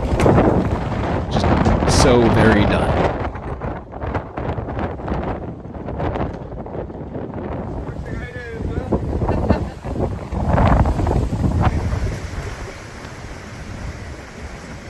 Wow, that's a lot of water. I didn't even consider the water.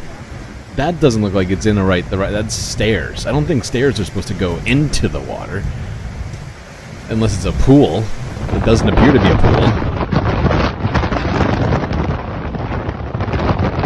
Oh, I'm sorry. I'm exploding everyone's ears. I'm sorry. I'm gonna turn it down. That's my bad. That's my bad. I've been trying to vary volume because I noticed recently while I hate rewatching my own videos, by the way, because I don't like listening to myself talk. I've never enjoyed the sound of my voice. I think a lot of people deal with that, and so I don't listen to it, but I recently noticed that my voice volume was too high in comparison to volumes on the videos, so I've been trying to alter it to keep it more in line with that, but I'm sorry for blasting people's ears just now. That's my bad. I feel bad. I made a huge tiny mistake. Okay. Hopefully that's slightly better. Alright, let's go here, BBC. Again.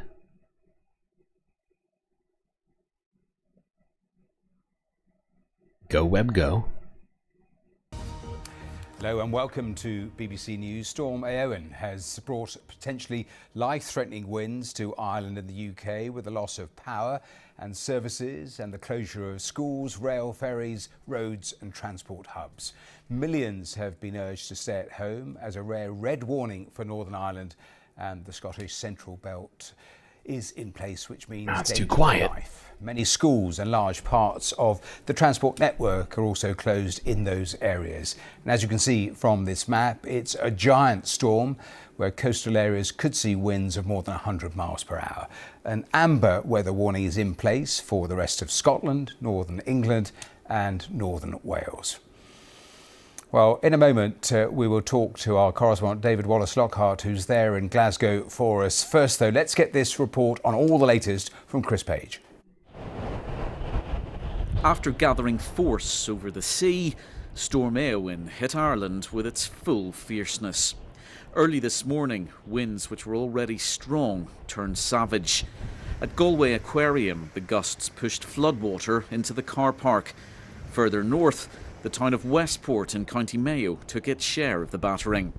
Looking out to sea, the winds are at their maximum strength, and it's obviously too dangerous to go outside into a storm of that ferocity, so we're sheltering in a tunnel. The west coast of Ireland is particularly exposed to storms rolling in across the Atlantic Ocean. There have been plenty of them over the years, but people in Westport are saying today they've never seen anything as bad as Storm Eowyn. Today's been a struggle for anyone who's had to go out. Roads are dangerous with thousands of trees down. Public transport's off. Airports are open, but hundreds of flights have been cancelled. We're expecting flight operations to return to normal schedule by mid-afternoon, but that's weather permitting. So it's important that passengers, before they come out to the airport, continue to check with their airlines just to get the latest up-to-date information on their flight. For the first time, a red weather warning has been issued across the whole island of Ireland. That means on both sides of the Irish border, all schools are closed. Many businesses are allowing staff to work from home. The emergency services say the vast majority of people are staying inside. We're really thankful that the public have taken that public safety advice about trying to stay at home and reduce their travel. So we'll continue to reiterate that advice around, don't travel unless you absolutely need to. Pictures like these show what a storm of this magnitude can do. In County Tyrone in Northern Ireland, farms and houses have suffered damage. And in County Down, this leisure centre in Bangor has taken a hit from the extreme gales. What's it called, Bangor? After a morning of disruption, the scale of the destruction... Is an Irish village called Bangor? Or, what is it, Bangor? Hold on, I have to look that up. That's a great name. It's a great name for a village. After Storm Eowyn has blown through. Chris Page, BBC News. Well, let's get out there on the ground. I hope to speak to Ben Schofield, who's in Manchester, in a moment or two. Cool. But let's first go to David Wallace-Lockhart, who's in Scotland. And David, I was looking at the pictures only an hour or so ago. It looks pretty rough where you are. Yeah, it is, and I'm in Glasgow, but in South Lanarkshire, not a million miles from here, we have had winds of over 100 miles per hour recorded. And for a bit of context, we're actually shielded by quite a big building where we're currently standing, but about 50 yards up the road there was a group of people just a few minutes ago. One got knocked over by the wind, their hat came right off and straight into the River Clyde, which when you look at it is more like the sea today than it is actually like a river. And this particular bridge that's over the Clyde, you can actually look, it's got plastic sheets as part of its roofing, and we've been watching as some of them have actually got ripped off. So that's giving you a sort of sense of the kind of damage that this storm is already doing, the kind of strength of wind that we're seeing. Now, there's been disruption. There's no trains today across Scotland. We're not actually going to have trains until at least midday tomorrow. That's even though this red warning is due to end at 5 o'clock. Massive disruption to flights from airports, massive disruptions to the ferry service in Scotland as well. It does feel, by and large, like people have really paid attention to that stay-at-home message that's come out from the authorities. Of course, people getting one of those emergency alerts on their phone. Many people in Scotland getting that yesterday evening, telling them love this only guy's to be accent. travelling if it was absolutely necessary. There has been widespread disruption. There's been trees falling onto roads. There's been power cuts in parts of Scotland as well. And it's really stressing why this is one of those red warnings that comes with that risk to life warning that comes with it, because these are pretty strong winds we're experiencing. Glasgow, a city that's used to the wind, but not on a level like this. This guy reminds me of Lemmy, just the accent, not his vibe. But I don't know if anybody's seen that Lemmy show before, but it just reminded me of that. Never been to Stoker.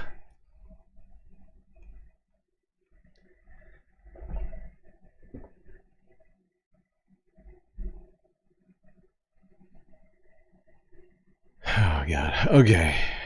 Do we have more on this? Oh, we do. Yeah, we have some more footage on this. What was this? BBC. Let's go to Sky News, I think. Yeah.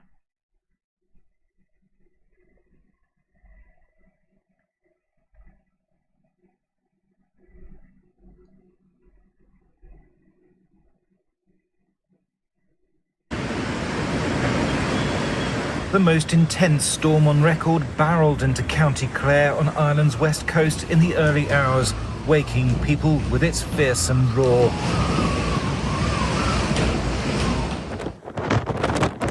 At daybreak, meteorologists braved the cliff tops to measure a wind speed of 118 miles an hour, even faster than the 114 mile an hour gust officially logged by Ireland's weather service overnight, both breaking the previous record set in 1945. The winds battered buildings in Lahinch, windows blown in or smashed by flying debris. Terrifying for those inside. I haven't been out, but thanks be to God, I haven't. There's slates in the front of the house, and there's slates, and there's an area there in the yard, but it's not mine, I don't think. So hopefully I got away scot-free. Oh, yeah, I didn't go to bed at all. I was up all night, you know, because I was just concerned that any slates or anything, as I said, would fly in through anybody's window, like, you know. In Northern Ireland, damaging gusts swept through a caravan park in Millisle. And in Belfast, a trampoline was at the wind's mercy. It's the strongest windstorm on record for Ireland. We haven't broken the all-time records for the UK, but with the wind speeds in Northern Ireland being the strongest since 1998, that certainly would suggest it's a once-in-generation storm for Northern Ireland and potentially for parts of central and southwest Scotland as well. We don't issue red warnings lightly. Trees were uprooted. Jesus Christ. Power line. Oh my god, that thing stayed there throughout the whole night. Oh my god. the power pole that could.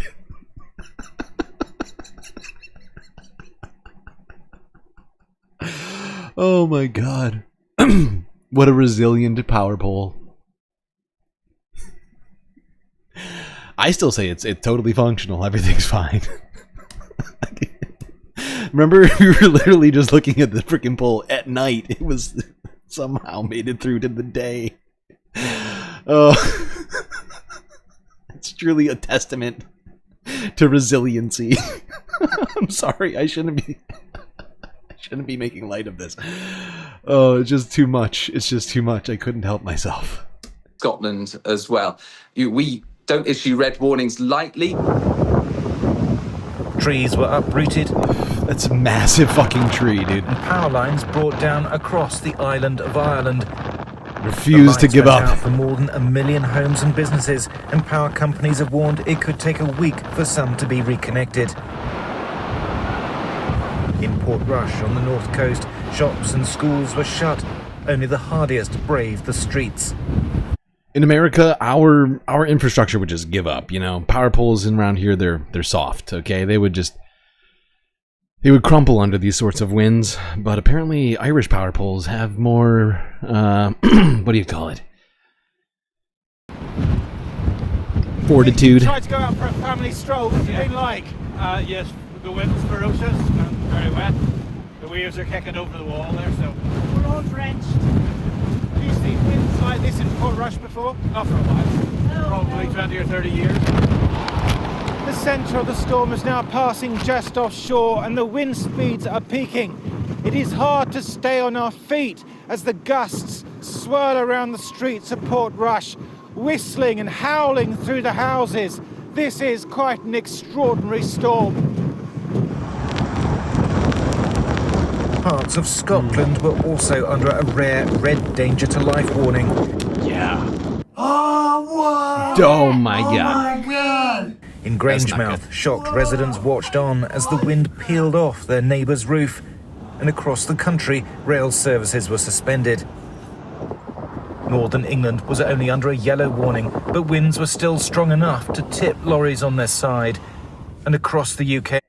Translation for Americans. Lorry means truck. Okay, is that it? Is that all we got? Oh no, we got one more, I think. This one should give you a sense, really, of how fast these winds are. Let's go here. This was, I think, a reporter on the coast. These winds are insane. Oh, I should probably turn the volume down.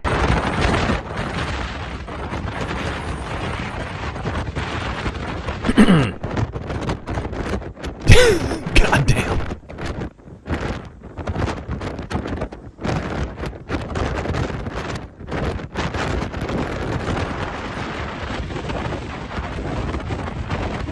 Into a baby roof. Oh my god. Apparently Game of Thrones was filmed in there. An ice skating rink in Dublin.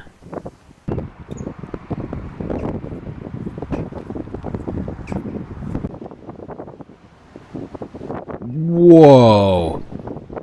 Wow. That wave just went like 50 feet in the air. I gotta watch that again. That was wild. Wow. Looks like an explosion.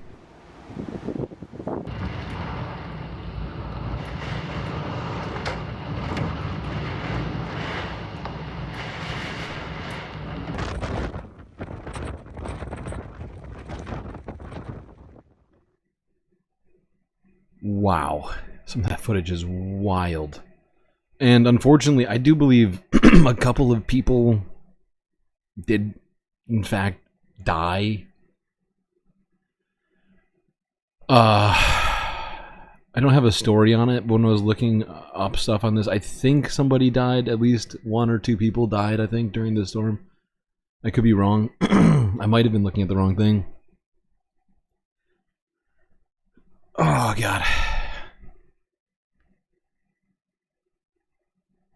I don't know why I'm doing this. This is a Sunday fun day thing to do, but I am taking a hard left turn. Stop. Please hold. Go back. All the way back. Don't be a dick.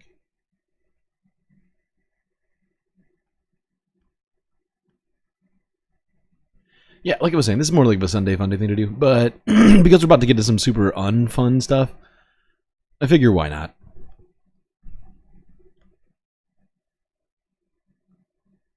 Is so funny. I turned it on just because it's so... I knew it was so bad. I've seen this before, and I accidentally had closed captions on, and I can struggle so hard with the Scottish accent. It's like, what word was that? I don't know. Okay, that's enough of a random tangent there. I don't know. Well, I do know, actually. I was hearing a lot of Scottish accents, and I immediately started thinking of Lemmy. And then there we are. Then the rest is history. Okay. How we're doing on time? Great. We're doing great on time. Let's take a stop at Davos, Switzerland, where the World Economic Forum was happening, where all the richest people on the planet, most powerful people on the planet got together, glad-handed, and talked about how they're going to pretend to try and fix problems in the world. And at one point they brought Al Gore on, amongst others, to discuss climate change. Let's go here.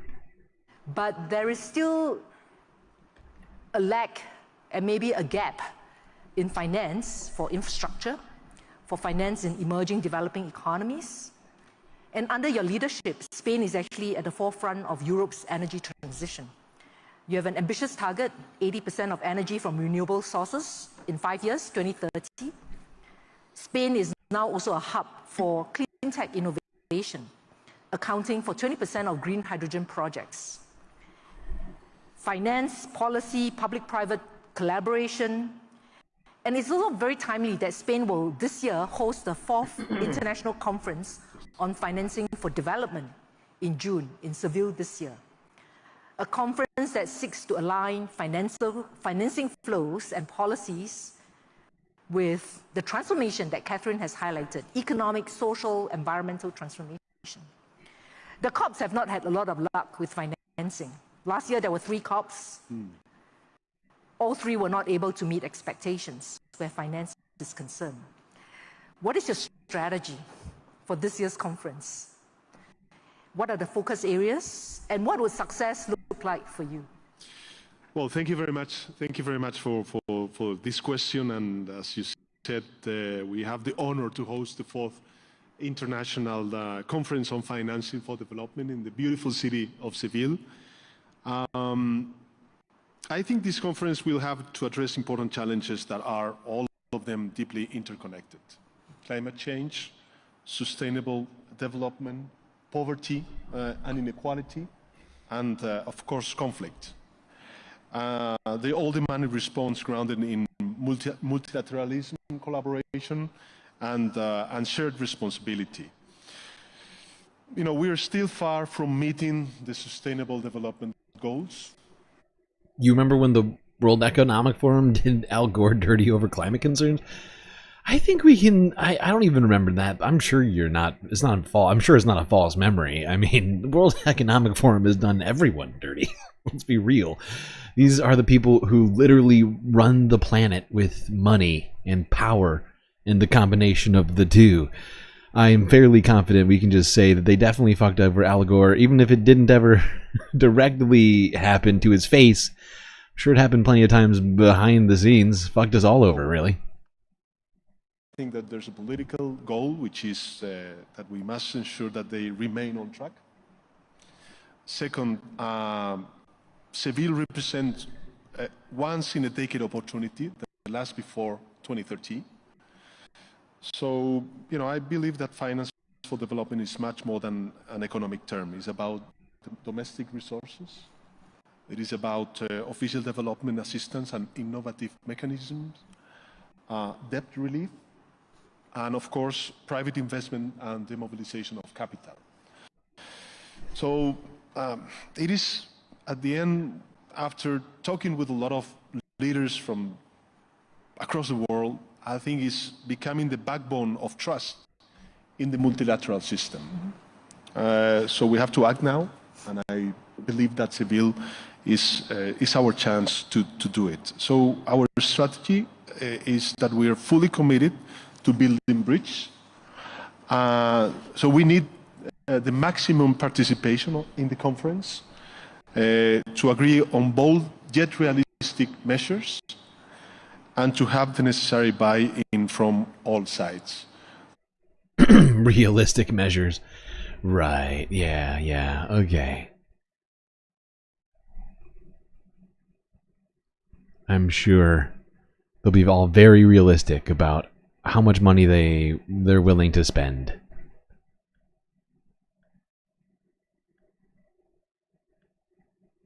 just debt issues for governments, public finance, but also mobilizing private capital. And you have been making significant investments into green technologies. In fact, you have committed to the Rail Zero, that your business will stop using fossil fuels by the end of this decade. Again, that's in 5 years. No carbon offsets, nor carbon capture and storage.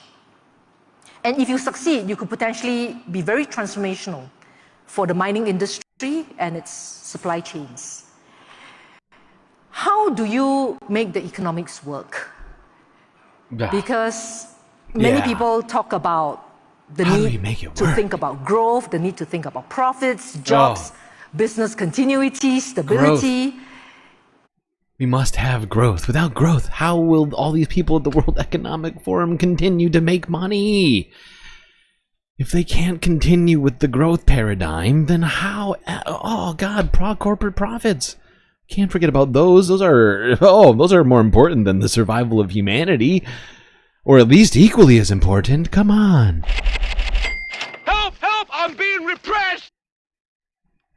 And they see that tension with sustainability outcomes. But obviously, you're seeing something that many people are not yet realizing. Can you just tell us a little bit more how you've been able to mobilize, convince your shareholders, and work with your partners we must in convince this the shareholders. bold ambition of yours? Yeah, thank you. I'm really delighted to be here with such a esteemed company. Vice President, Prime Minister, dignitaries. So let's just acknowledge I'm an economic pragmatist. I'm a hardcore businessman. I'm an international miner. So you're I'm a shitty guy. Very practical. I cannot do anything unless there's a hard economic basis for it. And I can say if we kicked off with this attitude, say with the COPs we've had, Prime Minister, where we have not succeeded in raising the capital despite the pledges from the international community, that is simply because, and fully understandable, there's no economic model behind it. We're going to rely on philanthropy. Philanthropy just cannot address the scale of what even one company needs. If I add up the philanthropic pledges, it's less than 500 million. We're going to spend at least $6.5 billion to decarbonise our operations. But before anyone scratches their heads and thinks, that's a lot of capital, think, well, hold the phone. They save $1 billion a year by doing that. How do we do that? We simply stop burning fossil fuel. That is what we call real zero. Interesting. I do want to say that I think this word net That's actually a good idea. causing more damage to the ability of the world to finance the economic and energy transition. Please explain. Than most fossil fuel producers combined.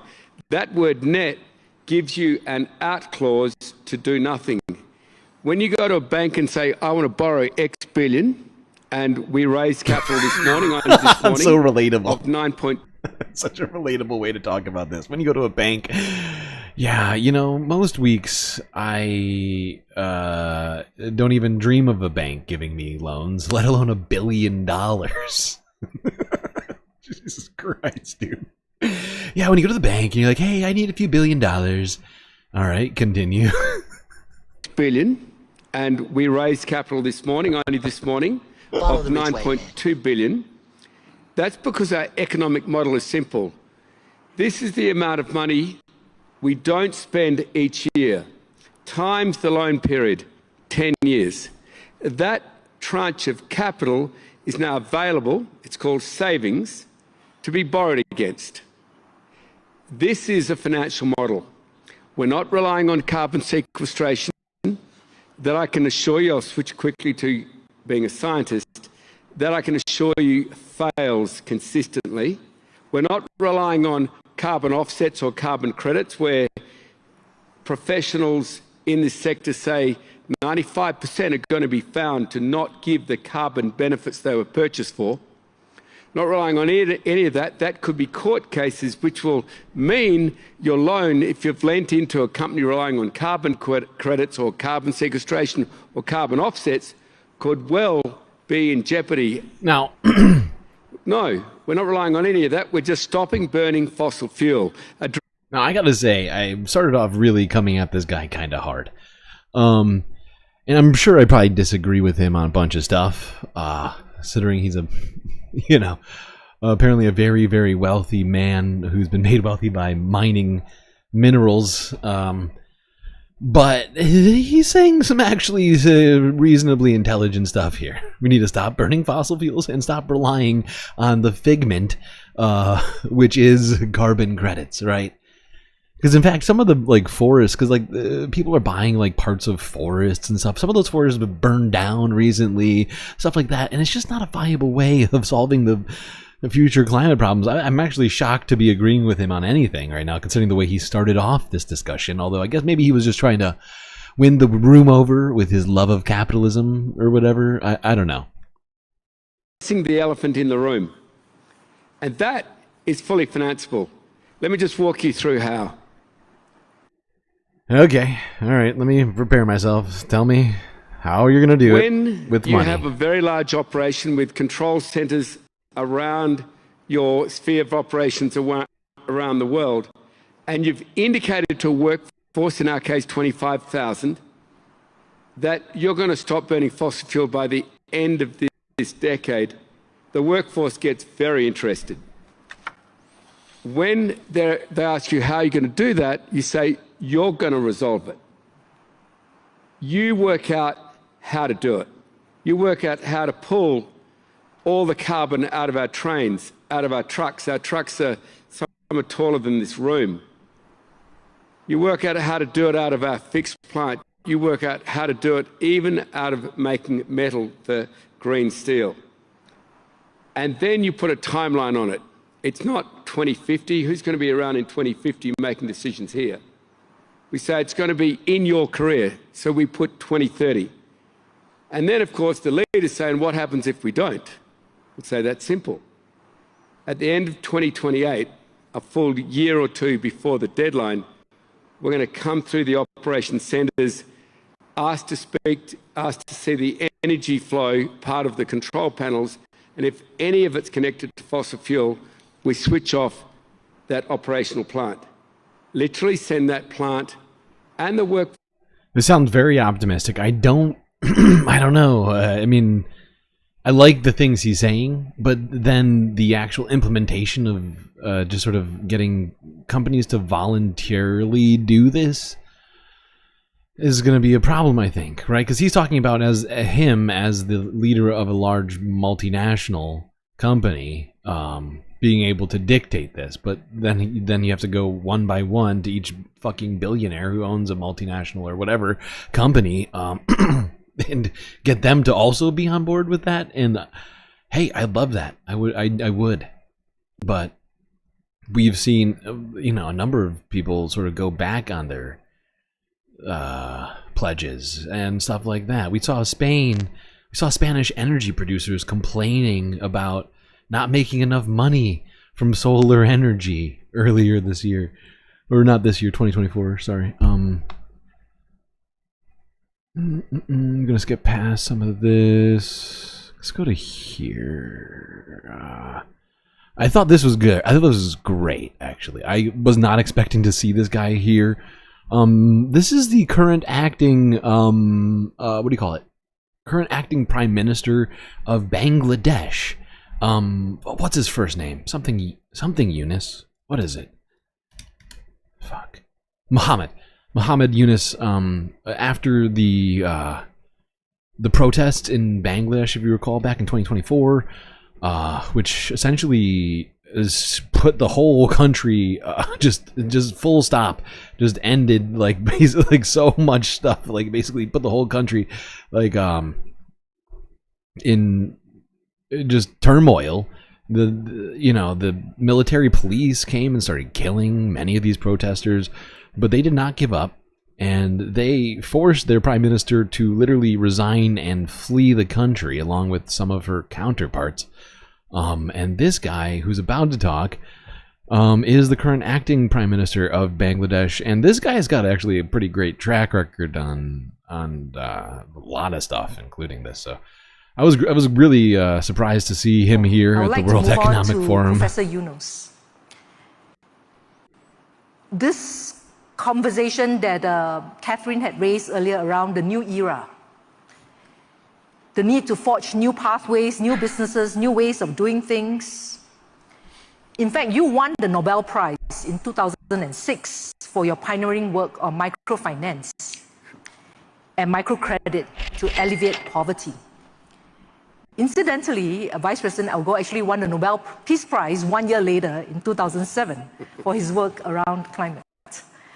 And you have spoken at length, Professor Yunus, in your various capacities about how the current civilization is unsustainable and self-destructive. And we might, unfortunately, be the generation to witness that. Yeah. And there's a need for a new world, a new era, is what Catherine says. But how do we make this happen? We're kind of stuck, right? Can I tap on you for some advice? Stuck. Well, thank you very much. I love the way she framed that question, stuck, as if it's some sort of a physical thing that's keeping us from doing this, rather than the current capitalist system run by the people at this very forum. I already said everything I was supposed to say. Thank you for introducing the subject for me. First, I want to mention that every time I hear Al Gore speaking, he creates trouble for me. I get so inspired, I have to do something about it. I don't know how to do it. I'm not an expert in renewable energy or anything. All I know how to work with the poor people and bring financial services and so on. So I keep thinking, what can I do? So one idea came, why don't I bring solar energy in the rural areas to the poor households? At that time, it was not as cheap as today, but we thought we can provide the credit from the bank, the Grameen Bank that we created, and make a deal with the people. So as you at the moment that you are using kerosene, the lamp, because there's no electricity in the villages of Bangladesh at that time. Today we have, but at that time there was no electricity. So you are using kerosene. So I said, simply we ask the question to the family, how much money you spend on kerosene? And everybody has a ready answer because they know every month, every week, they have to spend this money. So the deal is, you give us the kerosene money and we give you electricity. That's the deal. And when the money that we collected from you is done, it's covered, it's free, it's yours. People didn't believe that such a deal can be possible. I said, try us. If you don't like it, we'll take it back. So you have nothing to lose. That was the beginning. Without knowing how the response of the families, of the poor families will do, they started trying us. They said, can they keep their words? And they liked it. And became a big, nationwide business for that. We created a Grameen solar energy to bring solar energy in the poorest people. So I translated the idea that you are promoting, so how we translate in my context, and that gave us a tremendous amount of hope. Yes, it's possible. You don't have to submit to the fossil fuel every time. You say, well, how can you do it? The kerosene replacement is an impossible task. So we try to redesign it in a way it makes sense to them and it makes sense to everybody else. So that became a national program. Many other people copied it. But I ran into a problem with our government. You know it very well. So every time I do something, government has to come and attack me, condemn me, whatever I do. So I ran into a problem. Again, Al Gore comes up. He makes a big global statement supporting me and have all the friends to sign up, join the statement in the newspapers and so on, so that I can be saved from going into jail. Because I'm always one courthouse to another courthouse. The government had 190 cases against me. And people gathered around him to make sure that the government doesn't really put me into jail. So I was about to get into jail. Something happened in Bangladesh at that time. Suddenly, young people of Bangladesh rebelled against the government and challenged the government out of nowhere. They were not planning anything. They were not preparing for that. One little. You know, I see a comment in here. I just wanted to correct just slightly because technically Bangladesh is not in BRICS. I see a comment in here saying that it is in BRICS. Unfortunately, or well, not, I don't know, whatever, however you want to determine it. They were not allowed into BRICS. They applied for it. I think it was in 2023. But I don't think they ever actually became part of BRICS, or since, I mean, at least right now they are not. I don't know if they were ever part of it, but I think they applied and just didn't ever actually become part of it. I could be wrong about the details there, but I don't think, at least currently, that they are. To another little thing, it became an explosion. And suddenly, uprising of the young people and the people of Bangladesh pushed the regime collapse, and the Prime Minister flee the country. What happened? Young people looks at me, you are the one who was running the country. I said, no, not me. So instead of going to jail, I'm now running the country. So again, I get back into again and again this trouble. I hope this time I can do something more concrete. There's nobody to push me into jail. So young people love these ideas of creating a world that they can live, they can feel comfortable with their life. And I've been encouraging young people to see the world they want to build. I said, the civilization that we have created now is a civilization which is self-destructive. We have put everything inside that civilization, which will ultimately destroy the whole existence of human being. So we have to enter the whole civilization part. It's not about fossil fuel or something, one individual. These are important items, but the whole thing is about the way we live, the way we think. That created the world. No matter what we do now, within that framework, nobody can save the world. So I say it very loudly, clearly. I said, in order to survive and let the planet survive, we have to create a new civilization. Yeah. And that's civilization.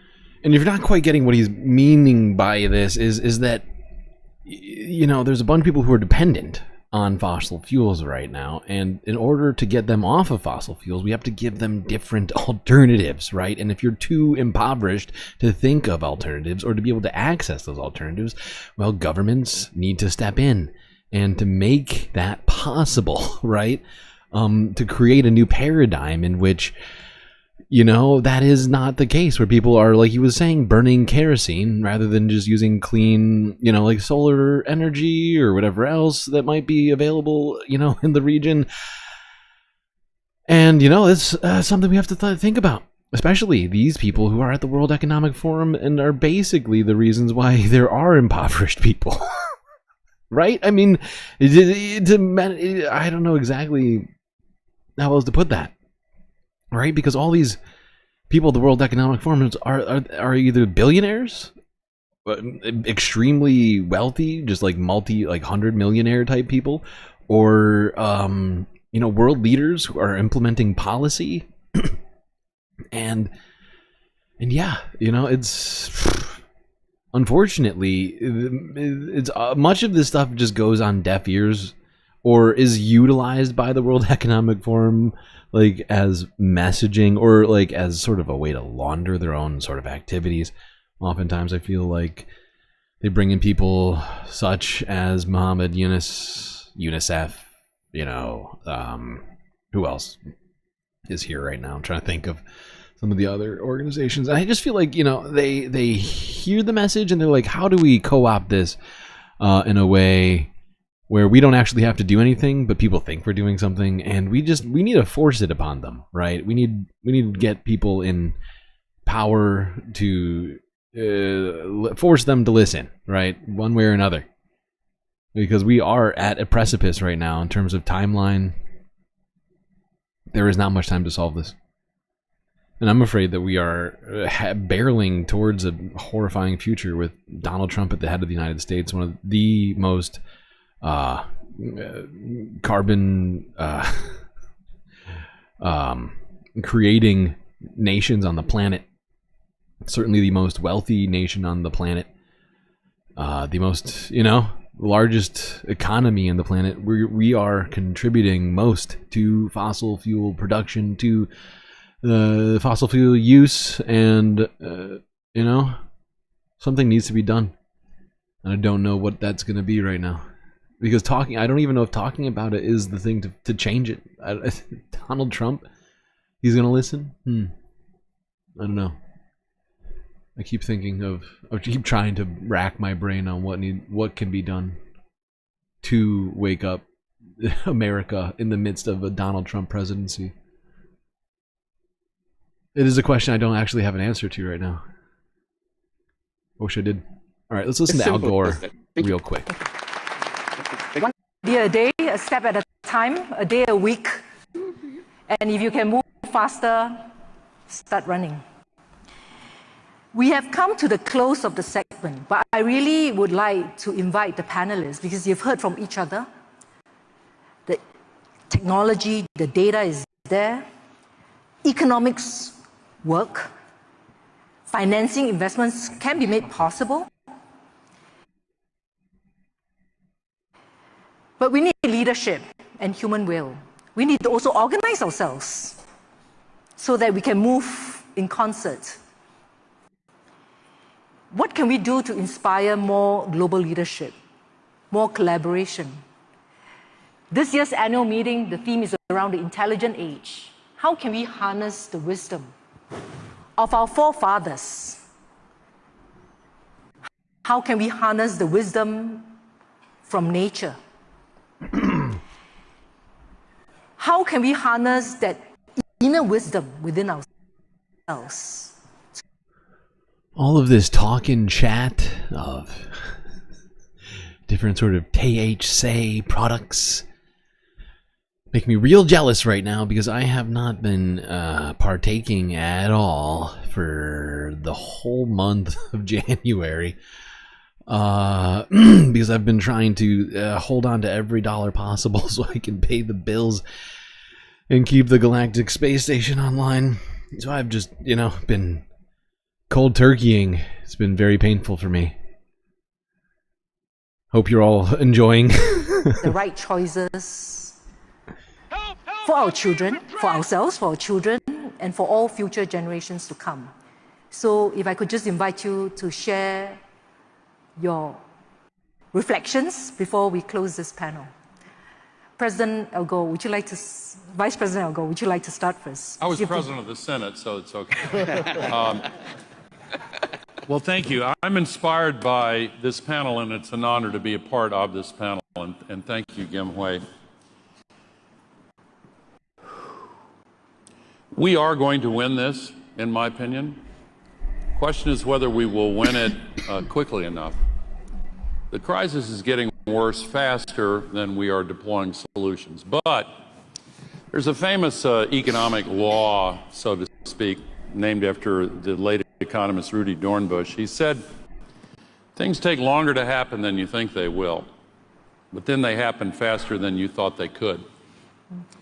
We have seen that play out in business and technology, and we have seen it in political and spiritual revolutions, the civil rights movement in my country, anti-apartheid, and you can go through a lot of the morally based movements.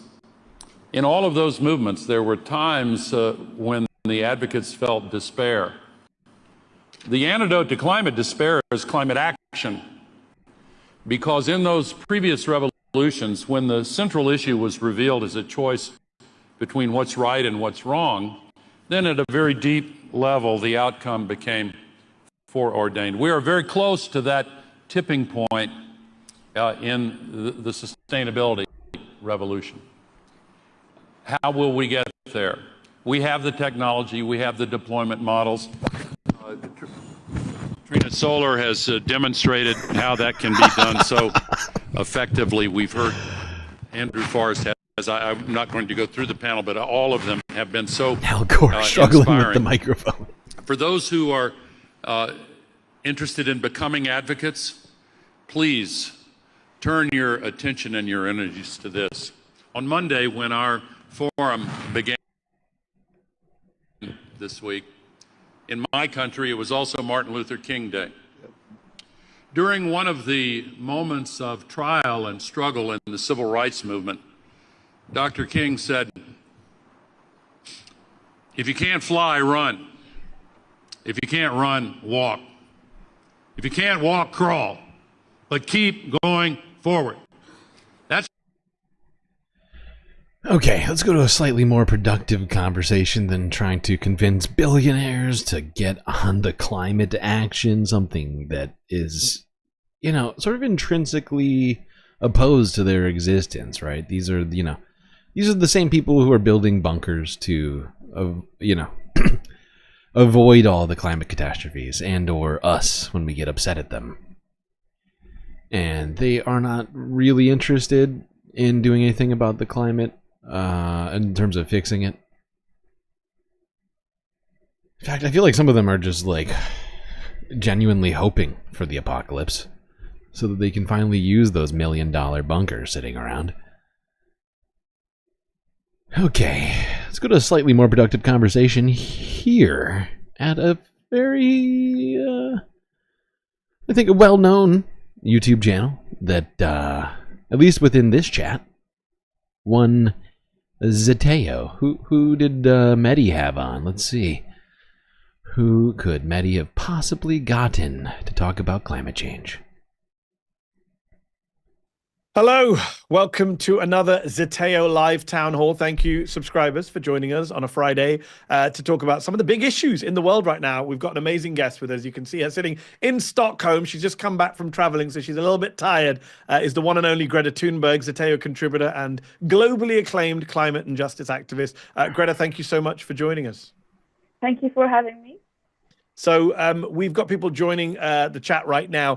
If you've got questions for Greta, we're going to be talking about the LA wildfires and climate change. We're going to talk about Gaza, a bit about the Western Sahara, which you may not know much about.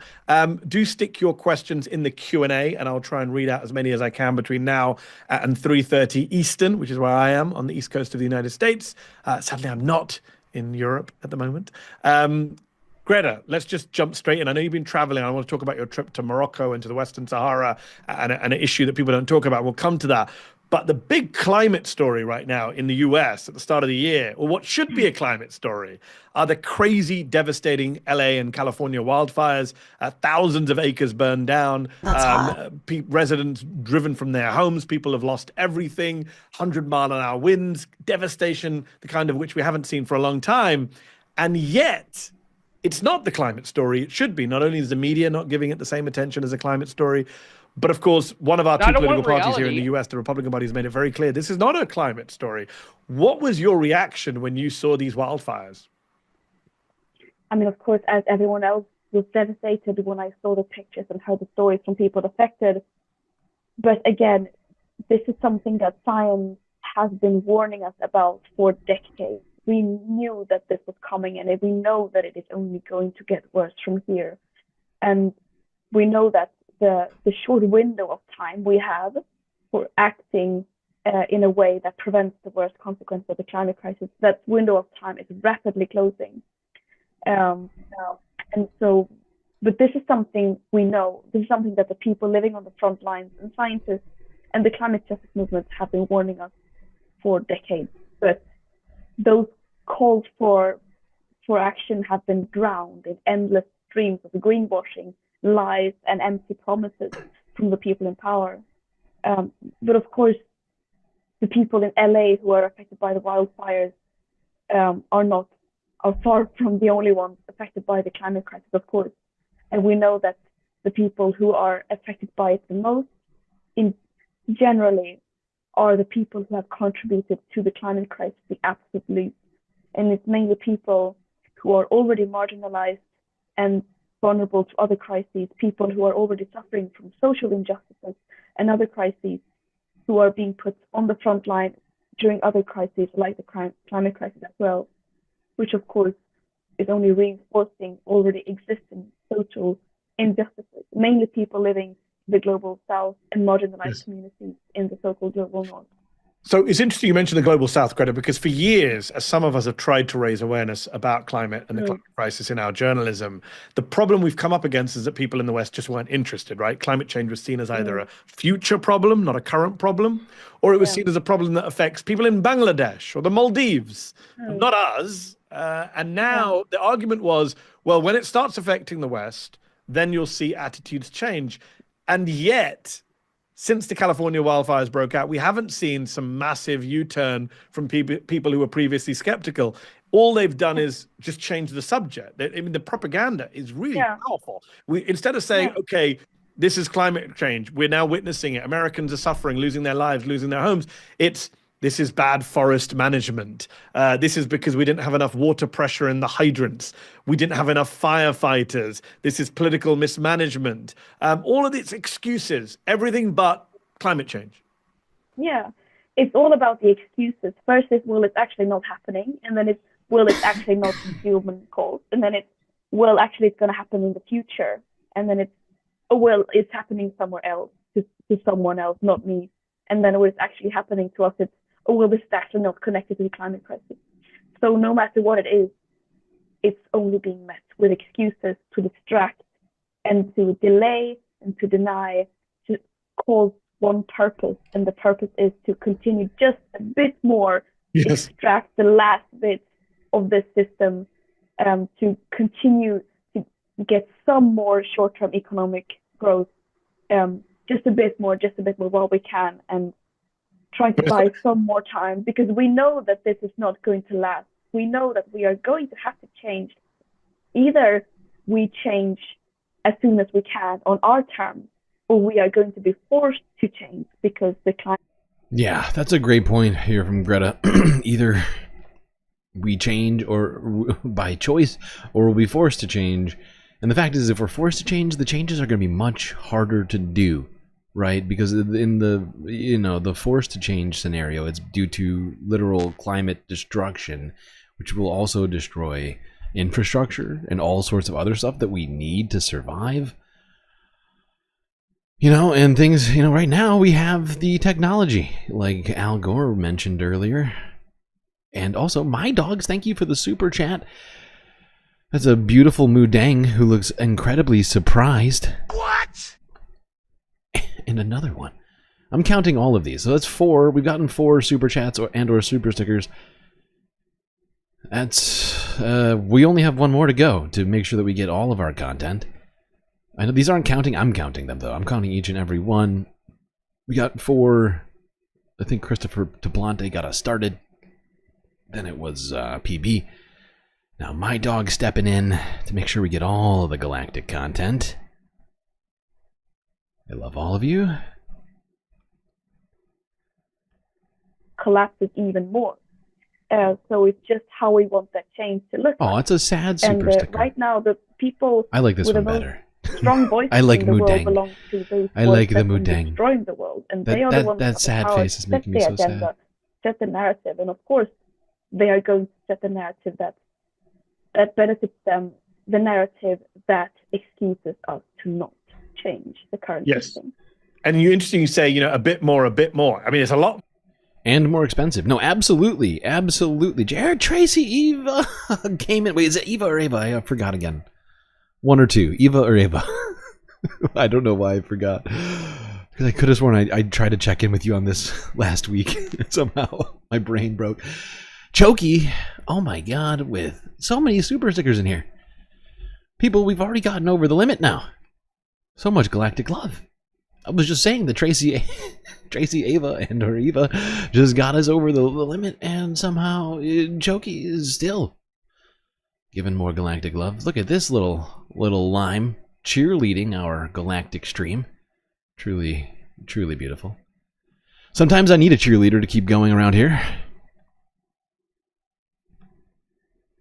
A bit more. I mean, we're getting record levels. Janice, actually, let's bring in some of our. Wait, what was I saying? Oh, I forgot to. Subscribers in the Q&A. I got so distracted by Janice all of your. Becker, actually, on that Please note, pause. asks the God damn it! Thank you. Okay, I'm gonna go back to 10 seconds. Okay, I meant Eva. Okay, Eva. Okay, cool. I thought so, but I didn't want to get it wrong. I'm gonna write that down in my brain. I just wanted to respond to Jerry's comment here. That is one sweet pair there, by the way. Very chill pair. But yeah, this is a great point, and also, but there was also more to this, right? Where is it? I can't find it in my pop-out chat. Where is it? Oh, there it is. This, and more expensive. Yes, absolutely more expensive. But also, in some cases, some of our solutions right now, depending on what happens, might not even be available. For instance, right? We talked about it earlier in 2024 when Helene hit, and it traveled all the way up into western North Carolina, right? Where is located essentially the only... And I'm not kidding about only. In North Carolina, there is in fact the only source of super pure silica, purely by chance. It's a matter of physics, right? At the bottom of the Appalachian mountain range is a massive source of super pure silica, basically, one of the only sources in the entire world, and it literally almost got that. The mines almost literally got wiped off of the map by Hurricane Helene, right? And if you have big enough storm to actually hit that area, that source of super pure silica, which is needed to create chips, right? Like computer chips, suddenly just doesn't exist, right? So it's beyond expensive. In some cases, literally impossible. Some of our solutions will become if we allow our, environment to degrade, right? You can't just wish up another source of super pure silica. It's impossible. Massive Earth forces were involved in creating that super pure silica, and we can't just go finding another one. Need literal tectonic movement to make it happen. A bit more. I mean, we're getting record levels. Janice Becker, actually, let's bring in some of our subscribers, Zeteo subscribers in the Q&A. Janice Becker, actually, on that note, asks, the Democrats boast about Biden's environmental record, but U.S. oil and gas production reached record heights under him, even if they don't chant drill, baby, drill. What is your estimate, Greta, she says, of his record? And in my opinion, Janice adds, only keeping fossil fuels in the ground now will give us any hope for a future, but that is anathema to capitalism. So do you want to take on board both those questions? I mean, it's just as I said, Joe Biden is not a climate leader. Joe Biden is not a voice of reason or a voice for protecting human rights. It's the opposite. Like the U.S. is still one of the main drivers who are driving the world further into climate collapse, further towards racial and social inequality and justice, further into this imperialist, hyper-capitalist society that is so destructive both to humanity and human well-being as well as the planet. If Joe Biden had other incentives, we would have seen that. But right now... Yeah, and I was talking about this last year. I was, when we were, I think it was I can't remember exactly. I mean, I probably mentioned it multiple times, but Joe Biden's climate policy was very wishy-washy. Right? The first 2 years, Joe Biden did more drilling for oil or approved more new oil drilling than Donald Trump did in his first term. In the first 2 years. I mean, then he changed his tune about it, but you can't undo those 2 years of just sort of giving the green light on a bunch of oil drilling. It's not how that works. The emissions on his hands, the global emissions are still increasing. We are still speeding in the wrong direction. Yes. Yeah. You say we're heading in the wrong direction. Michael. Okay, now we'll probably. I think we probably watch more of this this weekend. But we still have a ton of stuff to talk about. I want to make sure I get you at least a piece of everything here tonight. Today. Oh, wow. It is late, and we still have so much to talk about. So much. It has been a fucked up week with the World Economic Conference happening at the same time as Donald Trump coming into office. This has been the most fucking insane week. You add on, more LA fires, storm in Ireland, Hitler salutes. I mean, just the news cycle is on crack right now.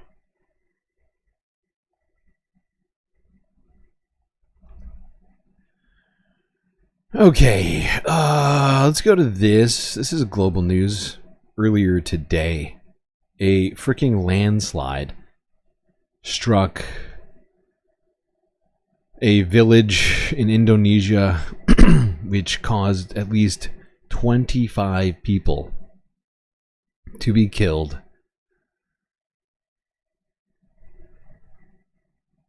So let's go here. This is a bad one.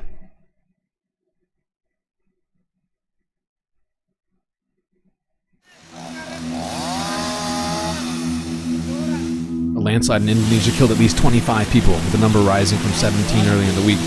Rescuers halted their search efforts on Friday due to worsening weather conditions. Kalau untuk For this longsoran landslide, kali we ini, analyzed the kemarin information. kami Some analisa dan reports informasi state bahwa di daerah setempat that in this area there's been continuous rain for a long period of time dalam jangka waktu yang lama dan with high intensity, intensitasnya cukup tinggi. and this is the main cause. Itu yang penyebab utamanya.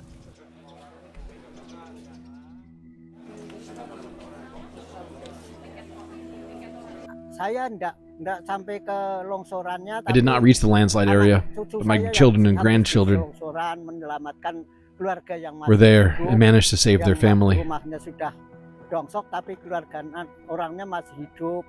Tapi kan kejadian rumahnya Pak Carik sudah They're alive, but their houses were all damaged, including those of the village chiefs. Longsor paling terakhir rumahnya Pak Pendeta kayak gitu. Sejak saya From that time, from the time I was a child until now I have only experienced this one landslide. Ada longsoran kayak gini.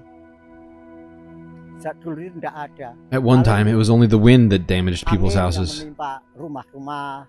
Tapi nek longsoran And it's never been this bad. Baru kali ini.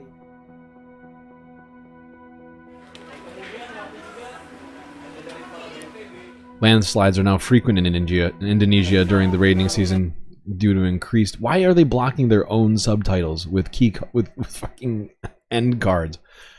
Wow, global news. Really good job. Ay, ay, ay. But yeah, Indonesia has been having increased rains, also increased mining activity there because Indonesia happens to be on top of a bunch of very important mineral resources. It's actually a fucking huge country. People don't think of it as being huge, but Indonesia is actually a very large place. Maybe an archipelago chain of islands, but the land is... There's a huge amount of land in Indonesia, and so they have been attempting to, extract as many resources from that land as possible. And the combination of that and increased rains in Indonesia has apparently been pretty bad for people trying to live in the surrounding areas. It's also very hilly. Okay, what next? We take a break? No, fuck a break. We're gonna go straight into... Oh my god, I don't have space news. Oh no. I made a huge tiny mistake. Oh, what have I done? What have I done? No space news? This is a real oversight. Well, we're just gonna go straight into Earth news. I'm sorry. Wow. That's not great. Here at the Galactic News Network. Oh, that's one of our big responsibilities, to keep track of what billionaires and governments are doing in space, trying to usher in luxury space communism for everybody. How do we do that if we're not keeping track of what's happening in space? This is the first grocery store to accept hard US currency in Cuba. It's impossible. Okay. Yeah, let's go here. This is an interesting story. If you recall, on his way out, Joe Biden decided to end some of the U.S. sanctions which Donald Trump had imposed during his presidency. And because of that, Cuba recently has opened its first grocery store which takes U.S. currency in over 2 decades. This is the first grocery store to accept hard US currency in Cuba in nearly 2 decades. Open just a few weeks, it's part of the growing use of the dollar in the communist-run country, where just 4 years ago, banks stopped accepting cash deposits in greenbacks. The shop lies in the shadow of a new hotel complex near the sea in Havana's Miramar neighborhood, which is popular with foreign diplomats. William Fernandez, one of the lucky few to have dollars, praised the stall. The dollar is always going to circulate here in the whole country. The dollars that come in can be used here because you don't have to be exchanging money to get other products in other ways. Here it is easier to buy, and we get everything here. Cuba's government hopes dollar stores will reap some of the remittances that enter the country and allow it to use that hard cash to underwrite social programs like free healthcare and subsidized food, energy and transportation. Relations between Havana and Washington took a turn for the worse this week, when US President Donald Trump reversed measures brought in by the Biden administration to make it easier for Cuba to acquire dollars. That's likely to make the dollar crunch more severe. Here's economist Omar Evelani. The country has a shortage of foreign currency, and therefore the quickest way to make up for this shortage is to accept dollars again, because the dollars that were already deposited at other times in the banks no longer exist. But the growing availability of goods and services in dollars versus the local peso underscores growing inequality between those with and without access to foreign currency. Yeah. Odispa Saavedra Hernandez said she received... Yeah, that is a great point. It was actually something I was going to bring up at the beginning, but I was pretty sure they actually brought that up. But yeah, if you happen to have US dollars, all of a sudden you have more power than your neighbors. And that creates a weird dynamic for sure. Hopefully Cuba finds a way to sort of, I don't know, solve that. But it does usher in a new era for Cuba, being that they have been under the longest and worst sanctions regime on the planet. It has been way too long. It's about time it happened. All right, now let's go far, far north from Cuba to Greenland. Well, actually, technically, let's go to Denmark, I think. I assume that this guy's in Denmark. Could be wrong. Here's CNN from yesterday. Danish official explains why he told Trump this.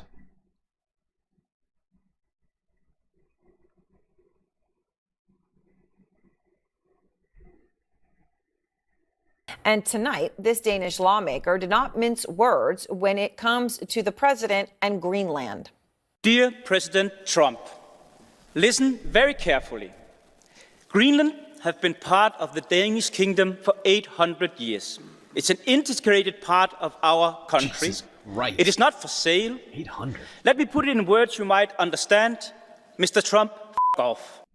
Now that Danish member of European Parliament who told President Trump to suck it off, you heard him, Anders Vistisen. Oh, and Aaron. Mr. Vistisen, I really appreciate your time. Come on. And thank you so much. I know it's late where you are. Look, you made a choice to use that word, right? You didn't just do it in a heated moment, right? You chose to do it, very blunt language, to address the sitting president of the... The way Aaron is talking about this is like... she feels like a little like a schoolgirl or something right now. Ooh, you said a bad word. Ooh, I won't even say the word, but I know you see. But you said it, and let's talk about it. Why did you say that word? And it's like, Aaron, will you settle down? Let's just Let's have an adult conversation here, okay? Why were you so blunt? For two reasons. First of all, it is a completely unacceptable attack on Danish sovereignty to want to claim territory that have been Danish since the 10th century, 3 times as long as the United States have existed. But also, what did he say? You missed it? Here, I'll go back. We can listen to that again. It's worth it. It's worth a double take. Dear President Trump, listen very carefully. Greenland have been part of the Danish kingdom for 800 years. It's an integrated part of our country. It is not for sale. Let me put it in words you might understand. Mr. Trump, f*** off. And out front now, that Danish member of European Parliament who told President Trump to F off, you heard him, Anders Vistisen. And Mr. Vistisen, I really appreciate your time, and thank you so much. I know it's late where you are. Look, you made a choice to use that word, right? You didn't just do it in a heated moment, right? You chose to do it, very blunt language, to address the sitting president of the United States. Why were you so blunt? For two reasons. First of all, it is a completely unacceptable attack on Danish sovereignty to want to claim territory that have been Danish since the 10th century, 3 times as long as the United States have existed. But also because we, in my party, are unhappy with the Danish government not taking a more clear stand towards these signals from the U.S. president. We think the Canadian and Panama governments have been more standing more firmly and rebutted this claim to gain territory from sovereign and allied nations. It's interesting how you lay it out. Since the 10th century, 3 times as long as the United States has existed, these are serious things, and if there's anyone who says borders need to be respected and mattered, it is, of course, Donald Trump. But obviously, you chose to use that language, and that's why we're talking. So in a sense, Aaron, that's the reason you did it, right? Because the world is hearing it. But the vice president of your parliament was not so pleased with your choice of words. I hate Aaron so much. Remember when she had that interview with the IDF spokesperson and she was practically like rubbing his shoulders? Well, this is, like Aaron Burnett's journalism style is very annoying to me. Here's how they put it. It is not okay in this house of democracy. Thank you. Regardless of what we think, how dare you Mr. say Trump, that it is word? not possible to use such language. It's not right. You cannot say fuck in the European Parliament. It's not right, okay? Come on. Come on! Just knocked over my drink. Good job, me. Do you have any regrets or no? I don't really. The European Parliament has quite biased way of interpreting these rules. It's okay to call people fascist, racist, communists, but apparently you cannot use the same language as Mr. Trump has used regarding his own top generals in the Pentagon. Okay, if they have a problem, they can take it up with me. I have not heard from the President of Parliament since my speech, so I'm waiting for her to contact me, but I don't assume it will be a big deal. So you've been clear that you believe Trump's push to buy Greenland is absurd, as you just said now. You laid out your reasons that you think it's an insult to people of Greenland and people of Denmark. But you know what the president has said, and you know this, Anders. He has continued to come out and say, Denmark's going to want to do a deal, and Greenland's going to want to do a deal. They're going to have a change of heart. Yeah, said that. And here is what he says. This is actually true. Greenland is a wonderful place. We need it for international security.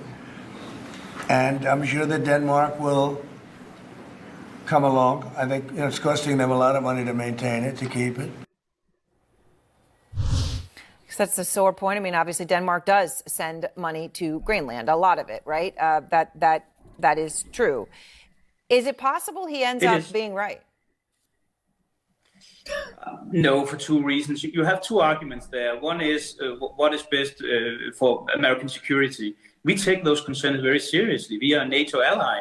But America have had a military presence in Greenland since 1941, and we have accommodated all security concerns. So if America want to have more bases, a different kind of equipment in Greenland, there is actually no no one contesting that, neither in Greenland nor in Denmark. So that concern can be taken aside quite rapidly. And for the other argument that America can make a great deal, we actually have some historical precedents for this. 100 years ago, we sold you what you call the U.S. Virgin Islands today. And that territory still doesn't have voting rights for your presidential elections. Yeah. That place doesn't have a voting member of your parliament, the Congress, or the House of Representatives and the Senate. And when I visited, when we had the 100 years commemoration, there was not a great lot of enthusiasm about the way the U.S. is handling that. So I think if the Greenlandic people are looking carefully on this and looking on the U.S. overseas territories, or looking at how indigenous people are treated in the U.S., it's very hard to make a compelling argument that they will have a better deal from the United States than what they have. Now, some portion of Greenlanders are not a fan of Denmark either.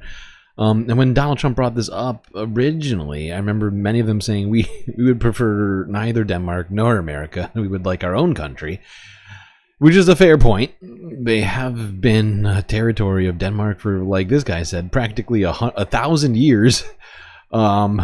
It's insane to think of things in those terms sometimes, but that is in fact the case. That's how, it's hard. It's almost hard to fathom. But of course, the Dutch have been sailing the seas kind of before almost anyone. Not literally, but they've been running around trying to, since the very beginning of colonialism, doing the colonialism all over the place. But he makes a good point. The United States has been even worse in terms of giving their colonial projects things like voting rights. Puerto Rico comes to mind. Virgin Islands is a great point. Guam. It is true. We do suck at recognizing people's rights. Yeah. Okay. Now, let's go not very far from Greenland to Ireland, where a bit of a kerfuffle was happening in the Parliament. Let's go here from 2 days ago.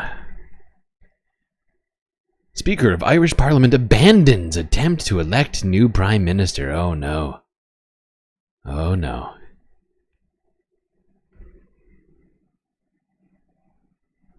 Thank you. And I now call on the Chief Whip. Following a series of meetings between party whips today, a number of measures have been agreed, and these meetings were held to enable the democratic process of this House and do what we were all elected to do here in Dáil Éireann, and that is to elect a Taoiseach and a government.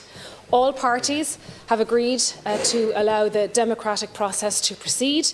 There was a number of agreements, and it is my understanding that just for translation, I believe Taoiseach is the Gaelic word for Prime Minister. I'm pretty sure. Is now in dispute. So, Ceann Comhairle, I now would say that the nomination of Taoiseach should proceed as per the order of the House.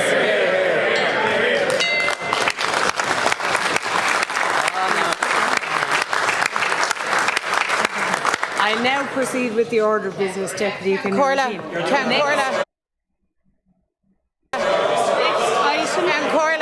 The next item of business is the nomination of Ceann Comhairle, in order for us to fulfil our democratic mandate, there has to be respect for the opposition I call on benches. Deputy Albert Donald as Ceann Comhairle. Ceann Comhairle.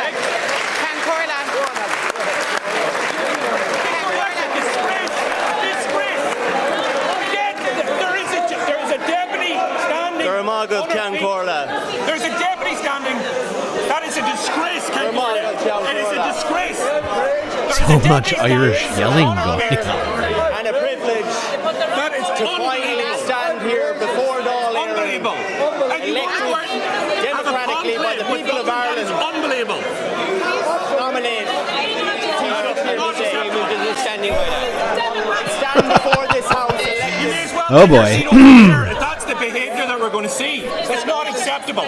Not acceptable. Ceann Comhairle. Ceann Comhairle. Ceann Comhairle. here to propose finally the name of Micheál Martin for appointment Taoiseach Iran Nahéireann. No way. Outrageous, absolutely outrageous. Reasonable measure. Outrageous. Deputy Martin has shown. Outrageous. No agreement. There was no agreement. No agreement. Michael Lowry is an opposition TD. He will be a Taoiseach of substance. Tomorrow morning. Just every day. Now, unfortunately, well, or fortunately, technically, probably, because here's what's happening. At least this is as I understand it. If there's any people who are Irish or in the UK or just know more than this than I do, feel free to chime in. But my understanding of what happened here is that because Fianna Fáil sort of they didn't quite lose the election, they just lost a bunch of seats they had, and they were the ruling party of Ireland. They are sort of the center-right party of Ireland. That's my understanding of it. Since they lost a certain number of seats, I don't remember exactly how many they lost. We talked about the Irish elections earlier last year, but they lost a number of seats enough so that they no longer had the outright majority in Parliament, and therefore, or in the Taoiseach, and basically were without the requisite votes necessary to elect their own leader. And since they're trying to appoint someone from their party, the other parties are, like the Sinn Féin, are pushing back, and that's my understanding of it. I could be wrong. I may have not understood all of what's going on here, but I'm trying my best. Okay. All right. Let's see here.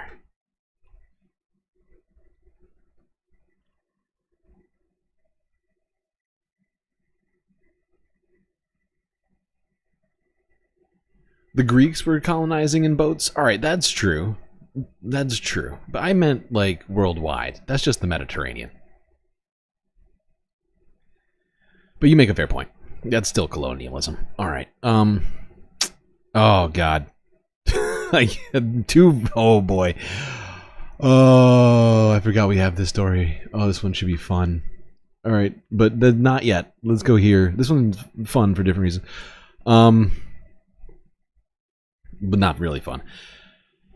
Next one's gonna be the one after this is gonna be wild. But first, let's go here. AP really quickly. 19 hours ago, ICC prosecutor commenting on the possibility of Donald Trump reinstating sanctions on the ICC. Well, what President Trump actually has done so far is simply revoke the President Biden's executive order, which revoked President Trump's earlier imposition of sanctions on the International Criminal Court. We'll have to wait and see if another executive order is signed or if there are other bills passed by Congress, and see what the contours of those laws are. And we must respond, accordingly. Should be interesting to see what the ICC would do in the possibility of a U.S. sanction. What did I say? USS sanction. Top figures in business and politics are gathering once again in the USS sanction. Mountains.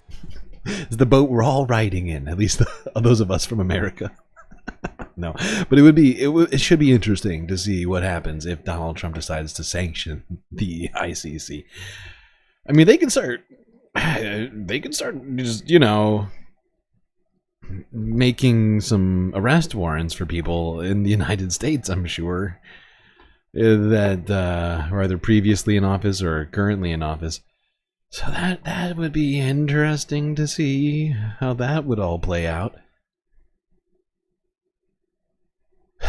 Because, of course, if the ICC issues arrest warrants for any former U.S. leaders, all of a sudden, they can't go leaving the country so good anymore.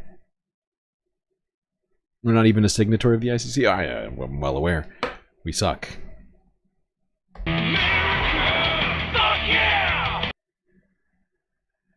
Okay. Now, let's go to this fucked up conversation. I know you're already upset, but it should actually be worth a laugh just for the horrifying nature of this next video. Here's Reuters from 2 days ago. They were in Davos, Switzerland for the World Economic Forum. And, well, the richest, most powerful people in the world had some ideas on healthcare. Ooh, exciting. I wonder what kind of solutions they have for healthcare. I wonder. What could it be? Only 10% is digitized. 90% is still the analog way. We have the traditional slides. They need to be kind of analyzed. There are not enough people to do it. So there still we are at the early stage of actually getting that into full digital kind of day and age. So I think there are two ways of looking at it. On a positive, we're moving. We have use cases. We have technology. And actually, I think we are further ahead than some other segments that are still wrestling how to apply it and really get kind of the benefit from it. But to do this at scale is something that we still struggle with. And that's where we need to have the system to play ball. Roy, thank you. And that dovetails neatly to Shabana, because the Indian market, where you have a large footprint, fascinating, because in the private sector there are pockets of encouragement, as Roy points out. So pockets of encouragement? Did you hear what this man just said? He said that only 10% of healthcare systems are digitized and like utilizing AI for their for their solutions, and he thinks we can get the rest of the 90% on there. Oh God, this is horrifying. It's the largest for-profit hospital in India. You've been integrating digital and AI into your healthcare ecosystem across hospitals and improving access, telemedicine, for instance, some of the technology you have. Now, too often, the public sector lags the private sector when it comes to digital. How does public health adopt some of the initiatives that you're rolling out already through your health system? Well, basically, you know, seeing that Enrico and Roy were here on this panel, I kind of threw out everything that I had prepared for this, you know, in terms of what our hospital does, because it's there. Hospital systems now who can have the access, who have the people, the technology, the engineers, and the finances, can actually bring the best to bear for their patients. So let's move that on. No discussion of actual healthcare, just money and automation. How great. Yeah, that's how we solve healthcare. And bring this conversation, you know, like we do at Apollo all the time. We bring it back to the patient, or we bring it back to the consumer. So how is AI really going to help you all? Oh, yeah. And then you can forget whether it's the government that gives it to you, or a private, or whoever gives it to you. You will consume it in the way that you find most trustworthy, because at some point people realize that they'll have to pay for healthcare, whether you have some amount of insurance, or you'll find ways. So you do that, or the country itself. We moved, you know, in India from 1% of spending on healthcare to 2%. And it was a big shift for people to do for a developing country. Of course, the US, it's 15%. So governments really do spend money. And I think what AI will help, you know, if you look at it from the customer point of view, if we just look at the customer, first, I believe that we are not the only providers for you all, for a customer. A customer... Okay, we're only doing 2 minutes of that because this conversation is completely unbearable. But I think you're safe. We're all safe in assuming that most of this conversation is utterly horrifying and just really a farce of itself. You know, like even with everything going on in the current climate around healthcare, like they are still here to tell us actually AI is going to solve it, people. Even though we literally have evidence of how AI is keeping people who deserve healthcare from having the treatments that they need. And it is disgusting. It is fucking disgusting that the richest people on the planet think, actually, no, we just gotta double down. It's fine. Horrifying. All right, let's transition to, well, kind of Germany in a way, sorta.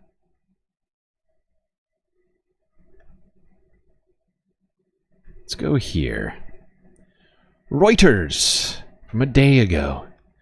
What's that? Oh no, Puma shares dropped 18% after quarterly sales and profit miss. Oh no. Follow the rich white man. Puma shares slid 18% on Thursday.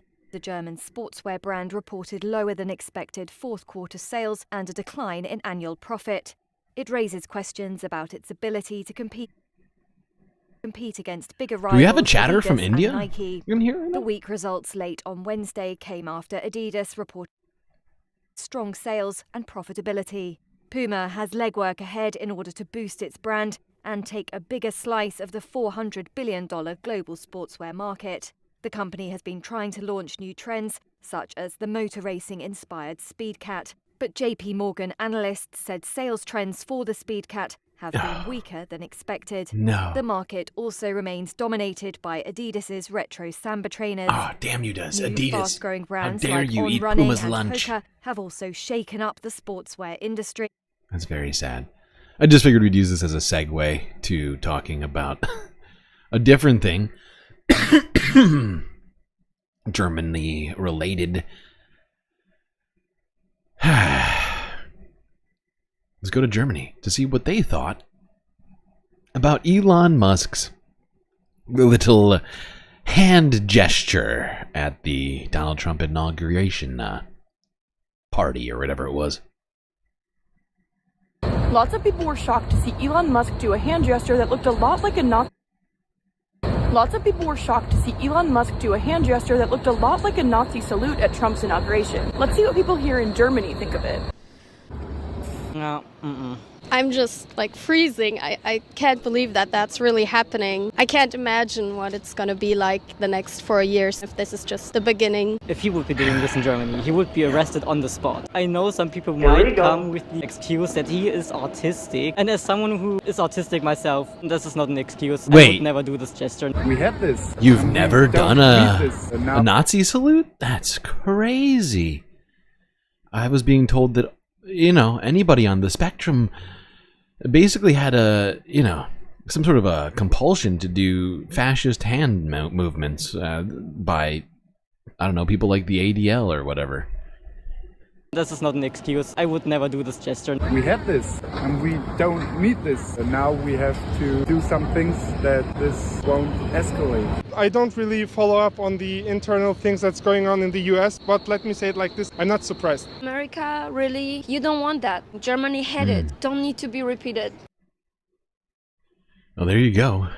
Germans not only immediately recognizing Elon Musk's fascist salute, also they seem more concerned than our own than people in America, like the ADL and all the other people who rushed to Elon's side to defend him.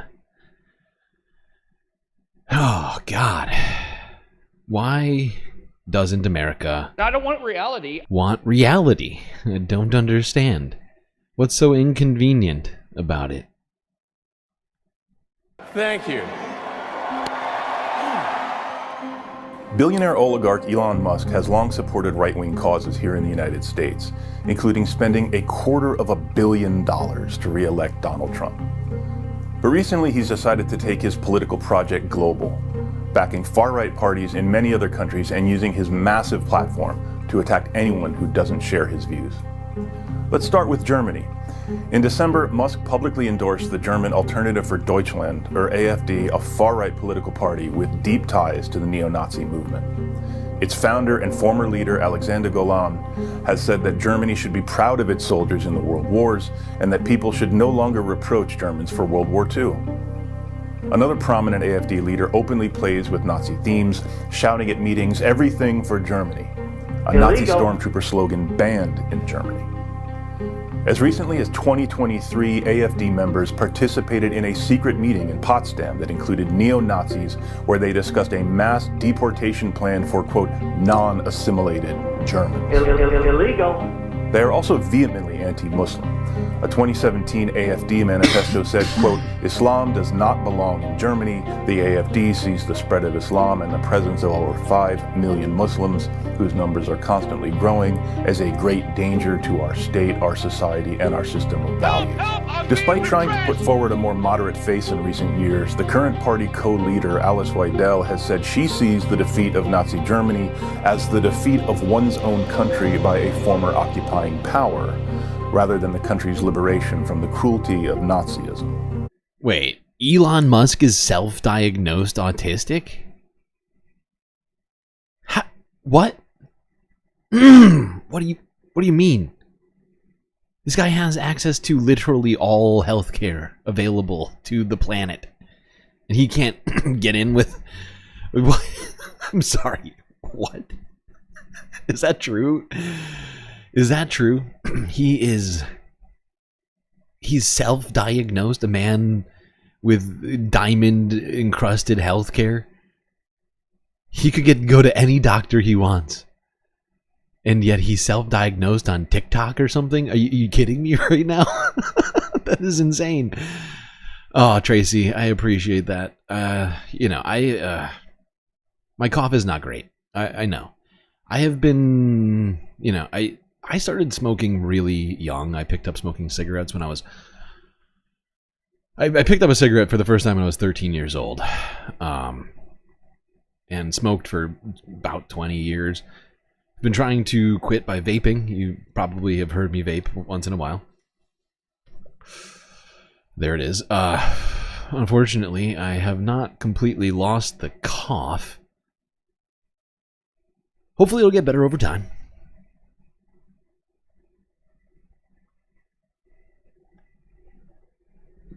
I do appreciate your concerns, though. But Musk seems fine with all this. He has written that, quote, only the AfD can save Germany, unquote. He has repeatedly praised the party and recently hosted a live stream with Weidel to boost the party's electoral chances. And it's not just the German far right. Musk has regularly attacked UK Prime Minister Keir Starmer, most recently saying that Starmer was complicit in the rape of Britain and calling for him to face criminal charges, while calling another Labour minister a rape genocide apologist. Musk has also repeatedly called for the release of Tommy Robinson, a member of England's openly fascist British National Party who is serving time in prison after libeling a 15-year-old Syrian refugee who was violently assaulted at school. Musk was so angry about Robinson's imprisonment that he suggested on X that the US should liberate the Brits from their tyrannical government. But Musk hasn't stopped with Germany and Britain. He has also leveled personal insults at many other officials who don't share his far-right agenda. He called German Chancellor Olaf Scholz an incompetent fool, and Canadian Prime Minister Justin Trudeau an insufferable tool. He's tried to get Italian judges fired for their rulings on immigration laws and attacked the European Union for its efforts to regulate social media platforms. Obviously, Musk has... Wait, Alice Weidel said that Hitler was a communist? What? I don't want reality. Give me a joke. Wow, that's funny. Because, of course, the Nazis came for the communists first, didn't they? Isn't that the saying? They came for the communists first, and I said nothing. It's a very famous quote. You would think a German would be familiar with that. There you go. There was Matt Duss on Bernie Sanders' YouTube page there, sort of giving us some light insight into Elon Musk's far-right Nazi sort of adjacent involvement.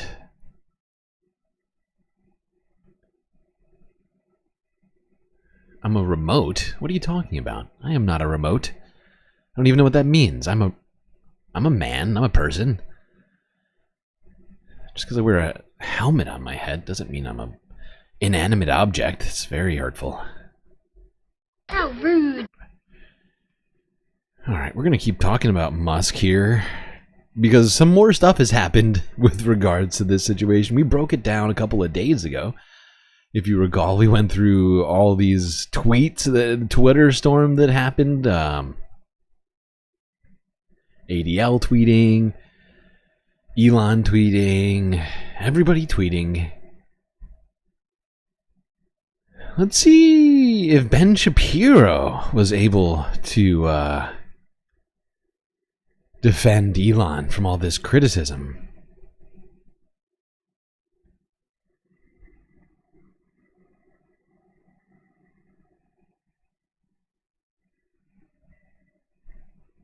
You remember, this was a long time ago, on Monday, when Elon Musk desperately tried to show how much of his heart goes out to you, and he mistakenly ended up doing some type of less concerning thing that everyone interprets as being a Nazi salute, including like actual white supremacists who were very excited about it. He did it not once but twice, and as AOC pointed out, repeated for emphasis and clarity. Oh yes. But we're in the era of don't believe your lying eyes, because a lot of wealthy people own our communications platforms, and they can just promote all of the accounts that will gaslight you about the very obvious thing that you just saw right in front of your face.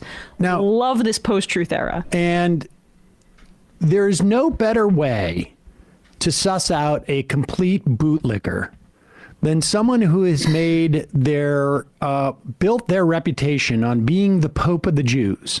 And one of the things that you have to do as Pope of the Jews is also police things like anti-Semitism. And we have the actual Pope of the Jews. As you know, he is Jewish and is very sensitive to anti-Semitism. Nadia, always here to remind me of when I've mispronounced something. You're right, it's vital. I mispronounced her name. That's my bad.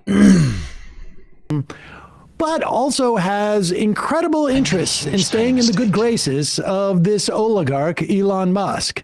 So let's tune in. Let's hear it's a fine little dance bit suspenseful, on a line. because we Nazi have Ben Shapiro, and we're going to see, where will Ben Shapiro... Can you guess what Ben Shapiro is going to... A, really hand it to Elon Musk and say, I'm sure. Hey, buddy, what are you doing with your Nazi salute? Or B, you guys have him all wrong. Okay, don't take it personally, Midas Kevin Anderson. I was teasing. Toki is right. I'm not actually offended. I just, I just wanted to point out that I'm not a remote. Are you talking about like a TV remote? Is that what you're suggesting? You think are you saying I look like a TV remote? I just thought it was funny. All right, Ben, you can do this. You got this. No, I have a pretty high radar for Nazism. High radar. I like a bit of a stake in this particular game. Do you? I feel like I can spot some Nazis when I see them. Really?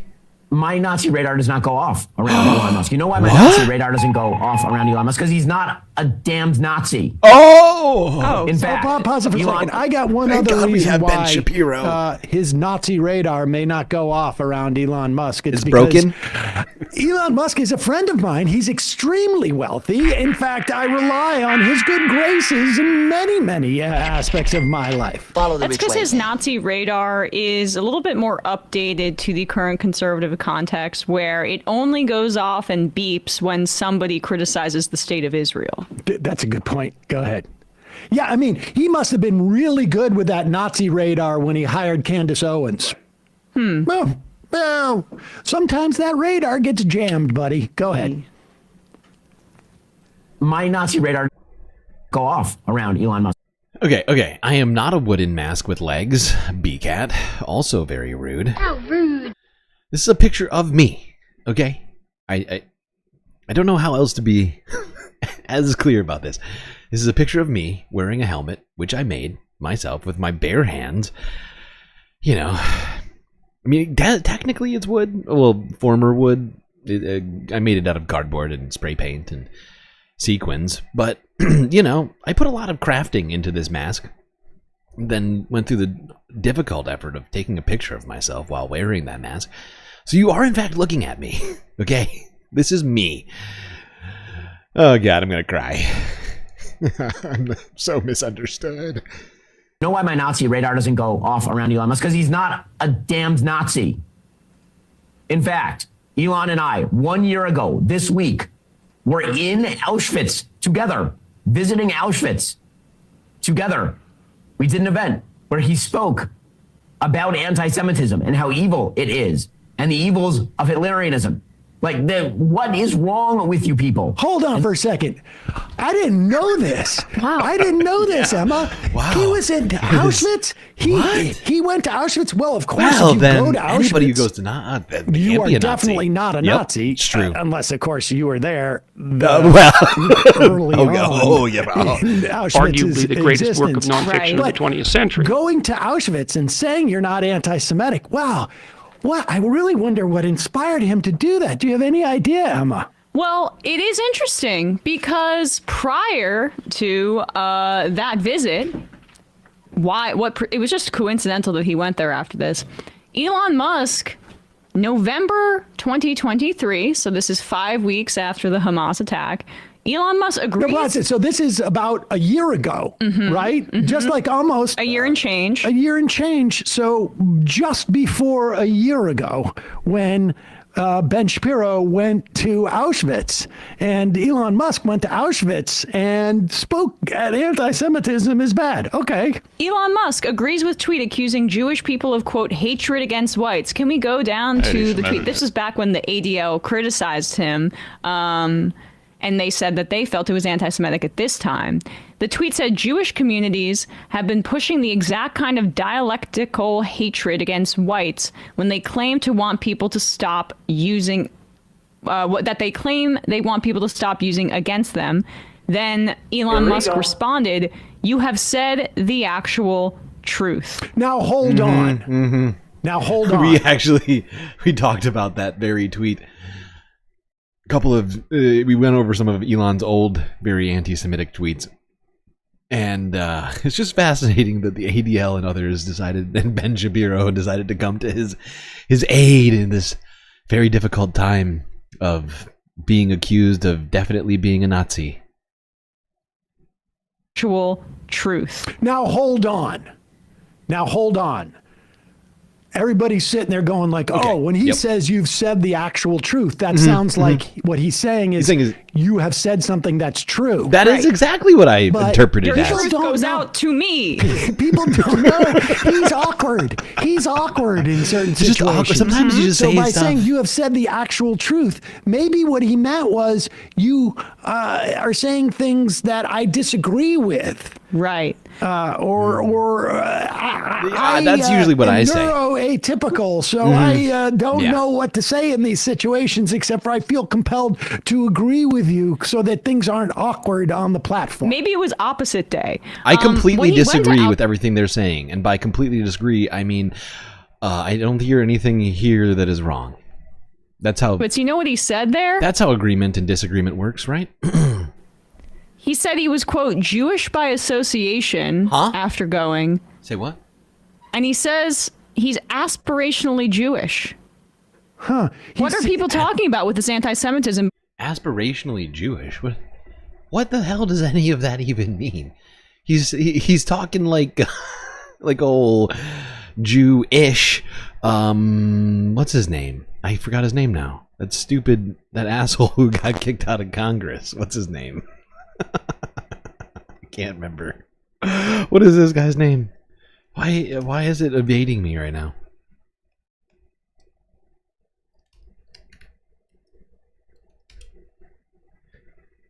What is this dude's name? I know somebody in here is going to get to it before I get to it. George Santos. Jewish George Santos. He's sounding like a name. This is insane. Oh my God. I never hear it at dinner conversations. Well, you know when you're just kind of like used to a specific environment and it almost becomes a part. I'm gonna point this out to old Elon if he's not aware. You know, temples do allow you to go and convert. I mean, you have to go and be aspirational, but if he's got aspirations, he can just go to temple, talk to a rabbi and say, hey, I have aspirations of being Jewish. Can you help me? And they'll say, yes, in fact. Here's the Torah, start reading, come back another day, and we'll talk some more. Of, you know, your being, and when you leave it, then you're shocked by it. Maybe it's that kind of situation. It's impressive, though, that he goes to dinner parties where there's no overt anti-Semitism. I guess maybe it's not there. It's also, he's like, well, maybe I should go to Auschwitz to see. Now, I'll give Elon, I'll give him, if he really does need some advice on this, I do think that he should definitely remember that persistence is important. You can't let one, sort of, and maybe that's the problem. Maybe the aspiration thing, maybe he just doesn't understand. But persistence is important. You got to go back multiple times and say, oh, I definitely, this is serious. Like I can't continue in life unless I'm, converted. That's part of it, actually. Maybe that's what happened. He went and they were like, no, we don't want you. And for probably good reasons, but you gotta try again, Elon. At that time, but bootstraps, pal. Like, Shapiro was his beard essentially to go to Auschwitz and to get the blessing back in the good graces of the Jews. I mean, after that, he went to Israel. By the way, Netanyahu defended him on social media as well. Did he? I missed that one. Oh my God. Benjamin Netanyahu, of course. Wow. Benjamin Netanyahu, I've heard him call literally everything anti-Semitic over the last year and a half. Literally, looking Palestinian is anti-Semitic, being Palestinian is anti-Semitic, but doing actual Hitler salutes, actually, that's fine. No problem. I don't want reality. Now let's go here to a place called Reason TV, where I don't think Reason has actually ever occurred on this channel. Nothing reasonable, at least, or any reasoning, intelligent reasoning, at least. But here was Robbie Suave. Ooh, I'm sure he had a great take on all of this guy. Oh yeah, definitely.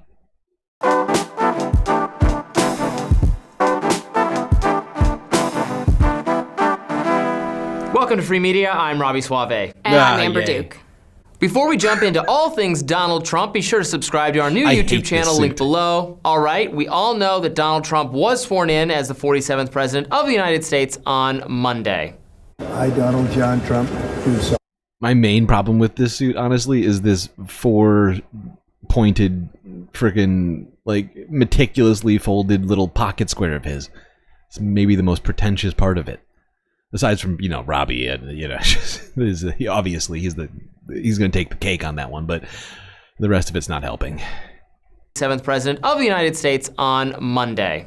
I, Donald John Trump, do solemnly swear that I will faithfully execute, that I will... Well, BCat, you didn't know Robbie Suave was on Reason TV, the right-wing think tank funded garbage media?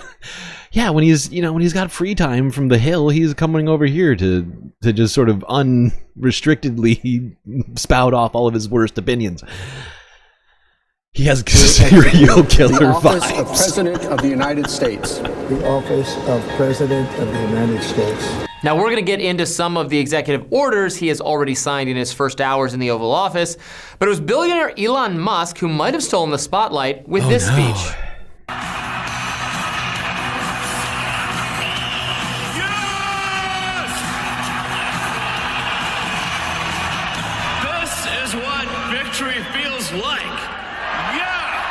Elections are, important, some are not, but this one this one really mattered. And I just want to say thank you for making it happen. Thank you.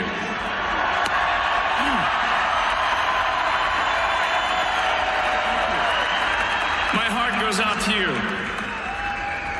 It is thanks to you that the future of civilization is assured. Mainstream media jumped on Elon's hand gesture, insinuating it was a Nazi salute. Here's CNN's reaction. I just want to look at that salute that he gave again, just if anybody missed it, we'll just show it again. He's just wrapped up here. You can hear the... All right, so we just showed that. We just showed that. Right. It's worth salute. It was quick. I think our viewers are smart and they can take a look at that, but it certainly was, it's not something that you typically see at American political rallies, put it that way. No, it was not something that you usually would see. And it was quick, as you point out, it was very quick, but it was in a moment of intensity for him as he came out dancing, and then he did that.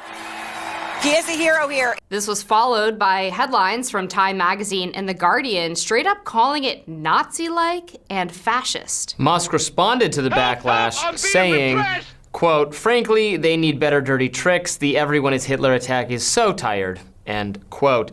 That it is, and in that clip we played, those media figures were, I think, testing out whether they could get away with calling him. I love how they're doing multicam inside of a pretty small room.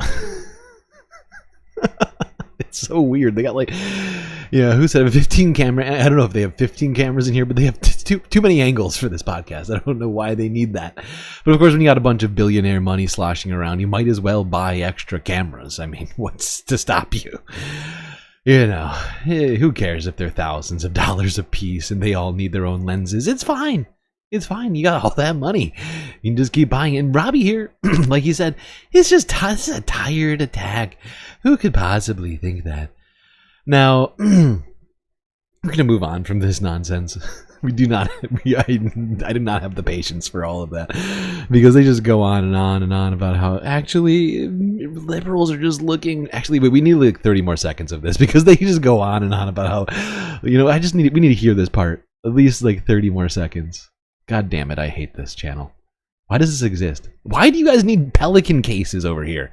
Why are you using Pelican cases as a fucking... Oh my god, they're trying to make themselves look so like... What do you call it?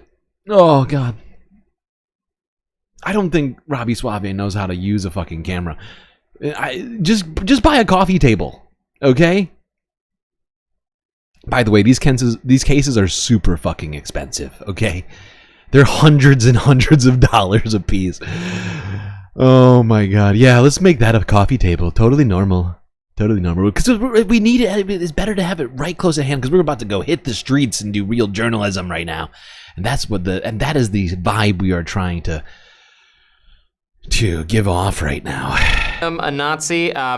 It has taken place already. All over social media are liberal mainstream media figures and people saying this was clearly a Nazi salute. Alexandria Ocasio-Cortez said this. And actually, this just came up at the confirmation hearings for Elise Stefanik, who's supposed to be ambassador to the UN. Democratic Senator Chris Murphy asked her to react to Elon doing a Nazi salute, and she said, well, I was not there, but he absolutely did not do that.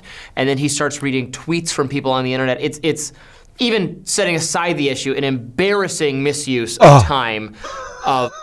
Is it a bit embarrassing? That's fascinating. Thanks, Robbie. And they go on for another 9 or so minutes about just how pathetic Democrats are.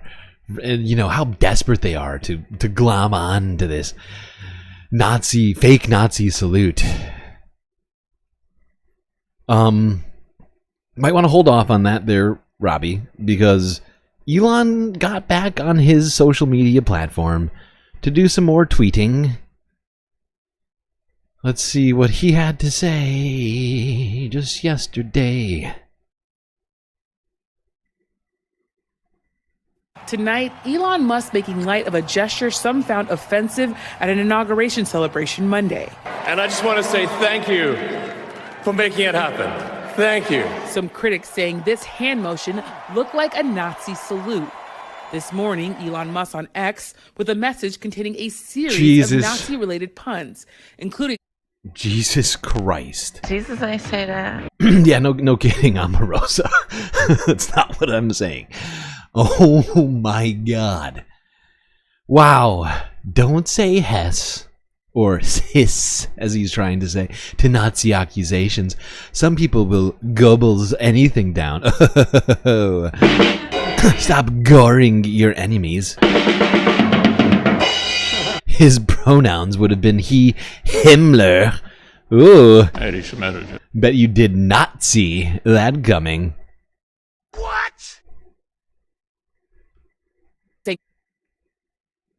Bet you did not see that coming. The Anti-Defamation League, which initially defended Musk's gesture as just an awkward onstage moment, chastising him in a statement today, saying, quote, the Holocaust is not a joke. Musk has not responded to our request for comment about the incident.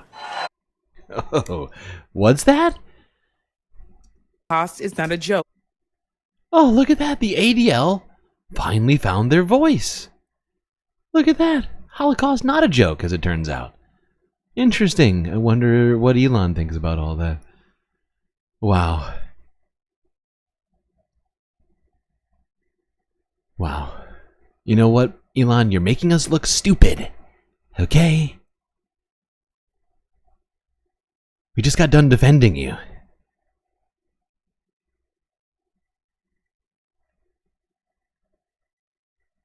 This felt apt.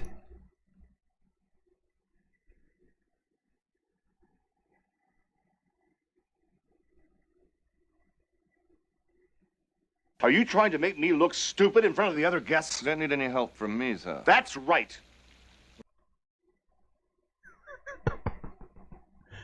Well, there we go. I just figured I'd throw that one in for fun.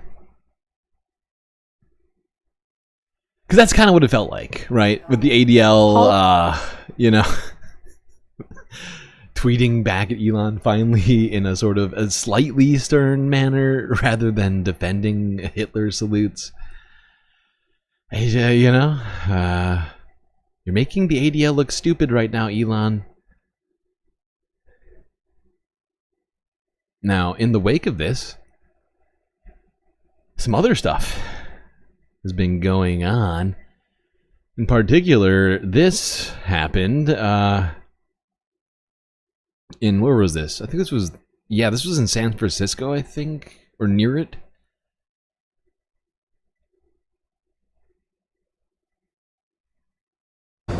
Right now at 11 o'clock, they walked right up and started spraying, a brazen act of vandalism. You see it right there on the peninsula, a Cybertruck tagged with the slur. Now, the owner of that Cybertruck doesn't think she was the one being targeted. Instead, she says Tesla CEO Elon Musk was the target of that hate. NBC Bears Audrey's sister joins us with that story.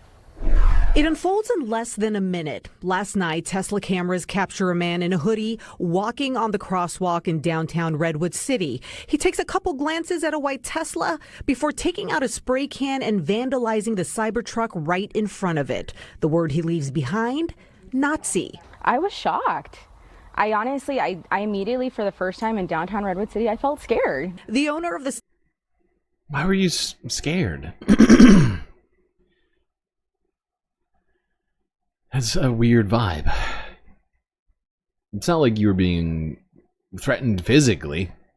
It was the lack of paint job. I mean, if anything, this guy has improved this car because there was no paint on it before. And it was threatened to get rusty, and now at least part of the vehicle is covered. Lopez Lara was out for dinner when the vandalism happened. Afraid, she immediately reported the crime to Redwood City Police. The department's now investigating. And last night, it was pretty clear, like at 7:41, that someone saw the truck, decided that they wanted to target the truck. Lopez Lara saying it was also clear that she wasn't the target. She comes from a family of migrant farm workers. Her fiance is born and raised in the Bay Area, and their families are from Mexico and El Salvador. She adds that she has parked in the same area many times before. Lopez Lara believes the target was someone she's never even met, Tesla CEO Elon Musk. Elon Musk, you're causing your customers distress. Good God. Now, I felt we deserved, during this very troubling discussion, to have a laugh. You know, At least one or two.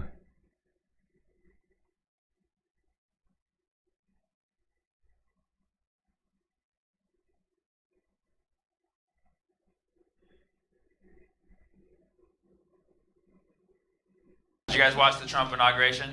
Neither did I. Neither did I, but I saw the highlights. A lot more Nazi salutes than I thought there was going to be.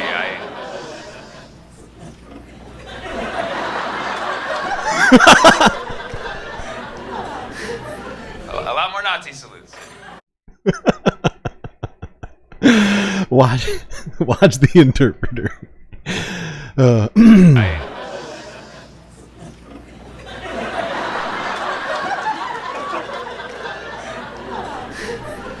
lot more Nazi salutes. God damn it.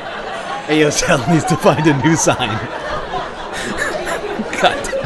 Man, I wasn't expecting that, to be honest. I thought there was going to be some other way to convey that without... You guys know Nazis, right? You guys know Nazis? You guys know, and you guys know like what it means to salute someone?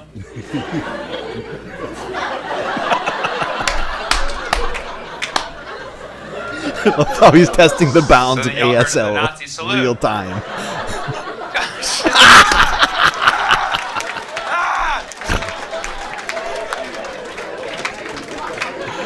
Oh god. An unintentional hate crime just happened. Oh man. Oh god. Good. All right. Yeah. No. It was definitely there was definitely one more Nazi salute than I was expecting to see at the Trump inauguration, but one less than it would to make me surprised. Actually, it was. Yeah, I was capping it too. Yeah, no, it's crazy because you know there's some debate about whether it actually was a Nazi salute or not. I mean, it was pretty deliberate. I don't know if you saw like the slow-mo replay. I watched it like 10 times just to make sure. Because I'm like, who knows? Maybe Elon was just excited, you know. But if you look at he pats his chest, like, he goes like this, and then he extends. Why are you pointing at me? Why are you pointing at me? Oh, he's like, you do it now. No, I ain't doing it. The interpreter's getting involved in the act.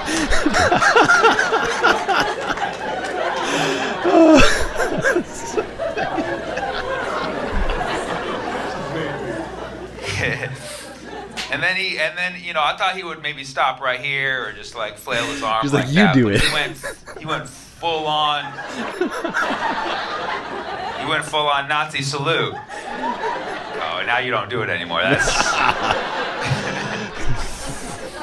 It's too much shit to talk. I can't even keep up with the news cycle anymore, man. I was just finishing my jokes about the fires, and then.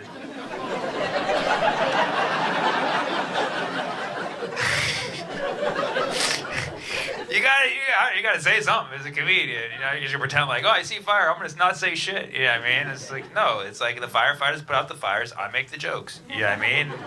We each serve our role, you know. I'm finishing my firefighter jokes, you know. I'm just like working on my jokes about the H-1B visa shit, and then motherfuckers out here giving Nazi salutes, and I'm just like, what the dude? Like slow down, dude. Like slow this shit down. I didn't even watch the inauguration, and people are like, dude, you don't have material on Melania's hat yet? I'm like, no, like, let me fucking see the hat first. Jeez, it's like, God. We need you focused Yeah, dude, all your attention on the news. I didn't watch the Okay, Sammy. inauguration, but I saw the clip of the Nazi salute, but it's crazy. It's great because if you saw the footage, like he went into it, man. Like he didn't. At first, I thought maybe he's just excited, you know, Elon, how he gets at the rallies, he jumps up really high, you know. Remember those jumping, you know. So maybe that's what happened, you know. But he, you know, you look at the slow-mo, he goes, you know, and then it's like, oh shit, and then I'm not gonna go all the way because somebody could take a picture. So, but yeah, dude, it's crazy. And the ADL, you know, It's true, and they were posting pictures of things that looked like Nazi salutes, but were actually hugs and other stuff like that. Just to defend Elon. And then he doubled down and started tweeting Nazi puns on the weekend leading into Holocaust Remembrance Day, which is Monday, if I'm not mistaken.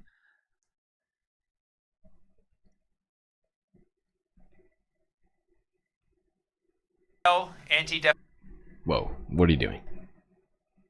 League. They should just be called the Defamation League because they just all they do is talk shit about people on the DL.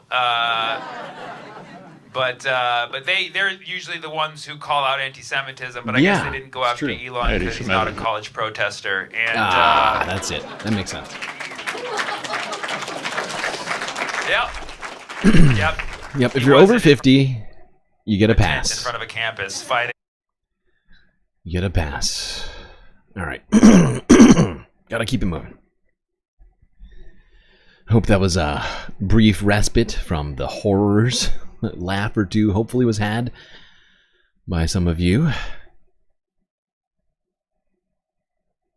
It's because of people like me that you can afford to not watch the news? Hey, I'm glad to hear that. I mean, you know, if I ever don't cover something, you know, maybe do watch the news, but you know, I try my best to be as thorough with these streams, which is why they go into the wee hours so frequently. Oh, God. Sammy is a great comedian, though. We go to him a lot for his humor. I do find him to be a very funny man. And his takes, I really do appreciate. All right, now let's go to a place where technically Sammy, or at least his family, are from, the Middle East. And I guess we'll start in Palestine, where after the ceasefire was announced and supposedly started, trucks loaded with aid started crossing into the Gaza Strip. Let's see some of the videos of that. This is from, I think, the beginning of the week. This was like Monday, I think this footage came out. We gotta be thorough on Fridays, especially because this is the week-ending report. We gotta cover everything. It's been a crazy week. Jesus Christ. How are we not further? What video are we on? Oh my God. Get the fuck out.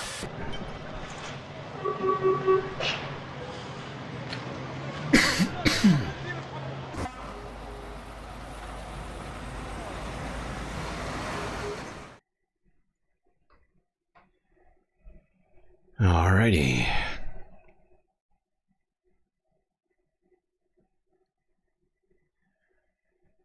Now, if you missed this during the week, well, here's your second chance. Please hold. Please hold. That's definitely not what I want you to do.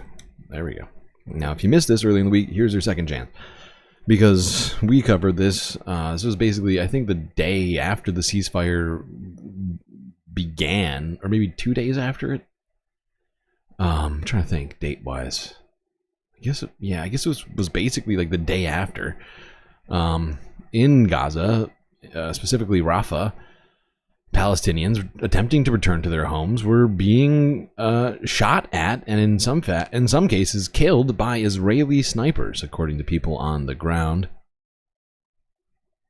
Here's Middle East Eye from Wednesday.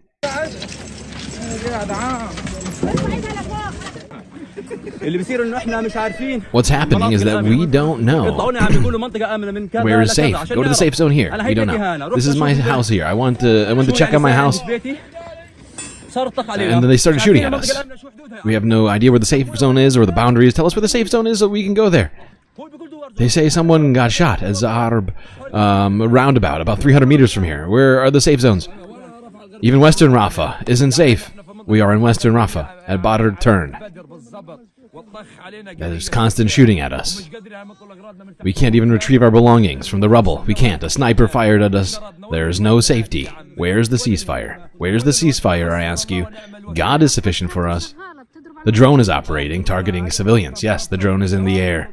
And the situation is extremely dire. Shooting, death, and injuries. Yeah, and we watched actually footage of a dead child on the ground. It was blurred out, but it was still horrifying. I saw a man trying to pull that child away while he was being shot at simultaneously. Just completely contrary to the idea of a ceasefire. You know, just murdering children from hundreds of yards away, or wherever they were. May have been drones. Hard to. So why did my shit just do that? Don't do that.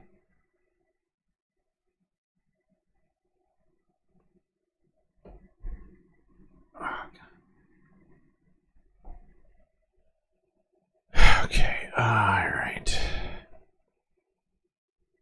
Now let's go here. This was Donald Trump on the on his inauguration day when he was doing a slew of executive orders from the Oval Office.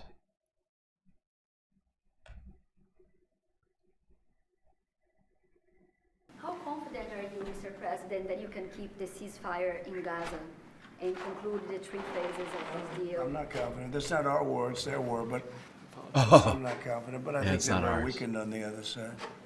Interesting. Do you support the 2-state Gaza, boy, I looked at a picture of Gaza. Gaza is... Just go right over that question. Site. That place is... I love how he completely ignores that question. Do you support the two-state solution? Just going to keep going. Do you support the 2-state Gaza, boy, I looked at a picture of Gaza. Gaza is like a massive demolition. He said that because he does not want to give an answer to that question at all. He heard two-state. He's like, no, actually, let's talk about something else. That place is, it's really got to be rebuilt in a different way. Do you plan to help rebuilding Gaza? I might. You know, Gaza is interesting. It's a phenomenal location. On the sea, the best weather. You know, everything's good. It's like some beautiful things could be done with it, but it's very interesting. But some fantastic things could be done with Gaza. How do you see the future in governance for Gaza? Well, it depends. I can't imagine you could have, well, you certainly can't have the people that were there. Most of them are dead, by the way, right? Most of them are dead. But they didn't exactly run it well. Run viciously and badly. You can't have that. I wonder where Donald Trump is getting his ideas for Gaza. One of my expressed beliefs on that is his son-in-law, the husband of Ivanka Trump, Jared Kushner. This was him from last year. In Gaza's waterfront property, it could be very valuable. Jared Kushner has come under fire for calling Gaza coastline valuable real estate during an event at Harvard University. That I would try to do if I was Israel right now is Whoopsies, low volume. Bulldoze something in the God damn it. In the Negev, I would try to move people in there. Are people in Israel seriously talking about that possibility? About hosting Gazan refugees in what is considered, quote unquote, Israel proper? I don't know. Yeah, I mean, but that would be something you would try to work on. I'm sitting in Miami Beach right now. Yeah, Jared, you're sitting in Miami Beach comfortably talking about ethnically cleansing the population of Palestine into the Negev desert, a practically uninhabitable area. And, you know, and then doing real estate deals on the coast. It's disgusting.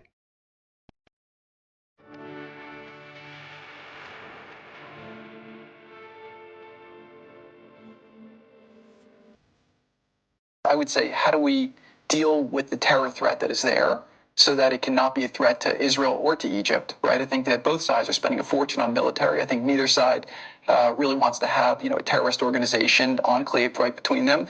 In Gaza's waterfront property, it could be very valuable to, if people would focus on kind of building up, you know, livelihoods. You think about all the money that's gone into this tunnel network and into all the munitions. If that would have gone into education or innovation. Oh my God. What could have That is disgusting. Palestine had education before this, and Israel blew it all up. They literally targeted university after university and flattened those fucking places. We've seen all the goddamn footage. This guy's trying to gaslight us on what Palestinians have been choosing to do with their money. By the way, we've seen almost zero evidence of this supposed tunnel network we keep being told about. Where is it? Why haven't I seen it? Why have I only seen one incredibly short, video with zero context on where it came from. Because I've seen some videos from inside the tunnels, but never have I actually seen somebody go into one of these tunnels, right? And I wonder why that footage has been cut up and edited so much. Maybe because there isn't as vast of a tunnel network as they've been suggesting this whole time. I don't know. I don't want reality. I don't want reality. All right. And let's not forget this, because this lady got confirmed earlier, if I'm not mistaken. One Elise Stefanik, who of course ran to the defense of Elon Musk, her good friend, when he did that Nazi salute. Let's see what she thinks about policy in this region.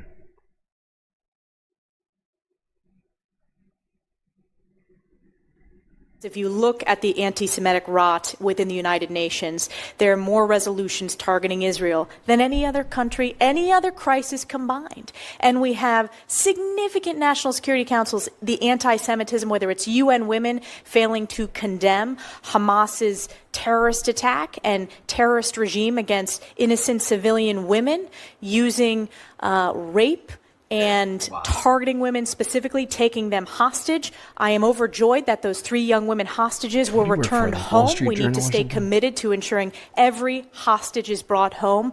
I've met with many hostage families. This position, we need to be a voice of moral clarity on the UN Security Council and at the United Nations at large for the world to hear the importance of standing with Israel. But I did ask you whether you subscribe to the views of Finance Minister Smotrich. Who? I'm sorry, Smotrich. This is the Israeli finance. I love Minister how she Smotrich knows and the she does former not know who National Bezalel Security, Smotrich is. Minister That's Ben hilarious.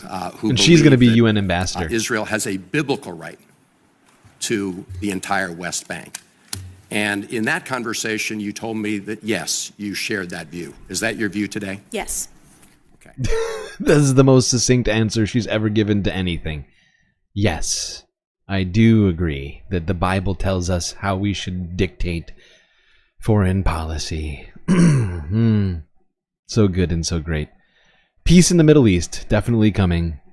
How it comes, I guess we'll have to see. Of course, I'm being incredibly sarcastic right now because I do not believe that Donald Trump is going to bring peace to the Middle East. The annexing the West Bank. Oh, God. It's disgusting. There's no way that that brings peace in the Middle East. Not unless Israel suddenly becomes a ethnic, multicultural democracy, because right now, under their current form of government, all the people in the West Bank, or as they call it, Judea and Samaria, you know, those people under current system are not going to get votes in parliament or representation. Only democracy in the Middle East, so long as you don't pay attention to the facts. Now, speaking of the West Bank, Israel, after the ceasefire was announced and supposedly implemented while sniping children and other civilians in Rafah, decided to shift their focus on a different part of Palestine. I wonder where.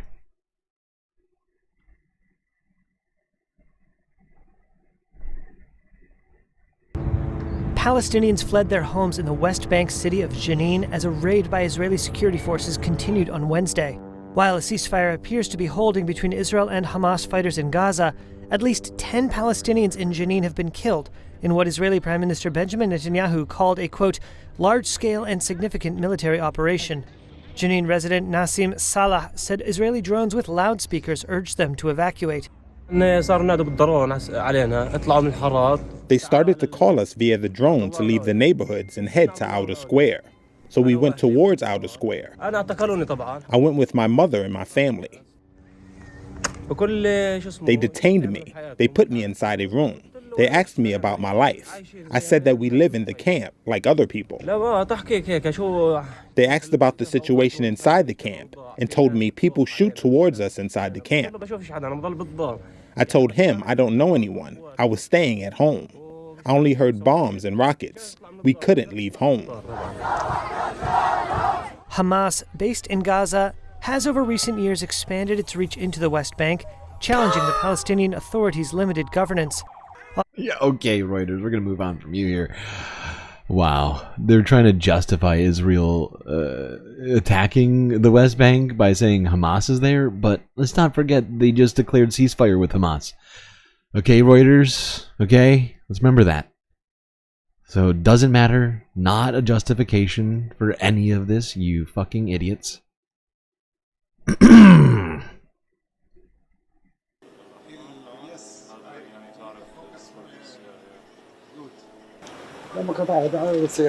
When I pass by these vehicles, whoa, sorry.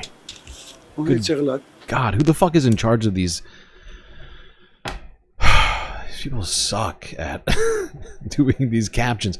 Okay, try this one more time.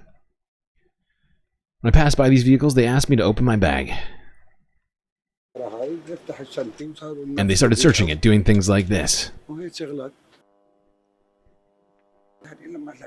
When under siege, when there was firing outside, you can't leave the house. Nothing better comes out of this.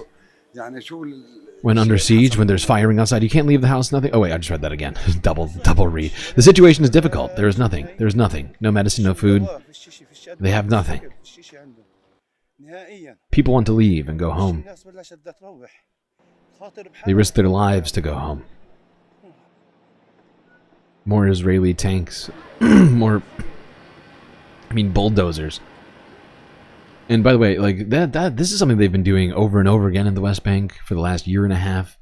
They have been bringing in whenever they run out of places at the moment to bomb in Gaza or Lebanon or Yemen or wherever else. They've been bringing in bulldozers into the West Bank to destroy infrastructure. You know, like a war crime.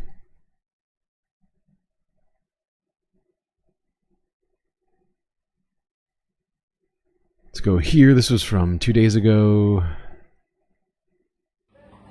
With the war in Gaza halted, many Palestinians are now spending their days digging for loved ones buried underneath mountains of rubble. In the northern Shijaya neighborhood, Mahmoud Abu Dalfa is desperate to find the remains of his wife and 5 children, including triplets. I often used to come home from work and my children would rush towards me. Papa, Papa.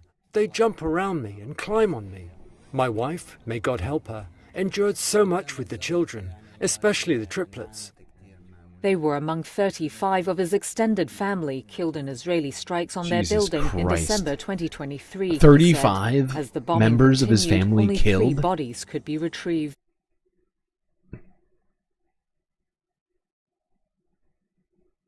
I can't even imagine. 35 of your family, one family, all dead. That is most horrifying statistic.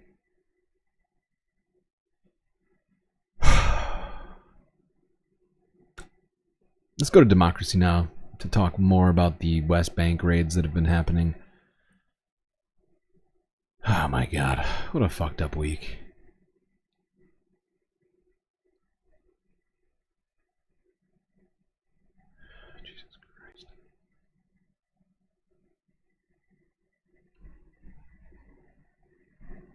This is Democracy Now!, democracynow.org. I'm Amy Goodman with Nermeen Sheikh.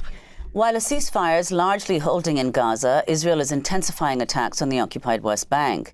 The Israeli military has killed at least 13 people in a major military operation targeting Jenin that began on Tuesday when Israeli troops raided the city backed by airstrikes, drones, and Apache helicopters. Meanwhile, Israeli settler groups have carried out a new wave of attacks against Palestinians. On his first day in office, Trump rescinded sanctions imposed by President Biden on far-right Israeli settler groups. This is Jalal Bashir, head of the village council of Jinasafut. Yesterday, we heard Trump's statement that he would reverse sanctions against settlers that assault Palestinians, along with Israeli Minister Itamar Ben-Gvir's release of arrested settlers. This all encourages violence and gives momentum to these attacks on our village. Joining us now is Mariam Barghouti, Palestinian writer and journalist based in Ramallah in the occupied West Bank. Her new piece for Dropsite News headlined "Israel Invades Jenin Days After Signing Gaza Ceasefire." Talk about that, Mariam, this connection between the ceasefire in Gaza and the intensified attacks on the West Bank, and the number of people who've been killed, the role, and particularly if you can talk about doctors and hospitals being targeted. All right, thank you, Amy. So what we're seeing right now is an operation dubbed Operation Iron Wall, waged by the Israeli government against the West Bank, specifically targeting Jenin and Jenin refugee camp that is north of the West Bank. And what we have seen in the last 72 hours is 13 Palestinians at least have been killed. Of them is a 16-year-old boy. Now, while the Israeli military spokesperson claims that they have targeted and eliminated 13 terrorists, it is important to recollect and realize that most were civilians that were killed, including a young 16-year-old boy, including a father who was killed in front of his son. And we're seeing reports of field executions. But in fact, we actually don't know the real number of those killed or injured, because the Israeli military is denying access to medical personnel inside the camp. So we're seeing Israel wage a war that very much resembles the practices they have committed in Gaza. According to colleagues on the ground, they're comparing it to what Israel did in Jabalia, north of Gaza, including the field executions, including the displacement of families at gunpoint, forcing them to escape their homes and creating a corridor, a humanitarian corridor from the camp to the outside of the camp for families to leave, giving them until the end of today or else. And this is what the soldiers would tell families: leave or else. Mariam, could you talk about the impact of the fact that on his first day in office, President Trump lifted Biden-era sanctions against Israeli settlers accused of violence against Palestinians? It was on that day itself that Israeli settlers stormed several villages in the occupied West Bank. If you could respond to that decision by Trump and what impact it's had on the ground.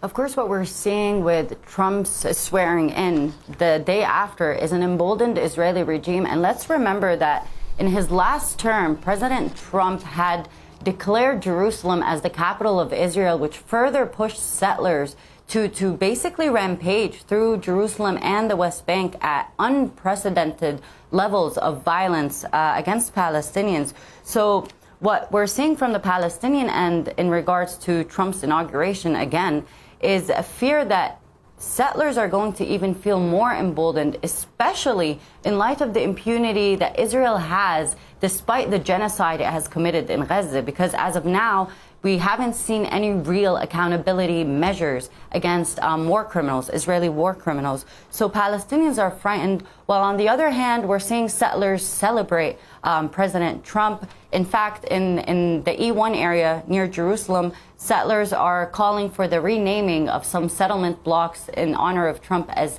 Trump blocks. So we're seeing the discrepancy here and disparity and the likely violence that may erupt in the coming weeks and months. I wanted to ask the effect of the Trump. Okay. All right. I'm going to pause it there. Keep this moving because we still got a lot more to cover, and somehow we're even going even longer than I thought. But it's not shocking. Man, already over 7 hours. We got so much to talk still. Boy, has it been a busy week.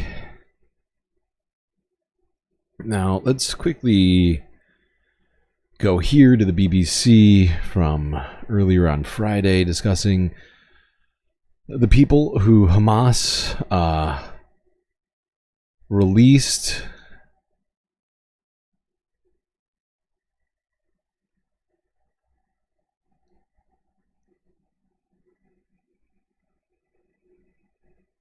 Yeah, 7 hours. We're going to go another hour at least before we even hit the after stream.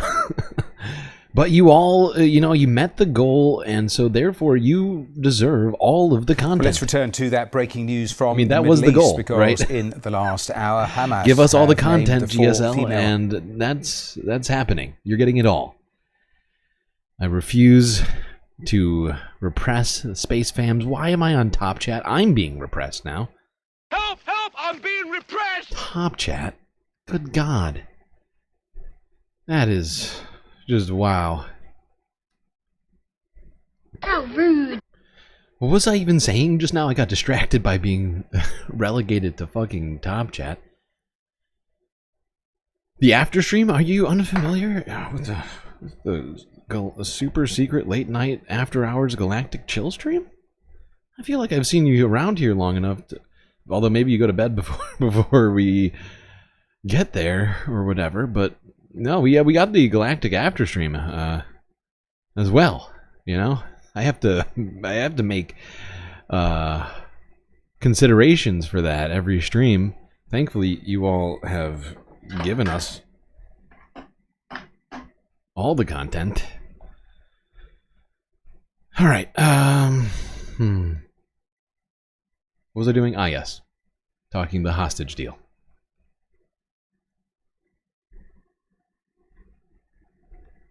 Well, let's return to that breaking news from the Middle East, because in the last hour, Hamas have named the 4 female hostages due to be released tomorrow as part of the Israel-Gaza ceasefire deal. They are Nama Levy, Liri Albag, Daniela Gilboa and Karina Ariev. They are all soldiers who were seized from their army base in southern Israel during the October the 7th attacks. In return for their release, Israel is expected to release about 180 female Palestinian detainees. Well, our correspondent Nick Beek is in Jerusalem and he gave me the latest details. Hamas have made this announcement, giving the names of the 4 hostages who will be released tomorrow. As we expected, they are 4 women, and they are, it seems, all members of the IDF, the Israeli Defense Forces. I can give you the names of them. The first soldier to be released tomorrow, this is according to Hamas, is Karina Arebi. The second is Danielle Gilboa. The third, Nama Levy. And the 4th hostage, according to Hamas, to be released tomorrow, is Liri Albag. Now, obviously, for their families, a huge moment of relief. But what happens now in the next 24 hours, of course, is crucial. We've got the precedent because, of course, we saw what happened last weekend with that first round of hostages being released. But these are the 4. Is BBC planning to name the Palestinians released? No, I'm afraid not, Palsir. That's going to take too much time for the BBC to be caring about Palestinians. It'd also be inconvenient for the narrative they've been mostly pushing for the last year and a half, so no.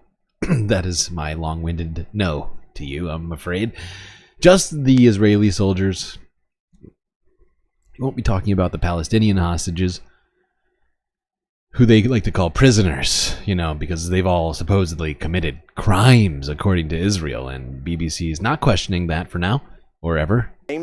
What will happen is that Hamas will hand over the 4 women to the Red Cross, and the Red Cross will then deliver them to IDF forces that remain in the Gaza Strip. So that's what will happen. We anticipate it will take place tomorrow, but of course, just like we saw last weekend, there may well be some delays in this process, but this is what we're hearing from Hamas. These are the 4 names that Hamas has just released, Matthew.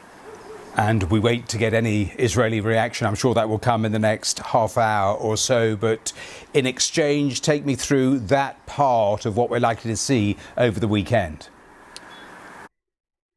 There you go, 4 IDF. It's almost hard to call them hostages, right? And I know you're probably questioning why I'm saying that, but they're in the IDF. And if, as we've been told over and over again, it's not a genocide, it's a war. And if that's the case, these are prisoners of war, right? Like, there's a clear difference, right? If we're going to claim it's a war, in fact, if you're an IDF member, you're not a hostage. You are a prisoner of war. So I know it's inconvenient, but Precision of language, please. Precision of language, please. Thank you. Okay. And I'm not claiming it's a war. I'm just saying, since they seem to be, in terms of the language used, right? Like, because of course I don't agree with that narrative. I don't believe it's a war. I believe it's a genocide.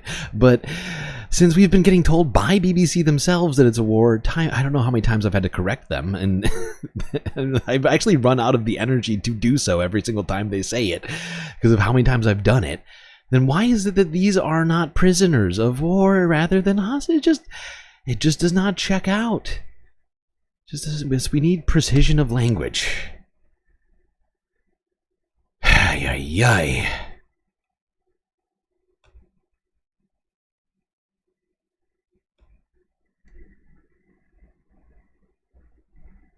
You'd think journalists would care about language, but whatever. I guess we'll leave it up to the Spacecaster. 3 women freed after 15 months in captivity. This is the moment on January the 19th that Hamas released the first Israeli captives as part of a complicated and multi-stage ceasefire deal that is holding, but has taken months to secure. After hours of delay, later that night Israel eventually released 90 Palestinians from its prisons, most of them women and children.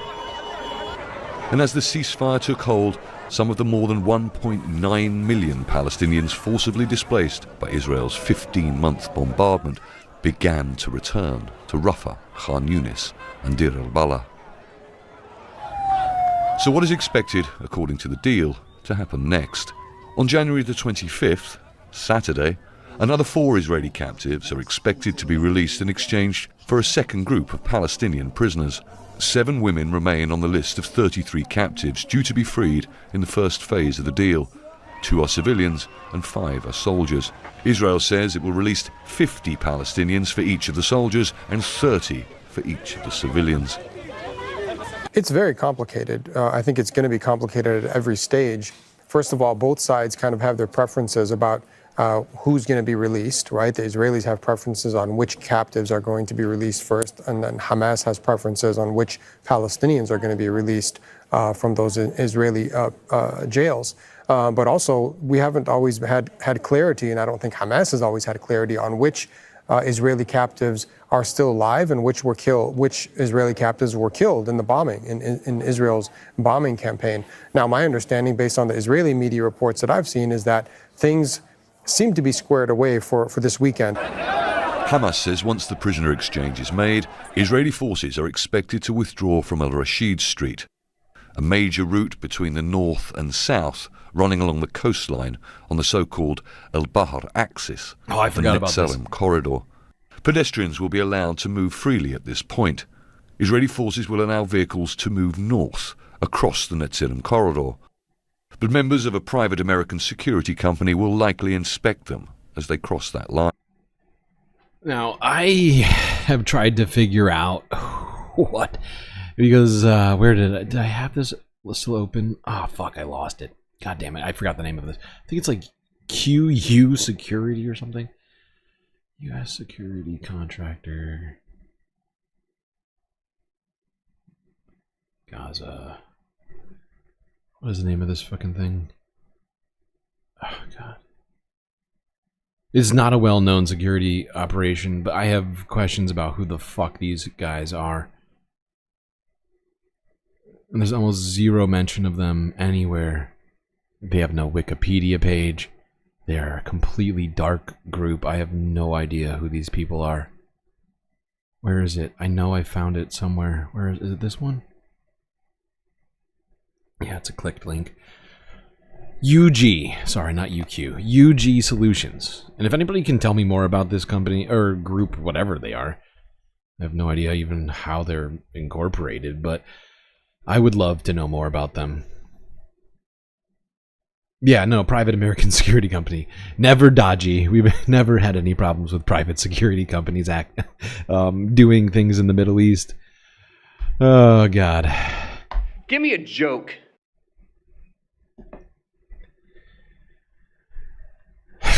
I mean, I had thoughts, but I haven't been able to substantiate them yet. But you know, people like Blackwater have reincorporated themselves, changed their names, shell companies, all this kind of shit to obfuscate their involvement in other conflicts. So if somebody can give me information on this company, I would actually be really interested. UG Solutions, or whatever it's called. What did it say? What did I say it was? God damn it. Why do I suck at my job? UG Solutions, yep. Okay, now, guess what? Israel, ceasefire in Gaza. But, of course, they are attacking the West Bank with a similar ferocity with which they were attacking Gaza not days ago, like a week ago. And you know what? That's not enough for them. Okay, they have all these billions of US dollars and weapons. They got to use them somewhere. So, let's talk about that. Let's go to Lebanon. See how things are going over here.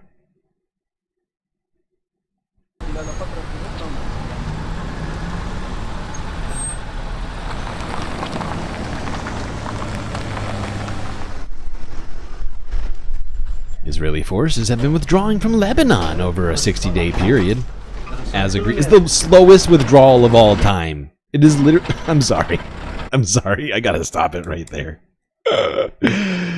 This is the slowest withdrawal of all time. How many days has this supposed ceasefire in Lebanon been going on for? It's more than half done. I can almost guarantee you it's more than 30 days over already. And Israel is still withdrawing from Lebanon? They'll still be in Lebanon by the end of the ceasefire. Which sounds exactly like what they want.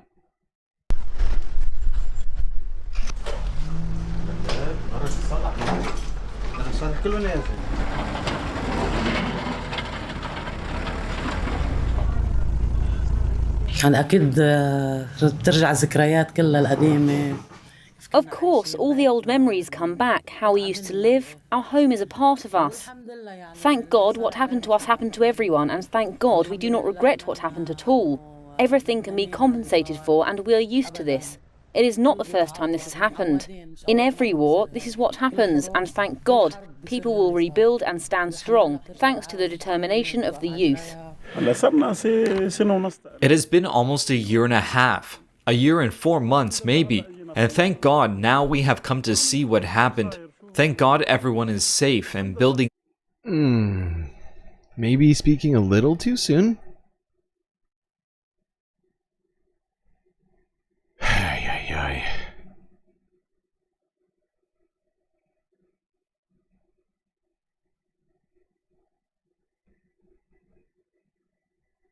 Because,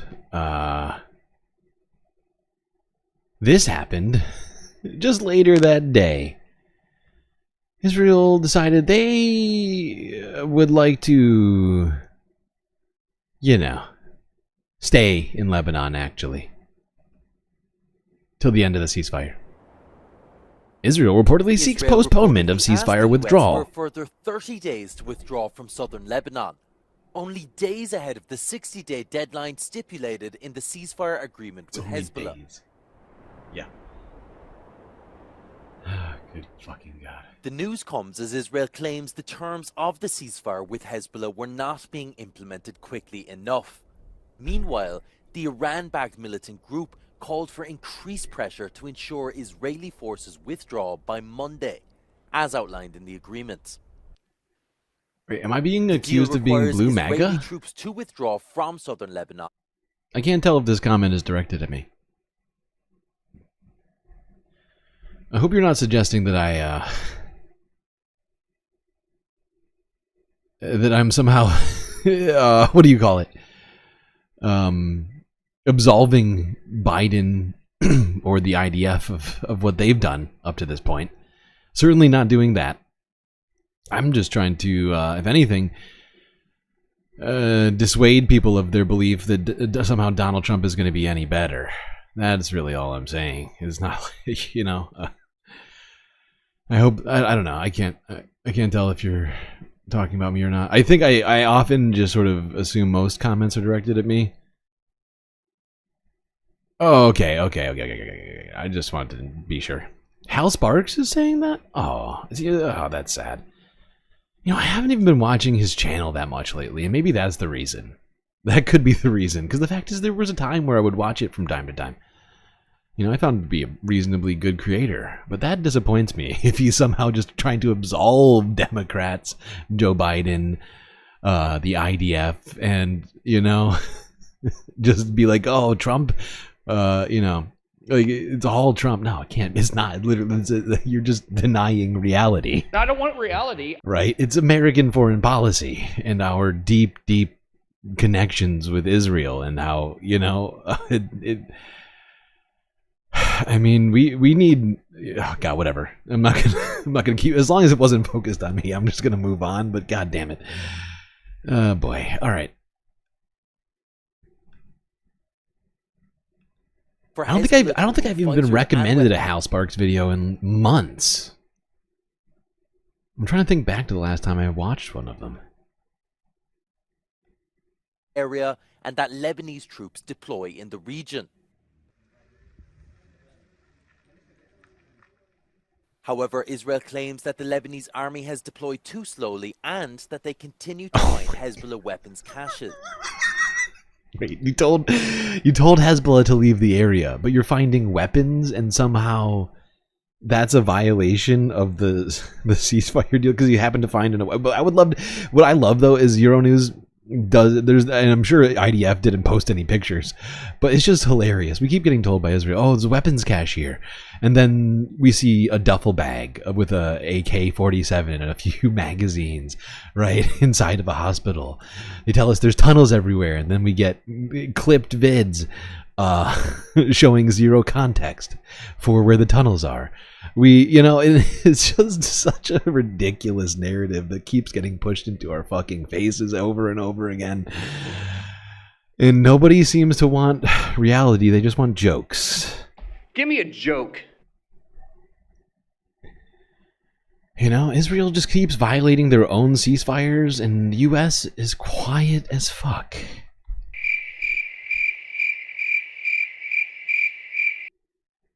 And guess what?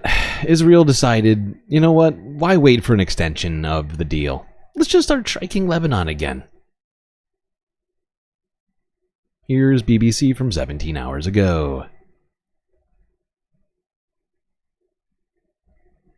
Now in Lebanon, Israel's fragile ceasefire agreement with Hezbollah is on a knife edge. Both sides had agreed to withdraw their forces from southern Lebanon by Monday, but there are fears that deadline won't be met. The country is still reeling from last year's intense fighting, including one Israeli strike that destroyed an apartment block and killed 73 people. Israel says the building was a terrorist command centre, but a BBC Eye investigation has found most of the victims were civilians. Noel Al-Maghafi investigates. This is the site of Lebanon's deadliest attack. An Israeli airstrike destroyed a residential building in the village of Ain al-Delib in southern Lebanon, once home to more than 100 people. All that remains here are memories of the lives that were lost. It was the 29th of September. Hisham al-Baba went to the building to visit his sister. I just made a mistake. I made a huge tiny mistake. Made a huge tiny mistake. The way that this video was phrased, I misunderstood it, and this is one of the only videos that I didn't actually get to watch. Oh, because I noticed it right before the stream, and I was like, I'll just throw this in here. That's my bad. I make mistakes from time to time. I am just a lowly spacecaster after all. I don't have the resources BBC does, but Denise. This is definitely a fucking war crime. Regardless, so let's keep talking about it. طفت الكهرباء أول شيء وطلع انفجار كتير كبير. Shortly after, 4 more Israeli missiles headed towards the building.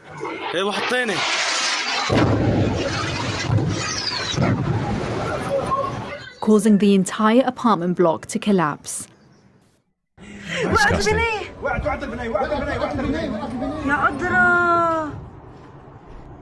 Trapping dozens of families under the rubble. أنا تفكيره كله كان بأختي سمع صوته بعيد وبعده عايش وهذا الطفل.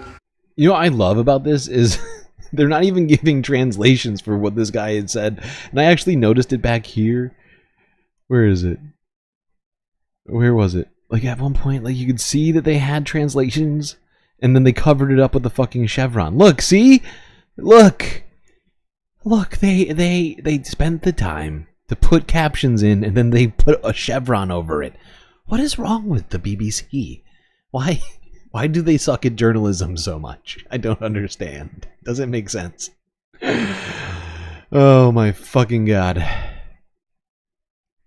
So yeah, I was wrong about the way I led into that video. Apparently Israel hasn't... Well, I can't actually say that because they have in fact violated the Lebanese ceasefire agreement. Just not in this particular instance. But of course, directly after the ceasefire was called with Hezbollah, they were still bombing, shooting, and shelling all over the Lebanese territory while claiming self-defense and all sorts of other bullshit that they did not substantiate whatsoever. Oh my god. Which is why I think I knee-jerk believed this was talking about. It's not just that. Because BBC is bad at doing online journalism. Because of course the titles of these videos are incredibly important. That's something we should all remember. You know? Titles mean things.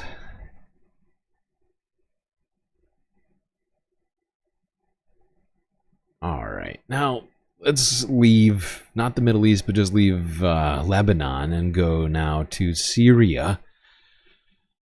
As, you know, we've been talking about them for last couple months, ever since HTS forces took over the country and basically banished Bashar al-Assad. Although I do think they would have preferred a different, in terms of Bashar going to Russia, I think they would have preferred him staying in the country so they could have dealt with him themselves. But let's go there and talk about the state of things on the ground, because one thing that I had expressed my concerns over during that time does seem to be possibly coming to fruition. Something I really was hoping would not happen, honestly. But first, let's go to this. If you missed this, this was in the Kurdish region in Syria a few days ago. Thousands of Islamic State fighters are held inside this heavily fortified prison guarded by Kurdish forces in northeastern Syria. The Syrian Democratic Forces, a US-backed group that holds a quarter of the country, says such jails have been attacked. Hold on, I just want to respond to this comment. It's hard to laugh in exasperation. Oh, Nachket. You know, it's true, but it's also my job.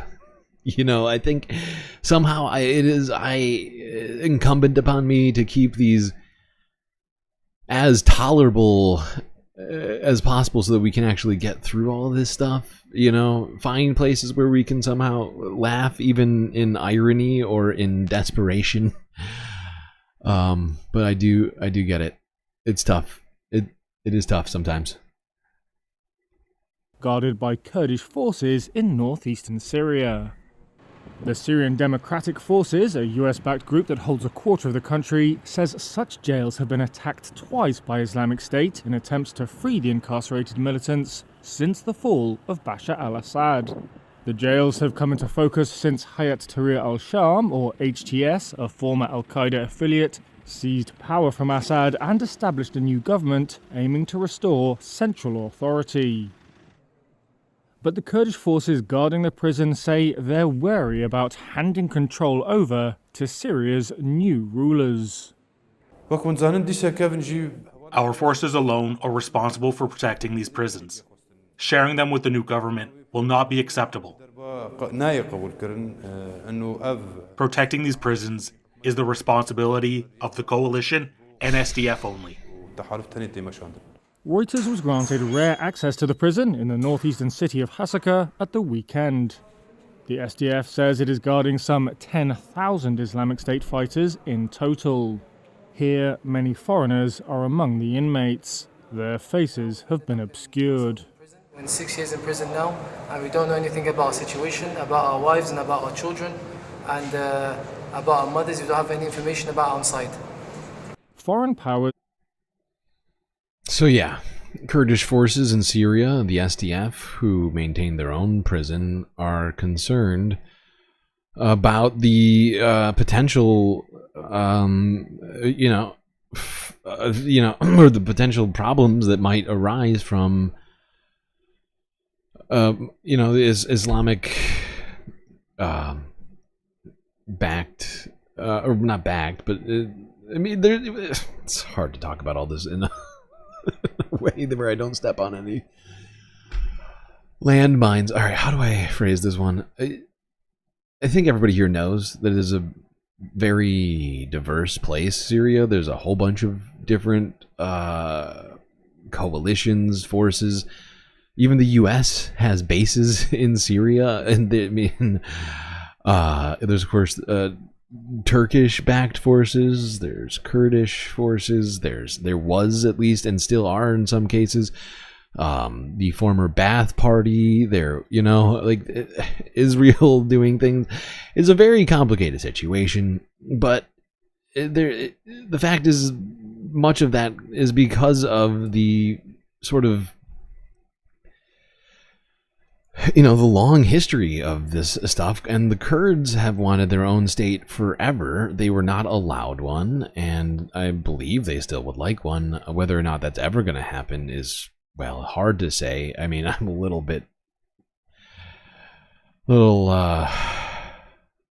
skeptical, not skeptical, pessimistic on the future Kurdish state. I mean, I don't remember the first time that but it's understandable that the Kurds are a little skeptical of having the HTS run their prison. And even though the HTS has been saying they want a multicultural, multi-ethnic, multi-religious institutional government, there have been, I think, a lot of valid concerns within the country and outside of it of this. I mean, while they separated themselves from Al-Qaeda, the leader of HTS was a former Al-Qaeda fighter, and there's a number of people inside of the HTS who were former Al-Qaeda fighters. And so I think, people are concerned about, Shia, what's it called? Shia law or whatever, taking over the country and not being what we just talked about, a multicultural government, right? And this next story, which just came out over the last day, sort of confirms many of those concerns. Syria's new authorities are training a fledgling police force with a focus on Islamic teachings. That's bad. Officers brought into Damascus from their former rebel enclave in Idlib. And I'm not saying that because I have some sort of objection to Islam. I think everybody here knows that. What I'm saying is I don't like religion. I am steadfastly, staunchly against theocracy, okay? I will always be. Write that down, okay? So you don't forget. Because holy shit, do I hate the idea of theocracy. And when you start talking about having a religious police force, we got a problem. We immediately have a fucking problem, people. I really hate that sound of that phrase. In my head, it shakes around and makes my brain hurt. His new authorities are training a fledgling police force with a focus on Islamic teachings. Officers brought into Damascus from their former rebel enclave in Idlib are also asking applicants about their religious beliefs. Hamza Abu Abdul Rahman helped set up HTS's police academy in Idlib before he transferred to Damascus. He said recruits need to know what's permissible and what's forbidden by Islam to act justly. But by putting religion at the center of rebuilding the force, the ruling Islamists of Hayat Tahrir al-Sham, or HTS, risk alarming Christians, Alawites and other minorities, as well as many urban Sunni Muslims who don't want to live under religious law, analysts say.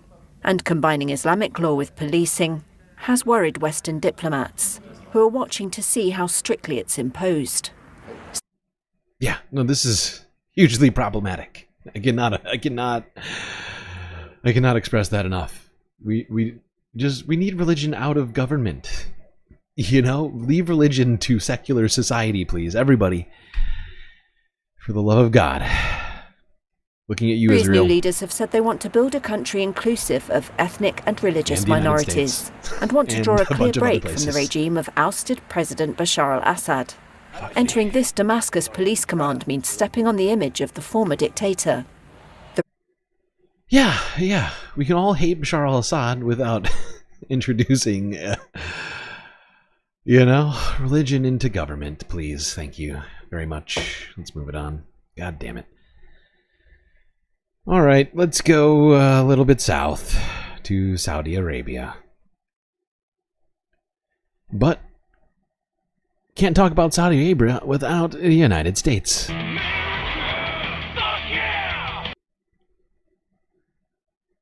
Because apparently Saudi Arabia is intending to invest $600 billion into the United States, according to Crown Prince. Oh shit.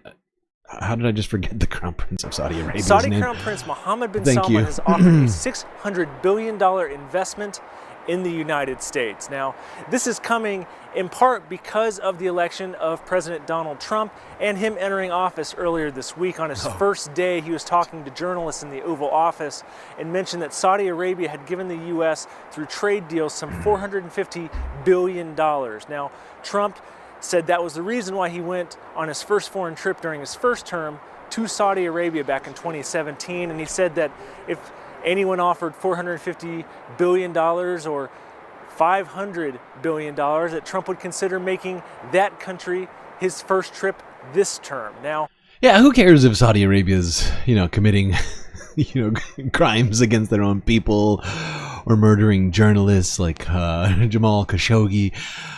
He's got money. Let's take the money. Geez, who cares about ideologies or, being consistent about things? We don't know exactly why the Crown Prince offered the $600 billion, but it does come after that. And Saudi Arabia is eager to have a close relationship again with Donald Trump.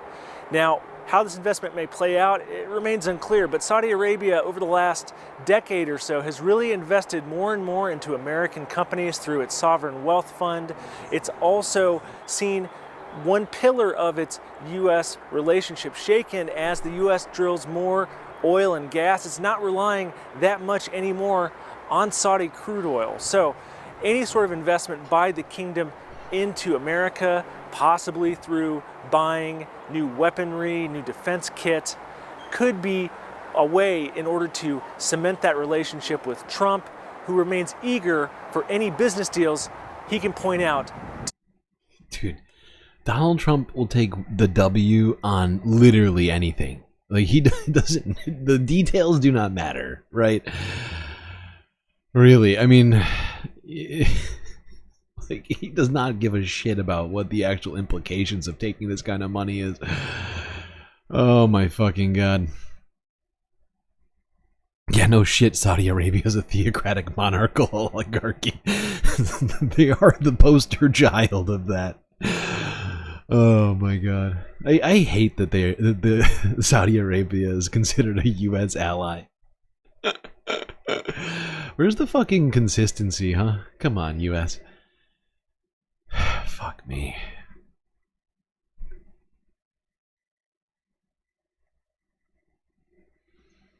God damn it.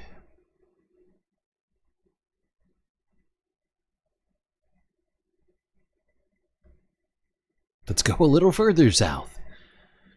To Yemen. Right? Yemen south of Saudi Arabia, right?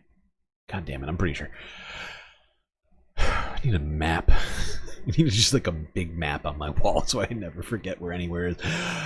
Let's go here because you remember how over the last 15 months the Houthis were saying over and over again that if there was a ceasefire in Palestine, they would release the hostages that they were holding and stop doing the strikes in the Red Sea and stuff, all that. Remember that? Well, I guess it was true. I don't want reality. Inconvenient. The crew of the Galaxy Leader cargo ship touched down in Oman on Wednesday after enduring over a year held captive by Yemen's Iran-backed Houthi forces. The vessel was intercepted off the Yemeni Red Sea coast in late 2023 in one of more than 100 maritime attacks carried out by the Houthis since November of that year. The 25 crew members, hailing from Bulgaria, Ukraine, the Philippines, Mexico, and Romania, were handed over to Oman in a move to coordinate with the Gaza ceasefire. That's according to reports by the Houthi-owned Al Masirah TV. The crew members appeared visibly relieved, some members exchanging handshakes with officials, and one embracing a Houthi man before boarding an Omani Air Force plane. The Houthis have said their attacks were an act of solidarity with Palestinians amid the conflict in Gaza. They have... Yeah. Wow, super weird. Super weird. Who could have possibly guessed? Oh, wait, we said it over and over again here. I know a bunch of other creators who were saying it. So many... It wasn't just us. It was literally the Houthis also saying that... it's just so weird that this would, oh my God, it's like the Houthis meant all the things that they said. It's so confusing to me because I keep getting told that that's bullshit by the West media narrative that we keep getting fed over and over again. Huh. Shocking. Wow. That is unexpected. And by unexpected, I mean 100% expected. Although the what do you call it? The expedited way in which this happened was actually quite shocking to me. I'm not gonna lie. I thought it was gonna take a little longer for some of this to happen. And I mean, we're talking about within a week this happens. I mean, that's insane. Like, wow.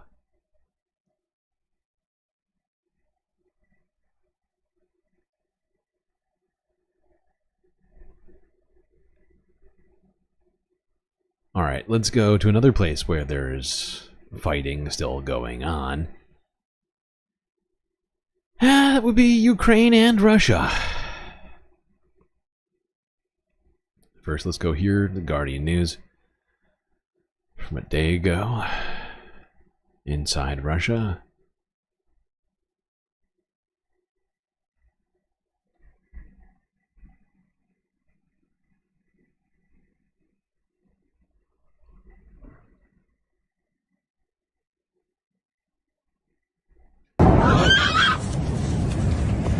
Footage showed people running from a burning oil refinery in Russia's Maga region. According to local reports, the factory was hit by Ukrainian drones. The Ryazan governor said Russian air defense units had destroyed drones in the region.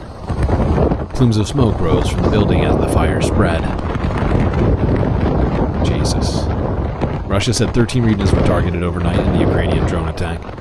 The Ryazan region is southeast of Moscow.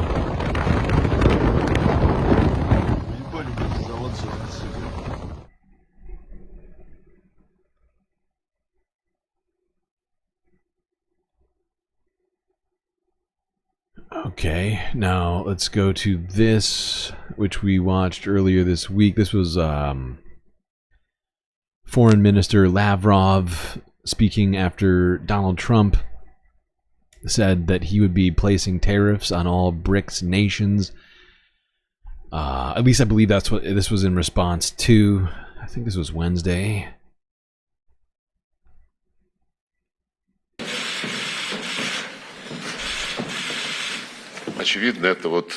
Obviously, this is an indicator of the methods by which President Trump and his administration intend to advance the interests of the United States on the world stage. на мировой арене. The interests of the United States have never changed, regardless of whether a Democrat or a Republican is in the White House. В зависимости от того, демократы или республиканцы находятся в Белом доме, этот интерес This interest заключается is в to том, always be stronger чтобы than any всегда быть competitor. сильнее любого конкурента. There we go. 30 seconds. All right. Now let's go to, I think, Ukraine, right? Yeah, into the where Russia struck Kyiv 16 hours ago. What appears to be an apartment building. Oh my god, that's loud.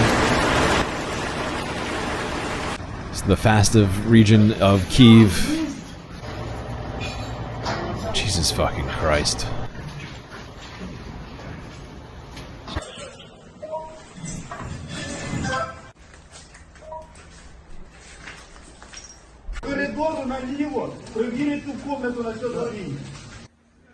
Why can't humanity just stop all of this? I mean, sometimes, and I know this is completely naive and ridiculous, because I'm pretty sure this even wouldn't even, I'm honestly, I struggle to find, you know, in my brain, like a, you know, a viable Earth where everybody's getting along and not bombing each other, not attacking each other, not trying to genocide each other or whatever else. Destroy our own planet. Sometimes I think the only way that's going to happen is if we literally get invaded by aliens, you know? Unfortunately, I don't see any invasions coming from my vantage point. Alien specific. You know, because there's been a bunch of, like, you know, like Independence Day or whatever. I'm trying to think of other Arrival. Although technically in Arrival we could never mind. I'm not going to spoiler it for you. Oh god.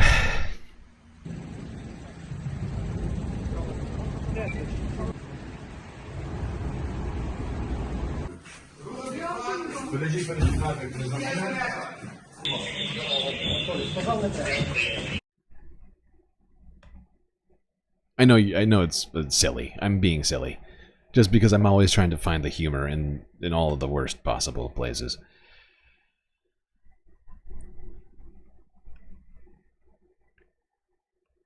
Alright, now this was from 15 hours ago. Putin came out. He had a comment on current things.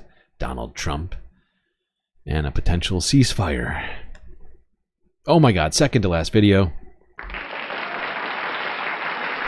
Fantastic job to all the chatters who've made it through this entire stream. Good God, 8 hours. You are. Wow.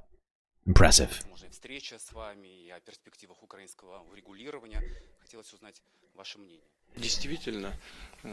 We would better meet and have a calm conversation on all issues of interest to both the United States and Russia. Based on today's realities, we are ready. But I repeat, this primarily depends on the decision and choice of the current US administration. Really, it does? I mean, some say that you could end it any day.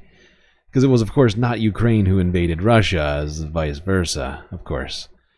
But who wants reality? I don't want reality. Not me. We always had a business-like, pragmatic, but also trusting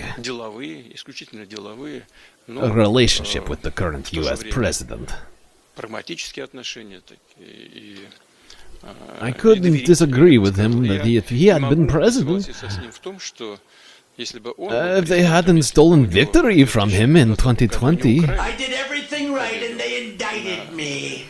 The crisis that emerged in Ukraine in 2022 could have been avoided. Oh, of course. Yes, Donald Trump could have saved the world from this thing which I started. Makes sense. Thanks, Vlad.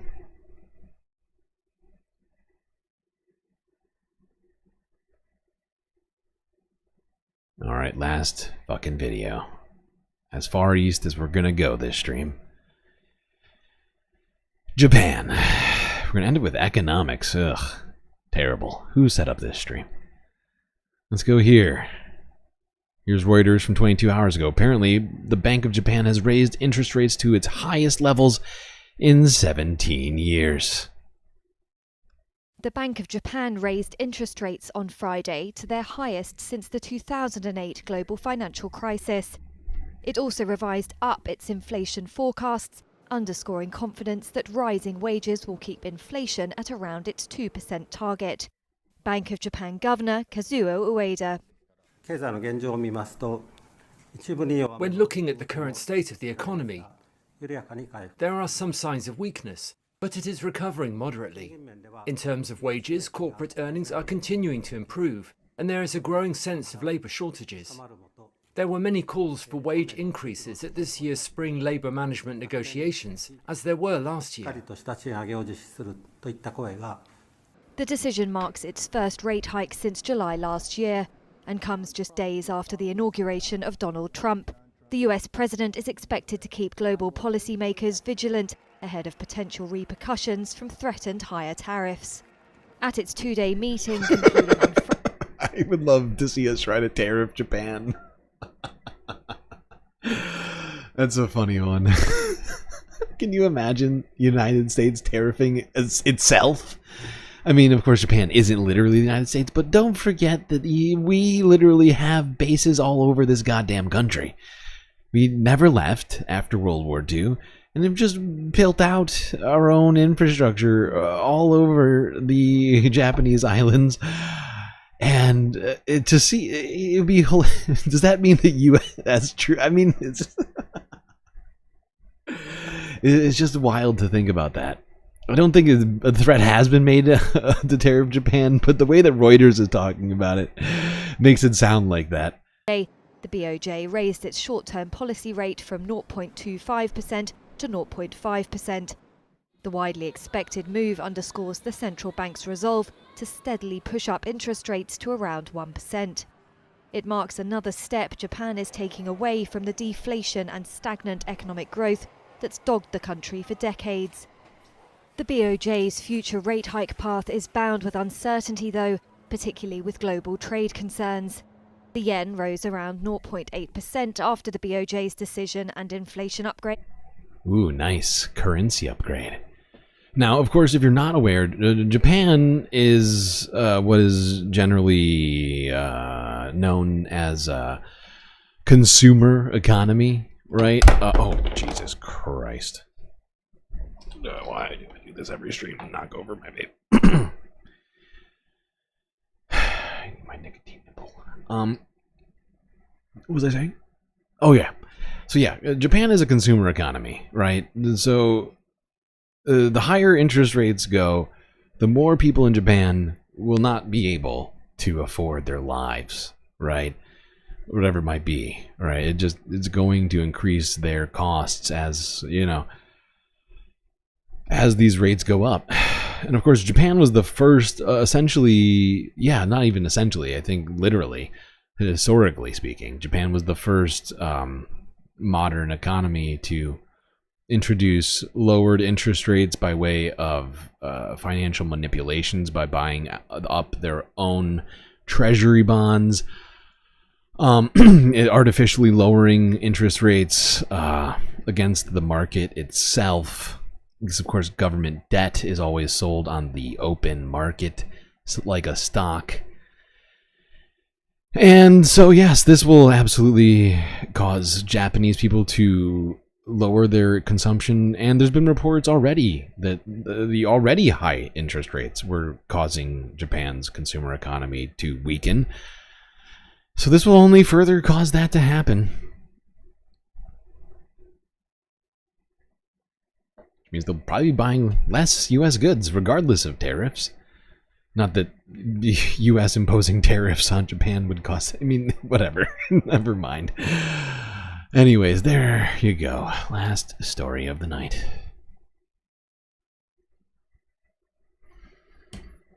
Five. Yep. And now this. Oh, also this. Yep.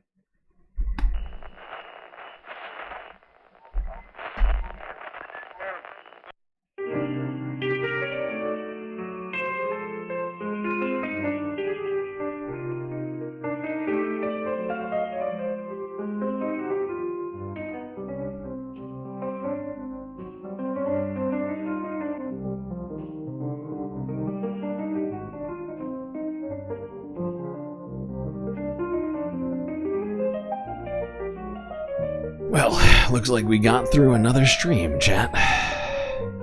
Thankfully, we had each other in this long and difficult evening. Hope you all enjoyed, but that's gonna be it for me tonight. Till I see you next, you stay classy, Galactic Stream Nation.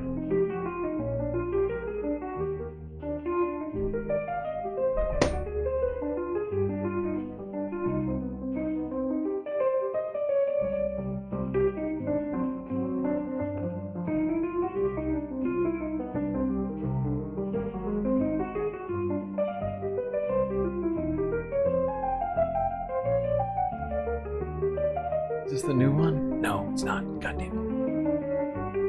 Where is it?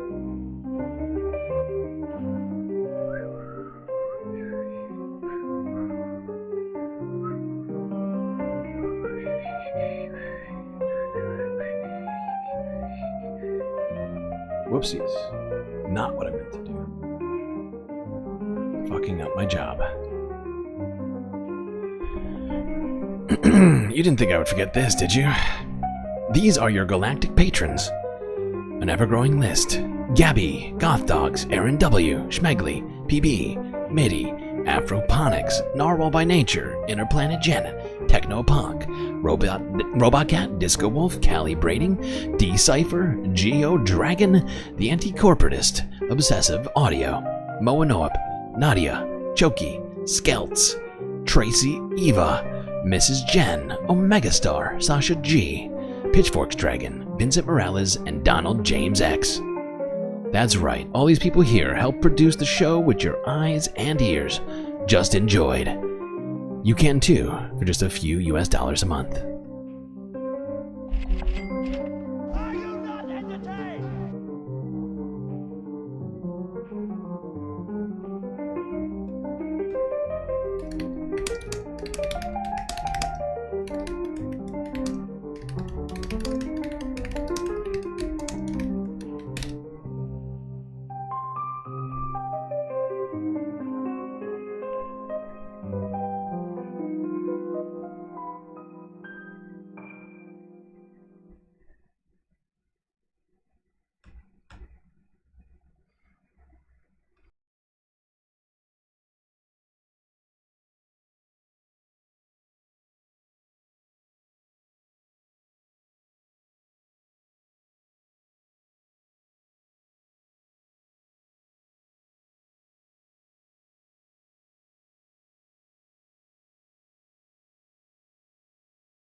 Tax proposal. Mr. President, as I think everyone knows, the President of the United States, President Obama, and the Republican leadership have reached an agreement on a very significant tax bill. In my view, the agreement that they reached is a bad deal for the American people. I think we can do better. And I am here today to take a strong stand against this bill. And I intend to tell my colleagues and the nation exactly why I am in opposition to this bill. You can call what I'm doing today whatever you want. You can call it a filibuster. You can call it a very long speech. I'm not here to set any great records or to make a spectacle. I am simply here today to take as long as I can to explain to the American One, but only if it's healthy for us. Look, nobody has to stay for the super secret late night after stream, right? It's just we started this at the very beginning because we were talking such difficult topics. We always ended for many months with Gaza, Palestine, Israel, and which is a depressing way to end the stream. So I started this, what do you call it? Tradition of the late night after stream as a way for us to all just wind down, hang out, enjoy each other's company without talking any if we don't want to, or worrying about politics or global state of affairs. So don't worry about at least me personally, this is just something we do. When President Clinton left office, this country was running, in fact, a very significant surplus, and the projections were that we were going to continue to run a surplus. During the 8 years of President Bush, for a number of reasons, including the war in Iraq, the war in Afghanistan, including huge tax breaks for the wealthiest people in this country, including a Medicare Part D prescription drug program. All right, I'll be right back. Gotta hit the galactic bailout, among other things, all of which were not paid for. Those are the primary reasons that we saw an almost doubling of the national debt during the Bush administration. And since President Obama has been in office, we have passed a stimulus package, also adding to the deficit in national debt. But here we are today with a $13.8 trillion national debt, $1.4 trillion deficit, and almost all Americans are in agreement that this is a very serious issue. So the first point that I would make is that it seems to me to be unconscionable for my conservative friends and for everybody else in this country to be driving up this already too high national debt by giving tax breaks to millionaires and billionaires who don't need it, and in a number of cases, Mr. President, don't even want it. Here's one of the interesting ironies. There are lists of many, many very wealthy people who come forward and say, sure, I want a tax break. Everybody wants a tax break. But you know what? There are other priorities in this country. I don't need it. And two of the wealthiest people in the world, Bill Gates of Microsoft, Warren Buffett, Berkshire, these are billionaires. And they said it's absurd. We don't need a tax break. All over the country, you're hearing a lot of folks who have a lot of money saying, don't drive up the deficit and force our kids to pay higher taxes to pay off the national debt in order to give tax breaks to the richest people in this country. Now, Mr. President, we have been told really not to worry too much because the extension of these tax breaks for the wealthy will only last 2 years.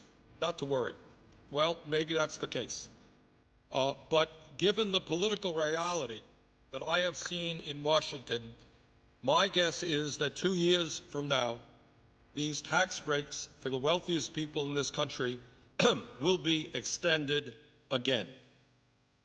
What happens around here is that the argument will be made that if you end these tax breaks, you're raising taxes. It's what we're hearing right now.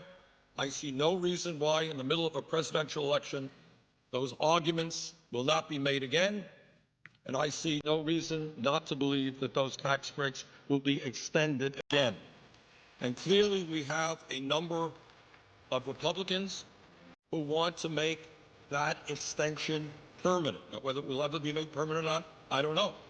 But the point is, when you hear folks say that it's only a 2-year extension, I would suggest take that with a grain of salt.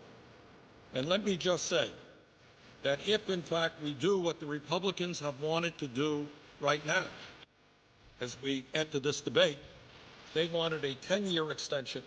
That would add $700 billion to our national debt, $700 billion. Now, I've got 4 kids, and I've got 6 grandchildren.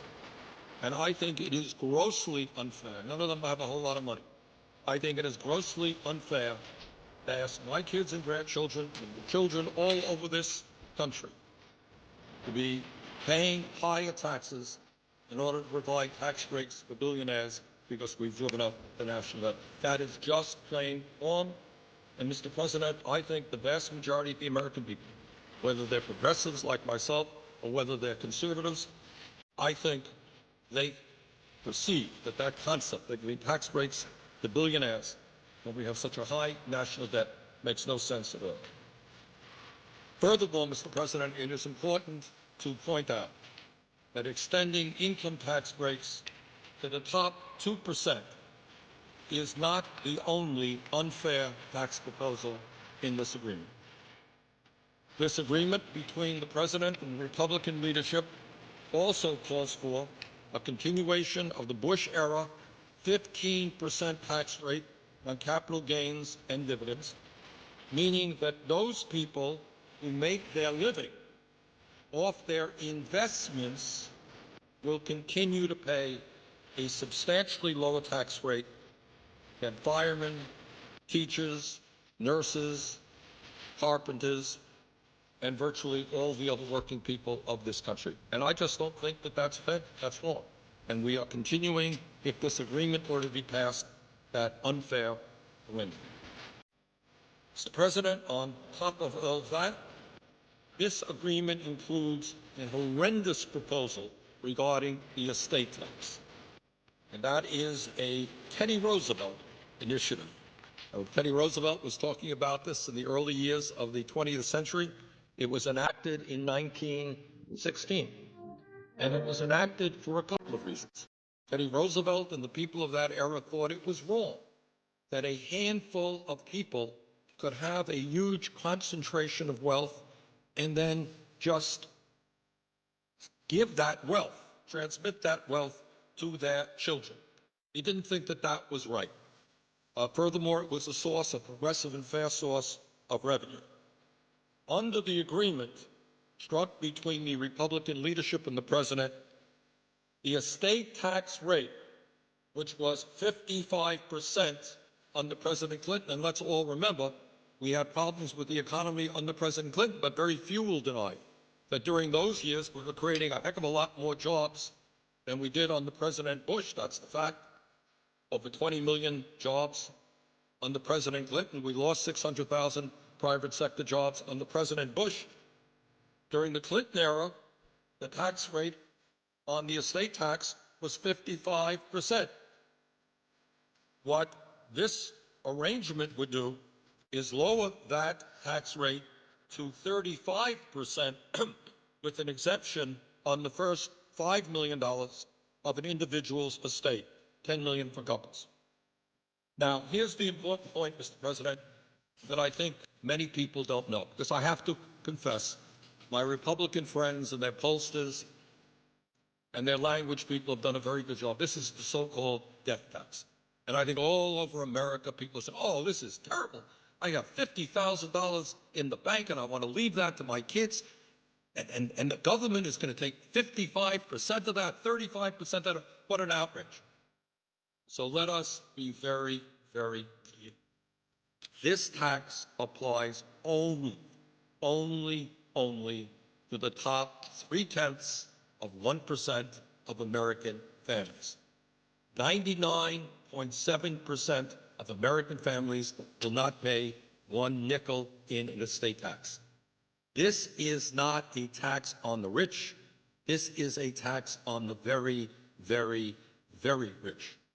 And if my Republican friends had been successful in doing what they want to do, which is eliminating this estate tax completely, it would have cost, Mr. President, our Treasury, raised the national debt by $1 trillion over a 10-year period. Families like the Walton family of Walmart fame would have received as one family about a $30 billion tax break. So I find it hard to believe that when we are talking about massive cuts in programs for working families, when we have this huge national debt, that anybody would be agreeing to lower the estate tax rate to 35%. That is what this agreement does. I think that that is a very, very bad idea. And once again, while the agreement on the estate tax is for 2 years, once again, there is very little doubt in my mind that the Republicans will continue to push for lower and lower estate tax rates because what they want. And I think Senator Kyle has been pretty clear about this. They want to permanently repeal that tax. That is $1 trillion in tax breaks to the top 0.3%. So I think we're down a bad path there, and that's another reason why this agreement does not make a whole lot of sense. Mr. President, I would say thirdly, here's a very important point that I think has not yet gotten the attention that it deserves. And that is, this agreement contains a payroll tax holiday, which would cut $120 billion from Social Security payroll taxes for workers. And I think there are a lot of folks out there who say, man, this is pretty good. You know, I'm a worker. My contribution will go from 6.2% today down to 4.2%. I'll have more money in my paycheck. It's a good idea. Let's take a deep breath and let's think about it for a second. Let's understand what this whole thing is about. This payroll tax holiday concept, as I understand it, originally started with conservative Republicans. And the Vice President recently made the point, this was originally a Republican idea. Now, why did the Republicans come up with this idea? Well, these are exactly the same people who don't believe in Social Security. These are the same people who either want to make significant cuts in Social Security or else they want to privatize Social Security entirely. And here's the point.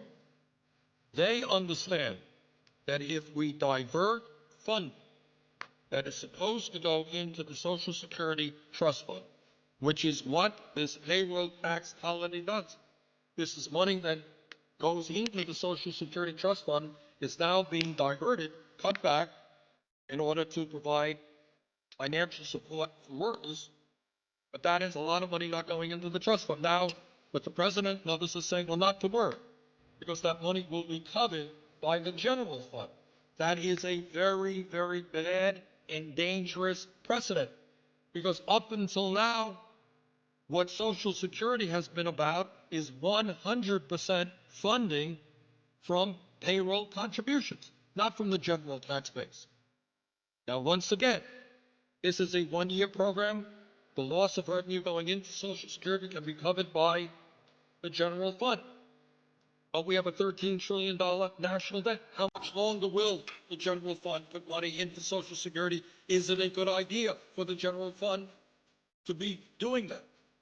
So I would argue, Mr. President, that this is not a good idea. This is a very dangerous step forward for those of us who believe in Social Security. But this is not just Bernie Sanders saying this. Mr. President, one of the more effective and I think important senior groups in America is called the National Committee to Preserve Social Security and Medicare. They have, I don't know exactly how many, but they have many, many members all over this country. I know they're active in the state of Vermont. And I want to read to you from a press release that they just sent out the other day. And this is the headline on it, from the National Committee to Preserve Social Security and Medicare. Cutting contributions to Social Security signals the beginning of the end. Payroll tax holiday is anything but. And this is what they say. This comes from now Barbara Kennelly. Barbara used to serve in the House of Representatives. I've known Barbara for years. She's now the president and CEO of the National Committee to Preserve Social Security, one of the strong senior groups in America. And this is what Barbara says, and I quote, "Even though Social Security contributed nothing to the current economic crisis, it has been bartered in a deal that provides deficit-busting tax cuts for the wealthy. Diverting $120 billion in Social Security contributions for a so-called tax holiday may sound like a good deal for workers now, but it's bad business for the program that the majority of middle-class seniors will rely upon in the future." And that's what the National Committee to Preserve Social Security and Medicare says about that agreement, and I agree with them. So for all of us who understand that Social Security is life and death for tens of millions of Americans today and will be vitally important for working people as they reach retirement age, that we understand that Social Security has done a great job. You know, Mr. President, a few minutes ago you were on the floor talking about the strong work that our federal employees do, and you're absolutely right. Sometimes we also take for granted that Social Security has been an enormous success. It has done exactly what those people who created it wanted it to do. Nothing more, nothing less. It succeeded. It has taken millions and millions of seniors out of poverty, given them an element of security. It has also helped people with disabilities maintain their dignity. Widows and orphans are also getting help. For 75 years, it has worked well. It has a $2.6 trillion surplus today, and it can pay out benefits for the next 29 years. It is strong. We want to make it stronger. This payroll tax holiday, I'm afraid, is a step very much in the wrong direction, and that is one of the important reasons why this agreement between the President and the Republicans should be defeated. Mr. President, included in the agreement are a number of business tax cuts. And I'm not going to be here to say that some of them may not work. Some of them may work. Some of them will work better than others. There are a whole list of them. But this is what I will say. Economists on both ends of the political spectrum believe that if we are serious about addressing the horrendous economic crisis that we're in now, 9.8% unemployment, that there are far more effective ways of creating the jobs that we have to create than those tax proposals. With corporate America already sitting on close to $2 trillion cash on hand. It's not that our friends in corporate America don't have any money. We've got to help them. They've got $2 trillion cash on hand. The problem is not, in my view, that corporate taxes are too high. It is that the middle class simply doesn't have the money to purchase the goods and products that make our economy go and create jobs. So I think that if our goal is to create the millions and millions of jobs that we need, and if our goal is to make our country stronger internationally in a very tough global economy, I would much prefer it. I think most economists would agree with me that a better way to do that, to create the millions of jobs we've got to create, is to invest heavily in our infrastructure. Now, the truth is, and I don't think anyone disputes this, the infrastructure in the United States is crumbling. I'll go into more detail about that later. Got some very good information on it. But, you know, you don't have to be a civil engineer to know that. All you have to do is get in your car today and drive someplace. And in my state and all over this country, what you are going to see are roads that are in disrepair. You're going to see bridges that in some cases have actually been shut down. You're going to see water systems. I remember, Mr. President, I was in Rutland, Vermont, the second or third largest city in the state of Vermont. And the mayor there showed me a piece of pipe. It's very funny. It's an old pipe. And he said, you know, the engineer who helped develop this water system and laid this pipe, he went off, after he did this work for Rutland, he went off to fight in the war. And he knew I knew there was a catch line coming. I said, well, what war was that? And he said it was the Civil War. So you're talking about water pipe being laid in Rutland, Vermont, and this is true all over the United States, laid in the Civil War. And the result is we lose an enormous amount of clean water every day through leaks, water pipes bursting every day, all over the United States of America. Well, we can put people to work improving our water system, our wastewater plants. Very expensive proposition to develop good wastewater plants. I was a mayor, you were a governor. It is an expensive proposition. Roads, bridges. Furthermore, Mr. President, I don't have to tell anybody here, our rail system, which used to be the greatest rail system in the world, is now falling way behind every other major country on Earth. In Vermont, as a result of the stimulus package, which did a whole lot of very good things in the state of Vermont, one of the things we're able to do is use $50 million of federal fund, private money, to make major repairs on one of our important railways in the state. But we remain far behind most other countries around the industrialized world. China is exploding in terms of the number of high-speed rail lines that they have. We have got to do better. Our airports need work. Our air controllers need to be updated in terms of the technology they use to make our flights safe. And the point here is that what most economists would tell you is, A, when you invest in infrastructure, you get a bigger bang for the buck, you create more jobs for your investment than in most instances giving code words. Oh my god. To the corporate world. And Oh second my of all, god, taking a page out of the right-wing playbook. Mike Figueredo. What a take. Start using code words to get around the censorship. It's not just creating jobs. I guess we'd first have to figure out exactly what words are getting censored, but that is an interesting strategy. Thirdly, let me tell you something as a former mayor. It's got me thinking. Infrastructure does not get better if you ignore it. You know, you could turn your back if you're a mayor or a governor on the road, on the highways, because you don't have the money to fix them today. They ain't going to get better next year. At some point, they're going to have to be repaired and fixed, and we may as well do that right now. So I believe that the money, the very substantial sums of money in this agreement between the president and the Republicans, which goes into tax breaks for corporate America, could be much better spent, more effectively spent on the infrastructure.